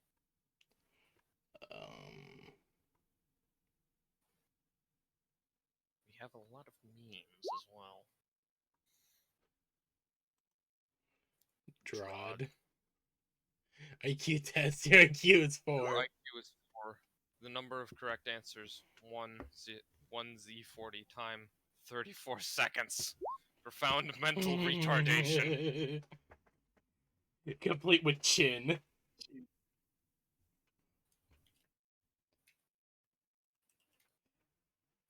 Calculate your character's IQ is 3.0 plus 0.1. Equals 3.0 plus 1 x. Y, where an x equals the unnatural. X is your unnatural intelligence, y is the intelligence, and z equals the IQ. Do note you can go backwards and get an int score for yourself if you have taken an actual medical IQ test. Huh. Ah, yes, I can give the Eldar the Giga Chad chin if I want. Fight me.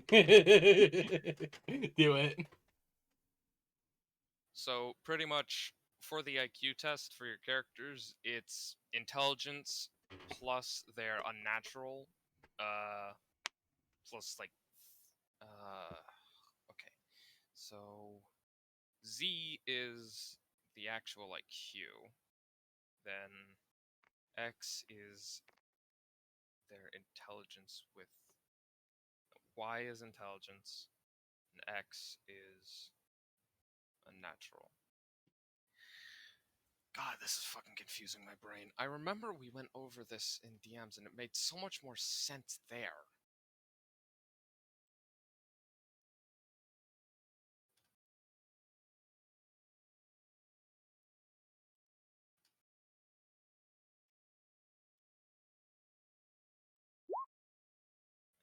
Candy's is Z equals 3.0 plus 3 plus 0.364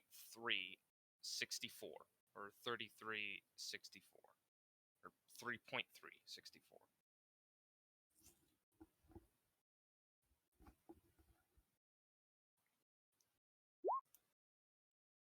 or 211 IQ rounding down. She's smart. Yes. Meanwhile, I think we found out Tescus has like Tex level IQ, or at least around there. 33 unnatural, int 64 regular. Yeah. Ugh.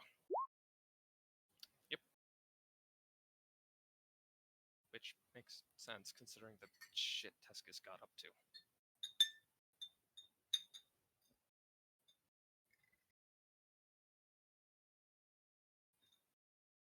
Candy is fucking smart. 132 IQ for Tescus and Skag. Nice. Yeah, Candy is very smart. She is very intelligent. She is a smart gal. Indeed. She's a hair above me at... Me at 127 IRL IQ. I wonder if I should get IQ test done. I'm not going to. It's just a. It's not really a measure of actual intelligence. Eh. Just quick problem solving. It goes in Oh, brackets okay. of 5. 132 is pretty high. Well, I mean, Tescus is a fucking tech priest who managed to make a Necron Imperial hybrid weapon. 126, 130, 131, 135, etc. Yeah.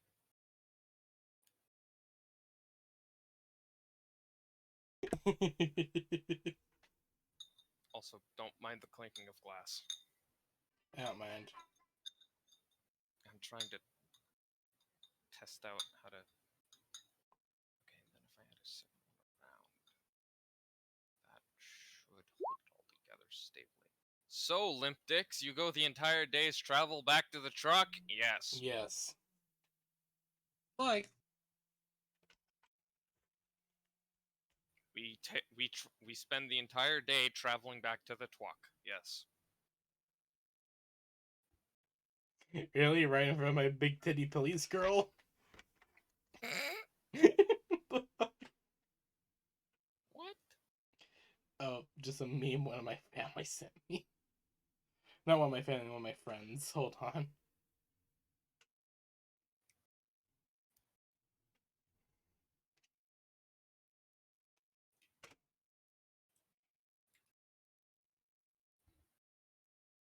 My friend's a bitch. He can slap on him.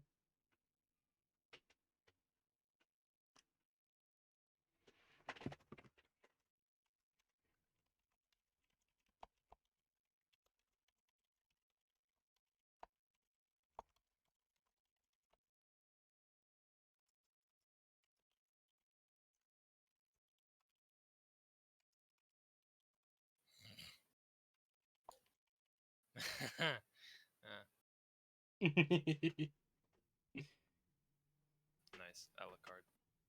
Indeed.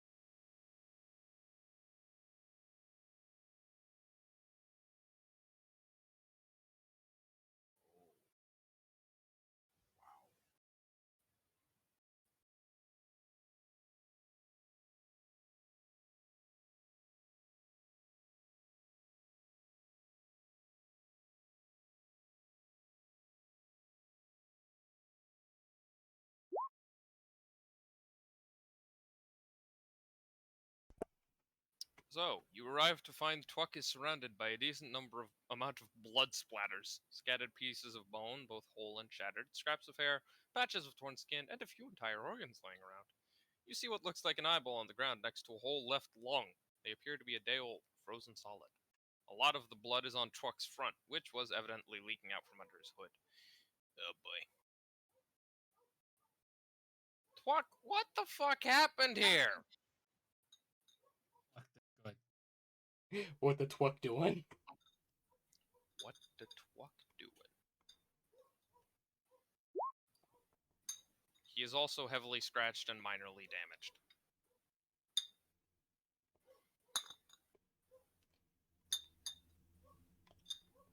Alright, so that's a 3 bundle. Yeah, relatively stable. Holds together. Should probably use rope though.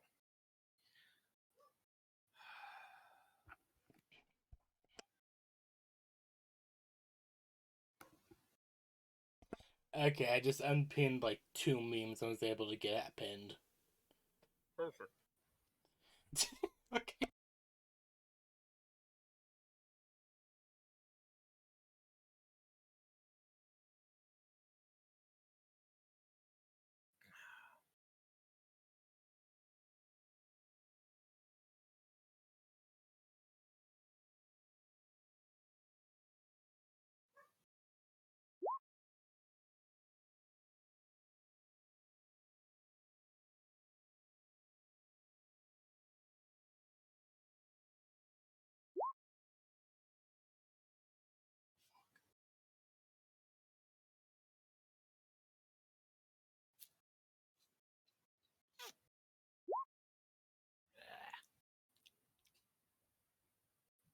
A few needles are embedded into his form. His front face spikes are now even longer and covered in blood. His new leggies even longer, coming in as they are wont to do.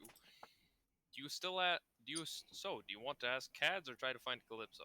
Buck is blepping at the party at the minute. That's his answer. Candy's gonna go look for Calypso. Tescus, go check on Tescus? Cads. Fido, go check on Cads.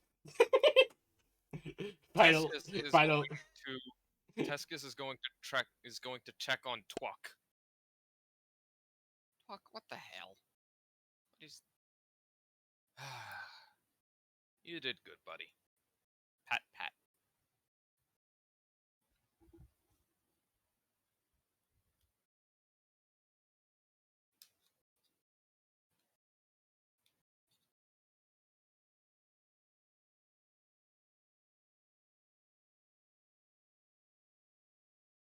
Tescus is mostly just patting Twuck on the nose of his hood and telling him that he did a very good job.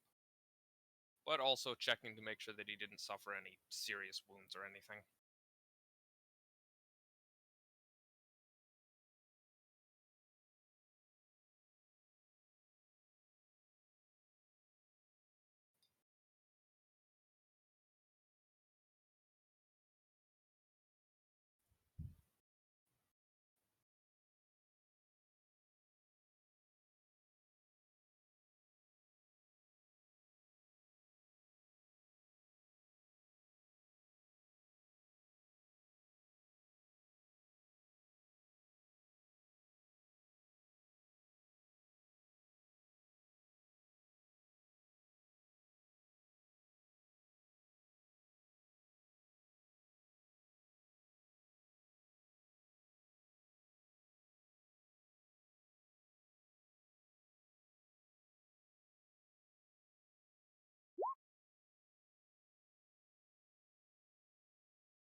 Oh my god, you guys have to see this.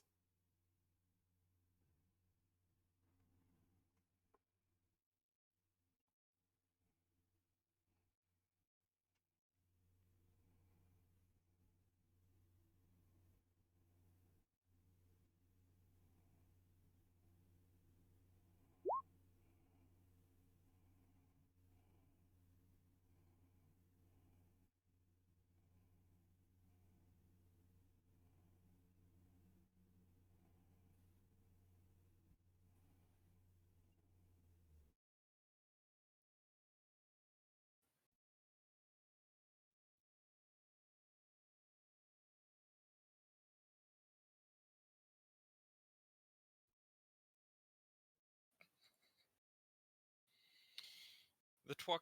Alrighty. You enter the back of truck, and see there's a decent number of beastmen corpses in the entrance to the back, along with a large amount of spent levy cartridges. The gun himself is nowhere to be found. Calypso, meanwhile, is in the back, heavily asleep, enshrined by a large amount of bones, skulls, beastmen weapons, and covered with their still bloody pelts as blankets. The truck simply tells Tescus back that he had a snack from some strangers who tried to hurt him, via the language of the machine spirits. Very primitively. In response, Tescus gives the Twuck more pat-pats, and says, Very good, buddy. You did very, very good. I'm very proud of you, Twuck. Candy is Now. going to leave the food by the Calypso. Yes, by the move. Now, Yes. Twucky, you ready to get going? They didn't hurt you too much, did you? Did they?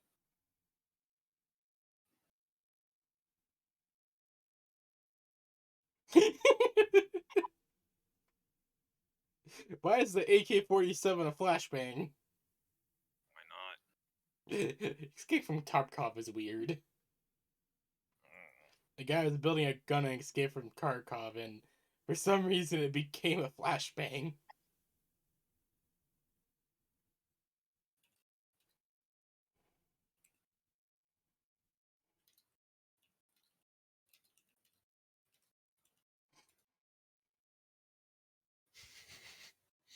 Because fuck you, that's why.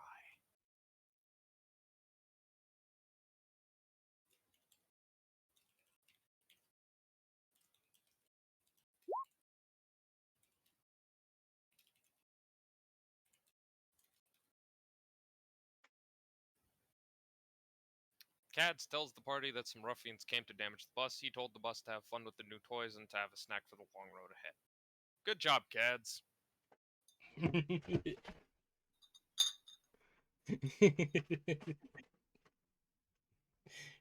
Candy will just chuckle and will find her spot in the Twuck and get ready to move out. Tuscus gives Twuck many pats before getting in.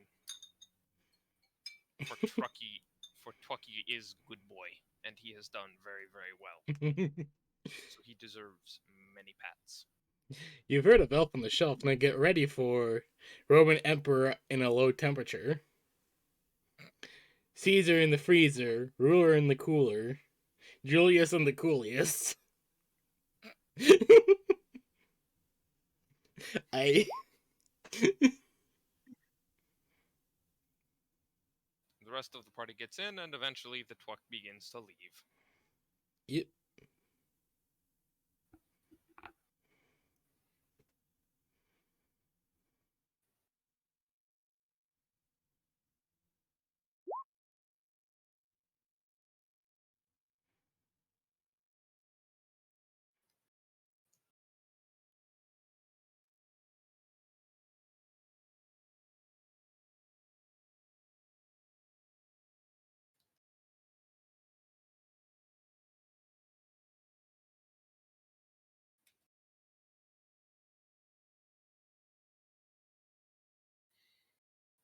So ending up with Twuck at the crossroads. So, where to?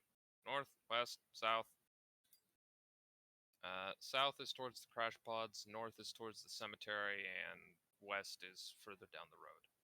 I think we said we'd stop the cemetery and then the crash pods before heading off. Yeah. Alrighty.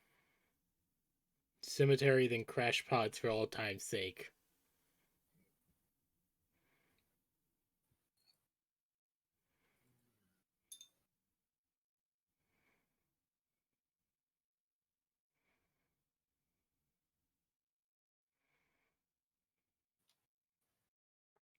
Yes, the crafting of the orb.